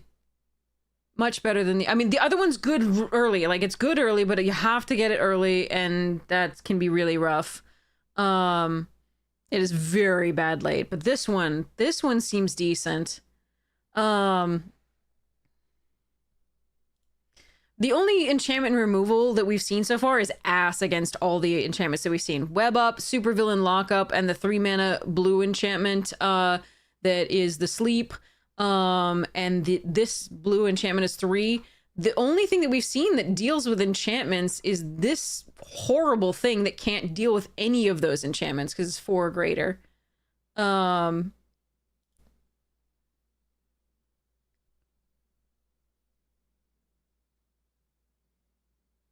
this one seems okay. I kind of like this one. It's a little slow, obviously, but I kind of like this one. I'm gonna give it a B- for now, but I think it's an interesting one. Shield Deployment Drone, 3-man 2/2 flying. When it enters, create a... Oh! Okay, so this is, so... BDP... Oh god, there's gonna be too many Eldrazi's at this point. But there we go, okay. So, Eldrazi Sky Spawner was a 3-mana 2/1 devoid flying. When it went to the battlefield, put a 1/1 colorless Eldrazi Scion creature token onto the battlefield. You could sacrifice for 1 to your mana pool. Obviously, that ramping you was way better, but this one creates a soldier token, and usually a 2 bodies with 1 flying and 1 on the ground is very good. It's also an artifact for our lovely little Iron Lad, which is really nice. And it's a common, so I think this card is very good. Yeah, Preening Champion is another thing that is similar. The 1/1 blue and red token. But this one is an artifact too, which is really sweet. I do like this card. I think this is a B-/B. I really like this card. Again, that is basing it on the power level of things like this in the past. But this is also relevant that it's an artifact, so I think it's going to be roughly similar in my opinion. We'll see. Again, so quite good. Shuri, Wakandan Inventor, 2-mana 2/1 artifact spells you cast cost 1 less to cast. Oh, nice. 1 mana, target artifact you control becomes a copy of second target artifact you control until end of turn, except it isn't legendary. Oh, okay. This one, Shuri also makes the Futurist Forge really good because you can have creatures in play and you can turn this into that creature. That's pretty sweet, but obviously nope, not either sworn. God, what was it called? Have it in my deck. Anyway, there was a 2/1 that made your artifacts cost 1 less to cast and is always very good. Ethereum Sculptor?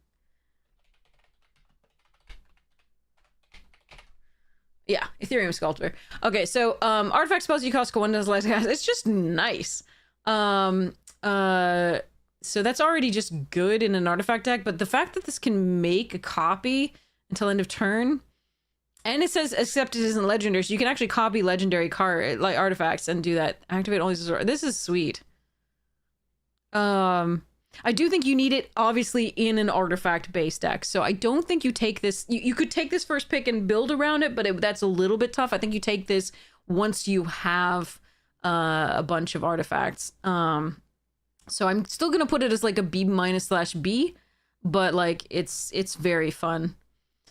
Stature size shifter. Isn't that what Ant-Man does? Blue 1/1 can't be blocked for powers 1 or less, and then you can power up. Oh shit! All right, so she's a 1/1 that can't be blocked to start with, and then eventually she can just not be blocked, and you can just pump her to whatever's lethal. So she's kind of like a blue fireball. That's pretty cool. And nobody wants to kill a 1/1 randomly, so that's really sweet. Yeah, okay. I like it. She's also scalable. Like basically, she's good to run in any deck just because you can play her in turn 1 for value, but you can, and then you can power her up later, like we said, or you can play her for whatever 2 and X is, and she would just be able to, enter as a bit, whatever scalable size you need her to be. So I do think she's pretty cool. Not enter as, but be a 1/1, then be bigger based on whatever you need her to be at that time. If you need a 4/4 to block a bunch of, like, a couple 3/3s, sure. Like, to stop a couple 3/3s from attacking. I like this card. I really like this card. I think this is a B+. I really like this card, and maybe I'm overvaluing it, and we do have to see how much, like, 1, point of damage instant speed stuff we've got here, or, like, a shock. But I think she's great. Stature is Ant-Man's... Oh! That would make sense. Okay, but Ant-Man can get big too. Ant-Man gets small and big. Remember? I mean, I saw the movie. Okay, super. Look at that head. Is Megamind. My giant blue head.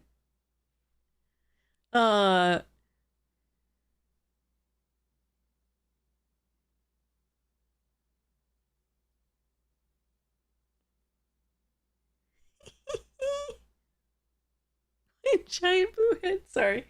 Oh, I can only see Megamind in this. I know it's supposed to be evil, but oh my god. And it's all, his forehead's all veiny and shit. That's gross, but Okay, anyway, super intelligence. 1 blue mana, enchant creature. The beginning of the upkeep of enchanted creature's controller. What? The beginning of the upkeep of enchanted creature's controller, that player draws a card. I see. So you put it on a creature and you hope they don't kill it and that you can draw a card the next upkeep.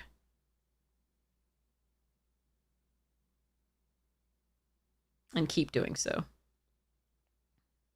Or you hope that they have 1 card left in their library and that you can mill them out. So you want to put this on the... Okay. So Super Intelligence wants to go either on the hexproof 6/5 that you made off the Leviathan, or it wants to go on any creature as long as you have the +2/+2 and hexproof Deuter guy. Patriot. Apart from that, I feel like this is asking for a 2-for-1.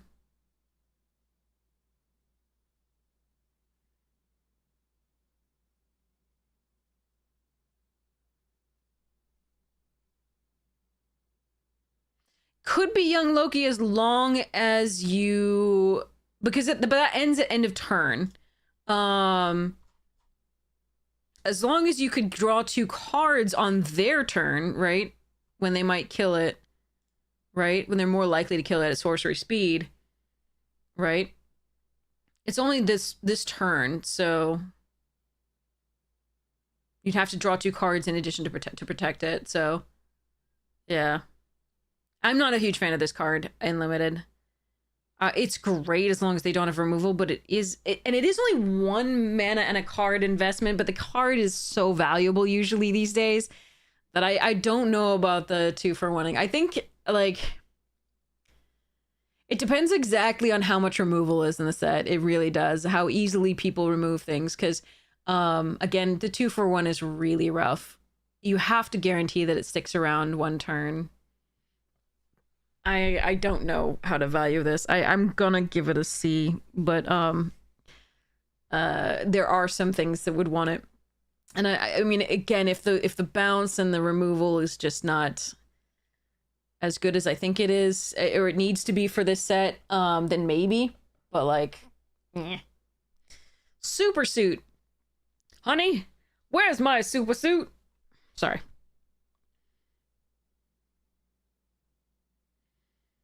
Super suit, 2 mana flash. When it enters attached, untap that creature goes plus suit. Yeah, I mean, it's so Edge of Eternity's had something like this that was a little bit better. Gave hexproof as well. Ilvoy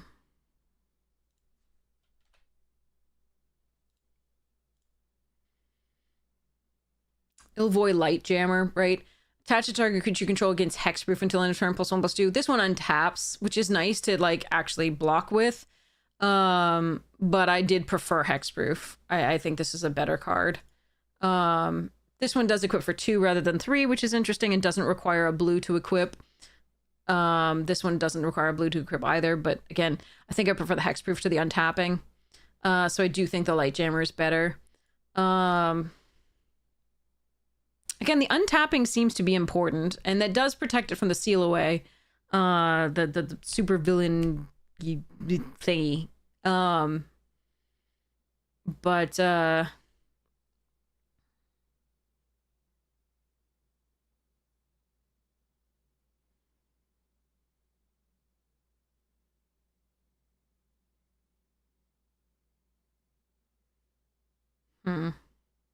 yeah, there are some tap abilities. There's the little 1 white dude. Where'd he go? Tippy tap, tap, tap, tap. Me. I forgot where it went.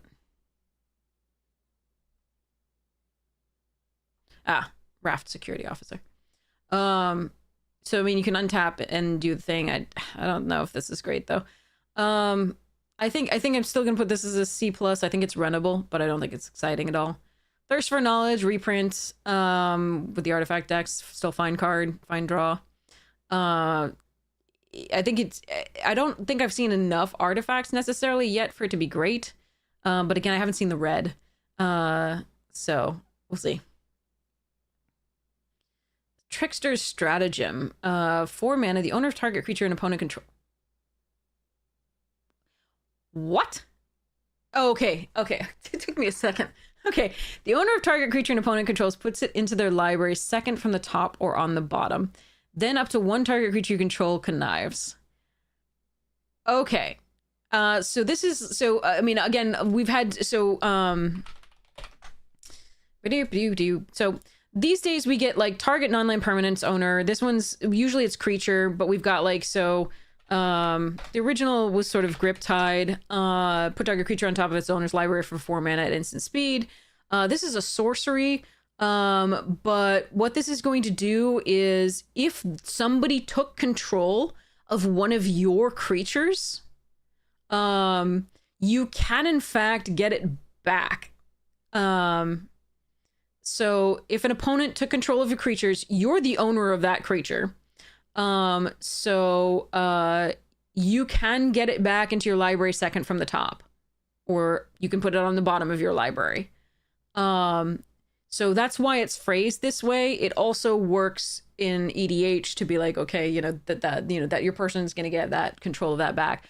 But the owner of target creature, but basically in limited, almost, it's very rare that they'll steal your creatures. It could be, but basically you're usually going to be using this to put a creature an opponent controls into their library second from the top or on the bottom.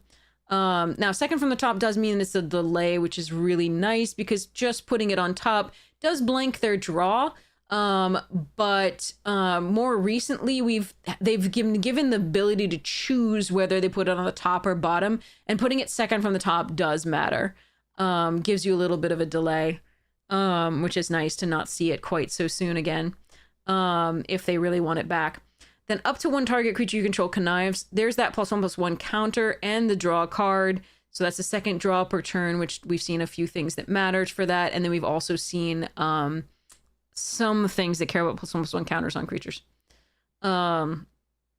So this is kind of the vanish from sight, or like Griptide or whatever it is. This, you know, the 4 mana put something on top of the bottom, you know, of this set. We've had so many different versions of this over time, and you keep getting, you know, different extra abilities or things, and this is non-land permanent versus just creature, which is so nice.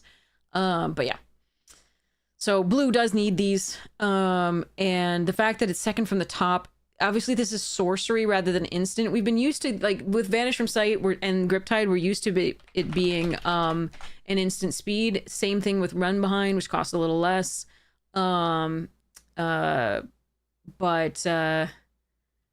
We're used to it being instant, and that does really matter. So I don't know how this is going to be at sorcery speed.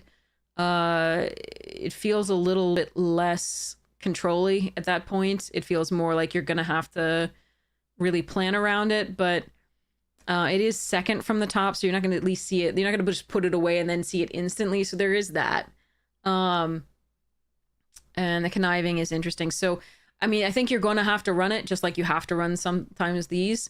So I'm gonna give it a B-, but I think it's just what's available to blue at this point. But you're not excited about it, usually. We say thee nay. Teamwork 2.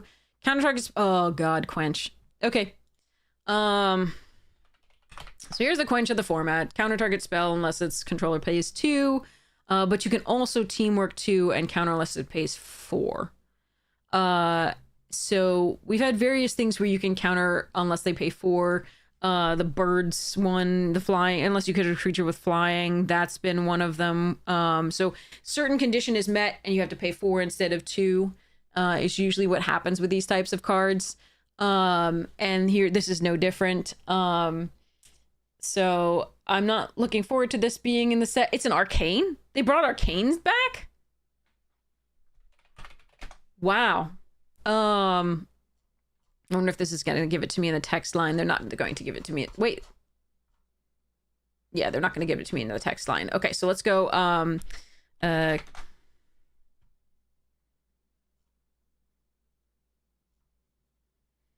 So instant arcanes. Arcanes are originally from the champions block. So champions, betrayers, and saviors. And the arcanes are really interesting because you had something called splice onto arcane, meaning if you cast an arcane spell, when you spliced onto it with something else, with whatever spell it says splice onto arcane, you could get that spell back again. So it was really interesting. And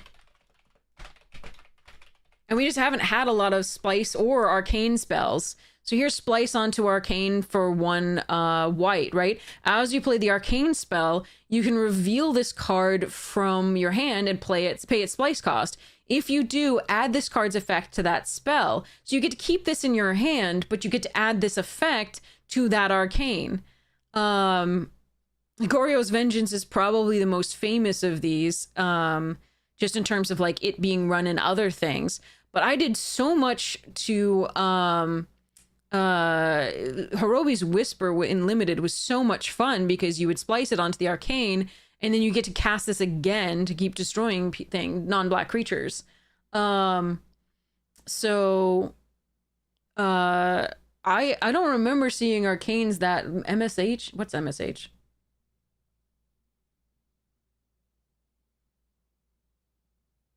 But yeah, I don't remember seeing arcanes since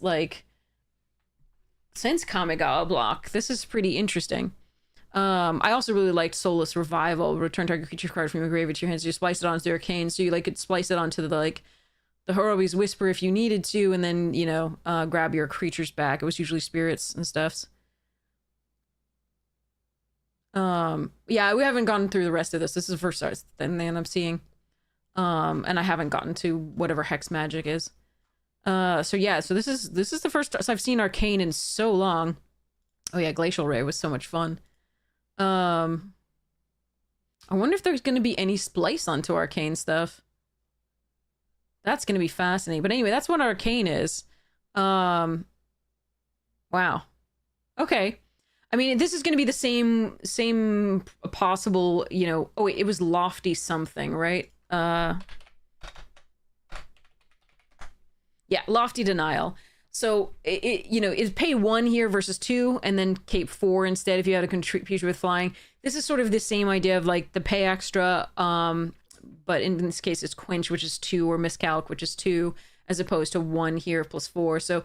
This is, you know, 4 if the cast using Teamwork. So you're going to have to plan around this. The fact that it's in the set, just like Quench. But to some degree, you know, you can't afford to play around it a lot of the time. But I do wonder if they're going to have those arcanes. All right. Wiccan, Rising Magician. Agatha, all along. So, 5 mana 4/4 flying. We seem to see that a lot right now. Whenever you cast a non-creature spell, exile another target what?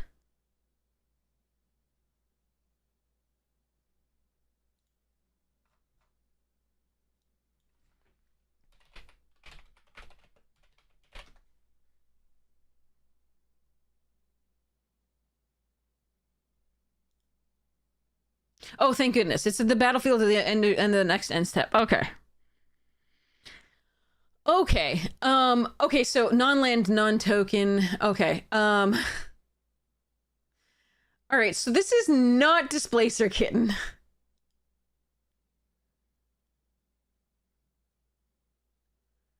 Yeah, nobody. No, yeah. No, I already figured that out, yeah.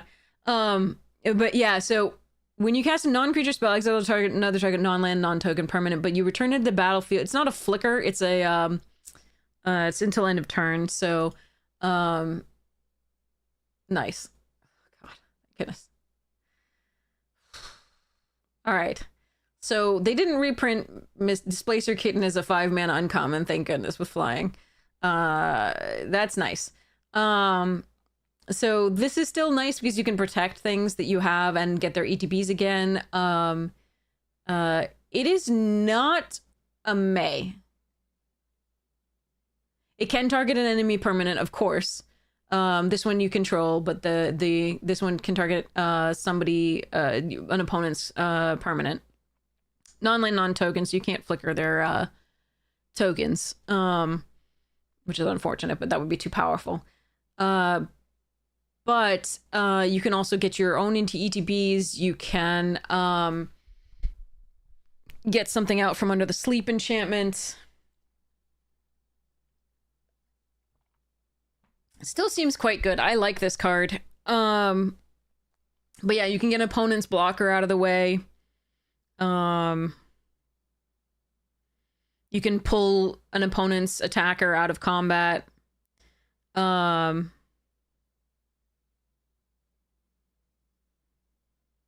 do you mean warp?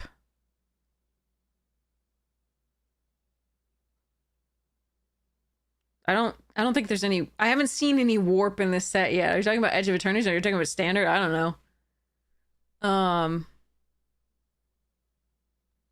I do not know about standard. I'm only talking about this set. But yeah, this looks interesting.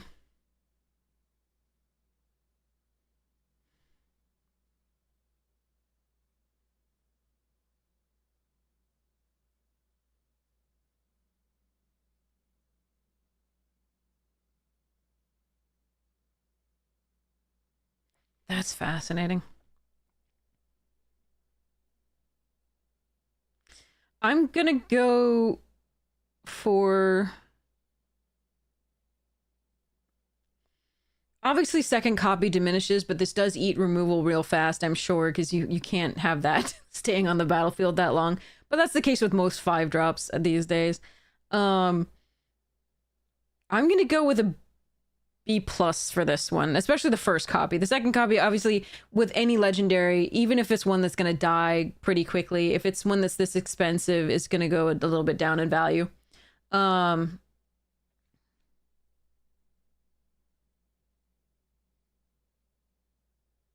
yeah, oof, that is fascinating.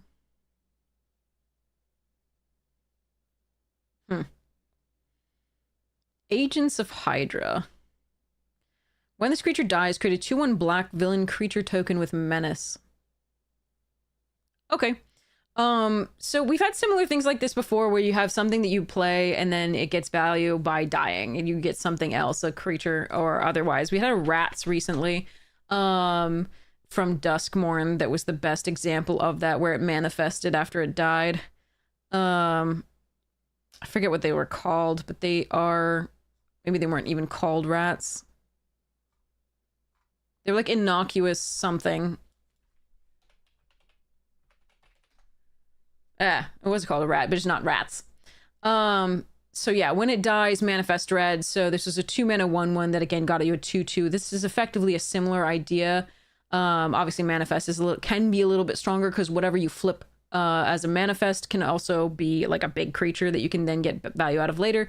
But it's a 2/1 black villain creature token with menace, which is pretty cool. Depending on how much sacrifice effects are in this gets better, and we see how it goes.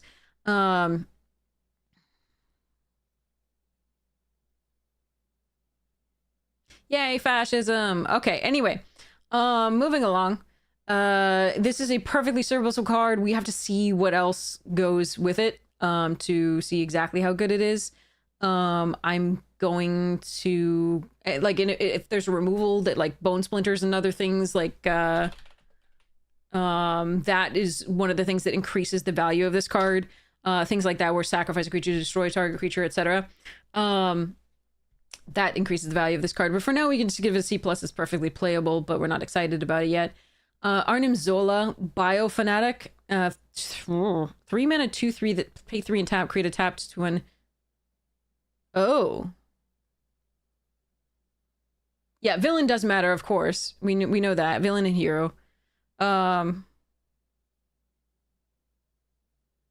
It's very easy to get 2 more creature cards in your graveyard in limited.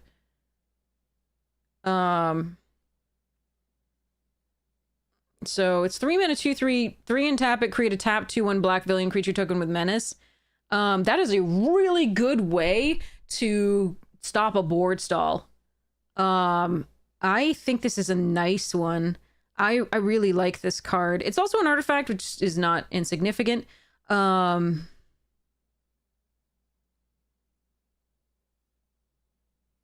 Again, if you flood out, again, it's you know, something to do with your mana. I haven't seen any graveyard hate yet either, such that like people are removing the graveyards, so it's pretty easy to have 2 or more creature cards in the graveyard at any one time in limited these days. I think this is probably a B+. I like this card. Baron Strucker, Hydra Overlord. Dang. Okay, 2/2 for 3, but villain spells you cast cost 1 less to cast. Human villain. Whenever another villain you control enters, you may have it connive. Do this only once each turn. That's drawing the second card per turn. That's very good for enabling the certain things that we've seen so far. It also makes your villain spells 1 less to cast. That is huge, because there's a lot of good villain spells that are quite expensive. And just being able to double cast on an earlier turn is really sweet. The conniving is also good for the +1/+1 counter synergies that we've seen. This is a very good card, I think, in this. I think I'm going to give it a B+ as well. I really like that one. Crossbones, Malicious Mercenary, 4-mana 3/3 Death Touch. Whenever that villain you control enters, put a +1/+1 counter on Crossbones. He deals 2 damage to each opponent. Oh, damn. This is going to be really good in 2-headed giant.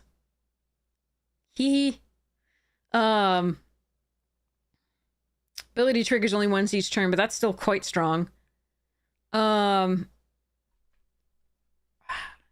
gonna give this a B, but I think it could graduate to B+. I'm gonna give it a B for now because this really is just a 4-mana 3/3 Death Toucher to start with. The villains are gonna be entering. That's really nice from the +1 and 2 damage. That's really sweet. But it really does combo really well with this. Yeah.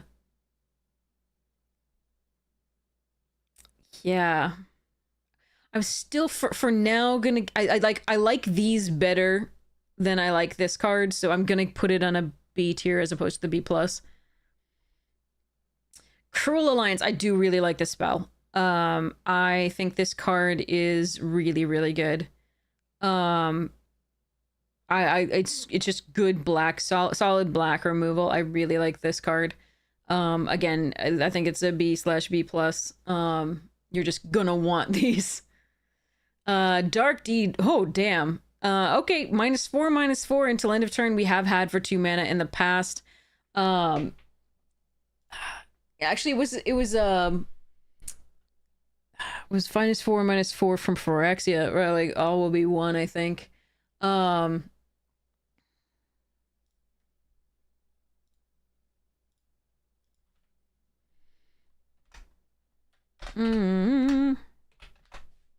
Drown, yes, that's the one. And you proliferate it as well. It was sorcery speed as opposed to instant. It was huge as a, like, this is huge. So basically you can think of this as like a better Last Gasp, and Drown and Ichor. Ichor. I think it's Ichor. Ichor? Whichever one I think it is, it's the other one, but I've gotten so used to saying that now I don't even know which one it is. I've got to go look it up again.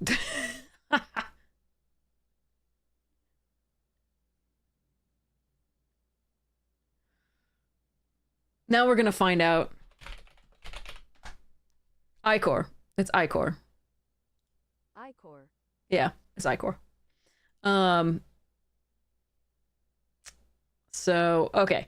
So Drown and Ichor, -4/-4 until end of turn, proliferate, but so instead of proliferating, you get the instant here, which is pretty cray-cray. But as we've had recently, Last Gasp, which was reprinted since Ravnica, hello? So this is the Secrets of Strixhaven, but Ravnica City of Guilds was where it first appeared. The -3/-3 at instant speed is so good. But now we've got the uncommon -4/-4 until end of turn at instant speed. That's kind of crazy. Dark Deed. This is a great card. This is a B+/A- removal spell from what we've seen. There are a few things at 5 toughness that we've seen so far, but most things this kills. And the fact that it's instant speed means you can use it as a combat trick, and it's just nutty. What the hell is happening? Why does Electra look like she's being pierced with her own sai? And why is Bullseye looking mean? I thought Bullseye was a hero.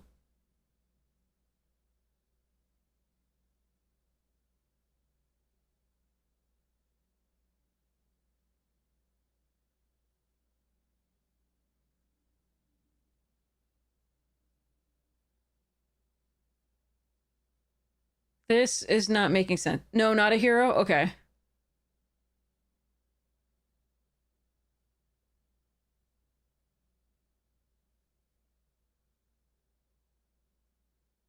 Fascinating. Oh, it's assassin. Okay. All right. Huh. Wait, does Bullseye actually kill Electra in the comics?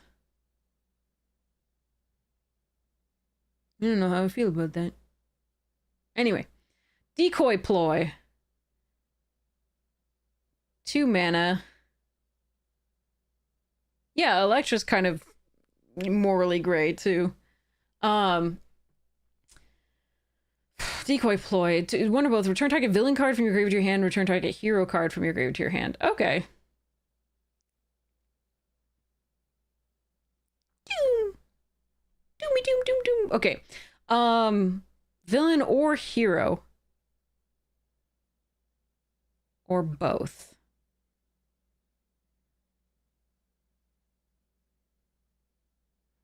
I don't like Bullseye then.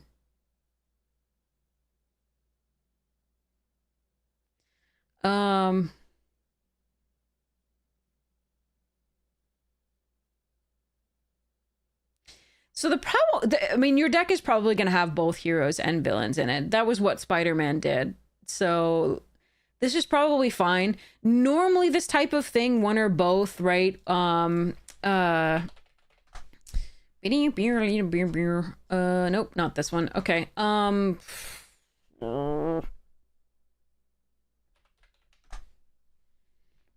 Probably not this one either.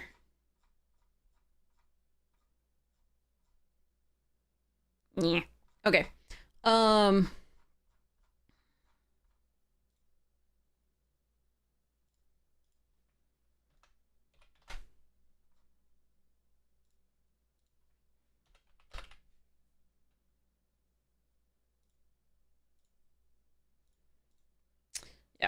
So usually you get the option of returning one target creature or two of a particular type. And that was a good thing. With this, oftentimes I feel like I'm going to want to return either two villains or two heroes. But again, if it's like Spider-Man, then this will probably still be fine to get two cards from my graveyard back to the hand. Again, these types of cards, the slower the format is, the better they get because they're two cards for one, essentially. So in... oh god, there's probably so many soul cards right now. I want a common though, so... Suck. Meow. I will just go find it later. Okay. There's too many of them. No, there we go. So, for example, Soul Salvage was in Dominaria. Now, Dominaria was an extremely slow format for the most part. Obviously, there's the Wizard deck. That one could win out of nowhere pretty quickly. But usually this was a very slow, grindy set that's such that like going second was actually a very viable choice to get that added card advantage. But here, Soul Salvage was very good in this because it was 2 for 1. And anything in a 2 for 1 in a slower set is extremely good incremental value. So the slower a set gets, the better card, like the pirate card that we just saw, March of the Drowned, or the Soul Salvage gets. So this will be better the slower the set is. Now, Ixalan was actually pretty fast. And so this card was actually not that good in it. So we'll see how well this plays. But again, if both villains and heroes are being played in the same deck, you know, you can get the max value out of this. And again, I think Spider-Man was that way, so we'll see how this one looks. The deck with villains, one in theory, doesn't want to run as many heroes, but in Spider-Man you had to. Now this is a bigger set, so maybe that's not the case. But we'll have to see how it plays. So I'm not sure how to rank this yet. Normally I would rank it probably a C+ or B-, could be up to a B- in the slower sets, but could be completely unplayable if we're not playing both heroes and villains in a deck. Grim Reaper, Lethal Legionnaire.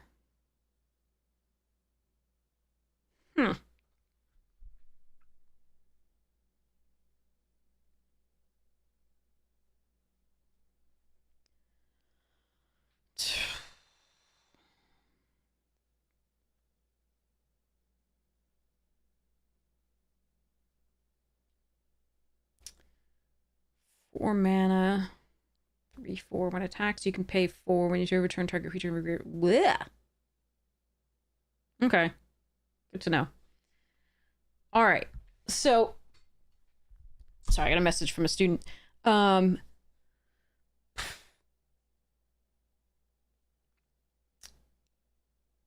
This card seems fun. It has to attack, but it seems fun. Especially attacked and attacking. That's kind of crazy. That also gives you really good impetus to, like, good reason to connive and make sure that you get something crazy in the graveyard so that you can get it back. That's interesting. I will raid this card later. So, for now, my voice is actually dying, and I did get a message from a student, so I do want to go mess with that.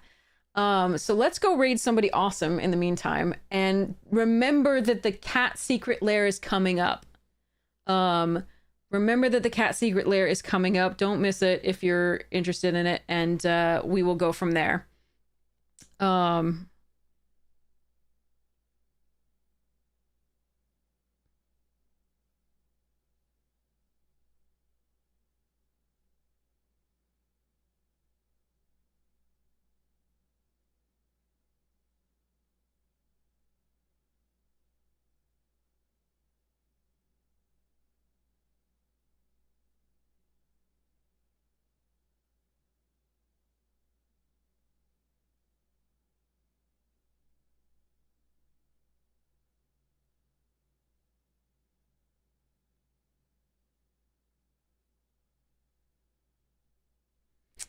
Okay.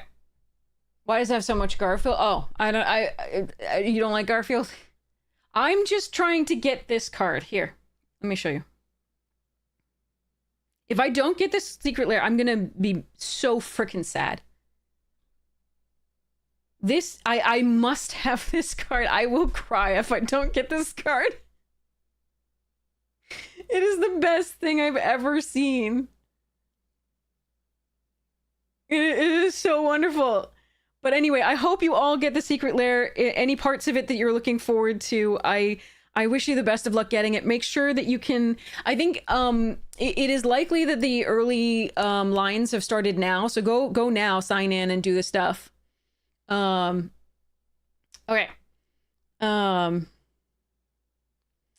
Let's go raid somebody awesome. Sorry. Let's go to Florida Man. I haven't raided Florida Man in a while. My voice is going. Oh god.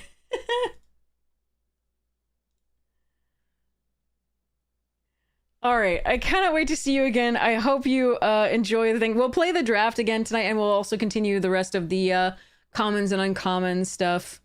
Oh, I also have to play the commander, so we'll see about that. So I will be on Filthy MTG Casuals tonight playing commander at, I want to say 9, something like that.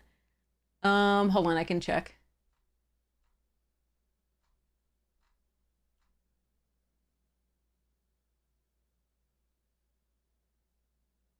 Yeah, 9 p.m. Eastern. But yeah, if you missed anything today, you want to see YouTube, it'll be up there. And check out the sponsors if you can get the chance. Magic Jank, Fractal, and Rogue. I hope you have the most wonderful morning, noon, night, afternoon tea, second breakfast, whatever time it is for you. You'll have a super fun time with Florida Man doing powered cube drafts. Just Lolaman is also doing booster boxes of so Arena Direct with delay for foundations, and Newmont the Nummy is doing powered cube as well. All right, I love you all. Have such a wonderful time. Mwah, rating now.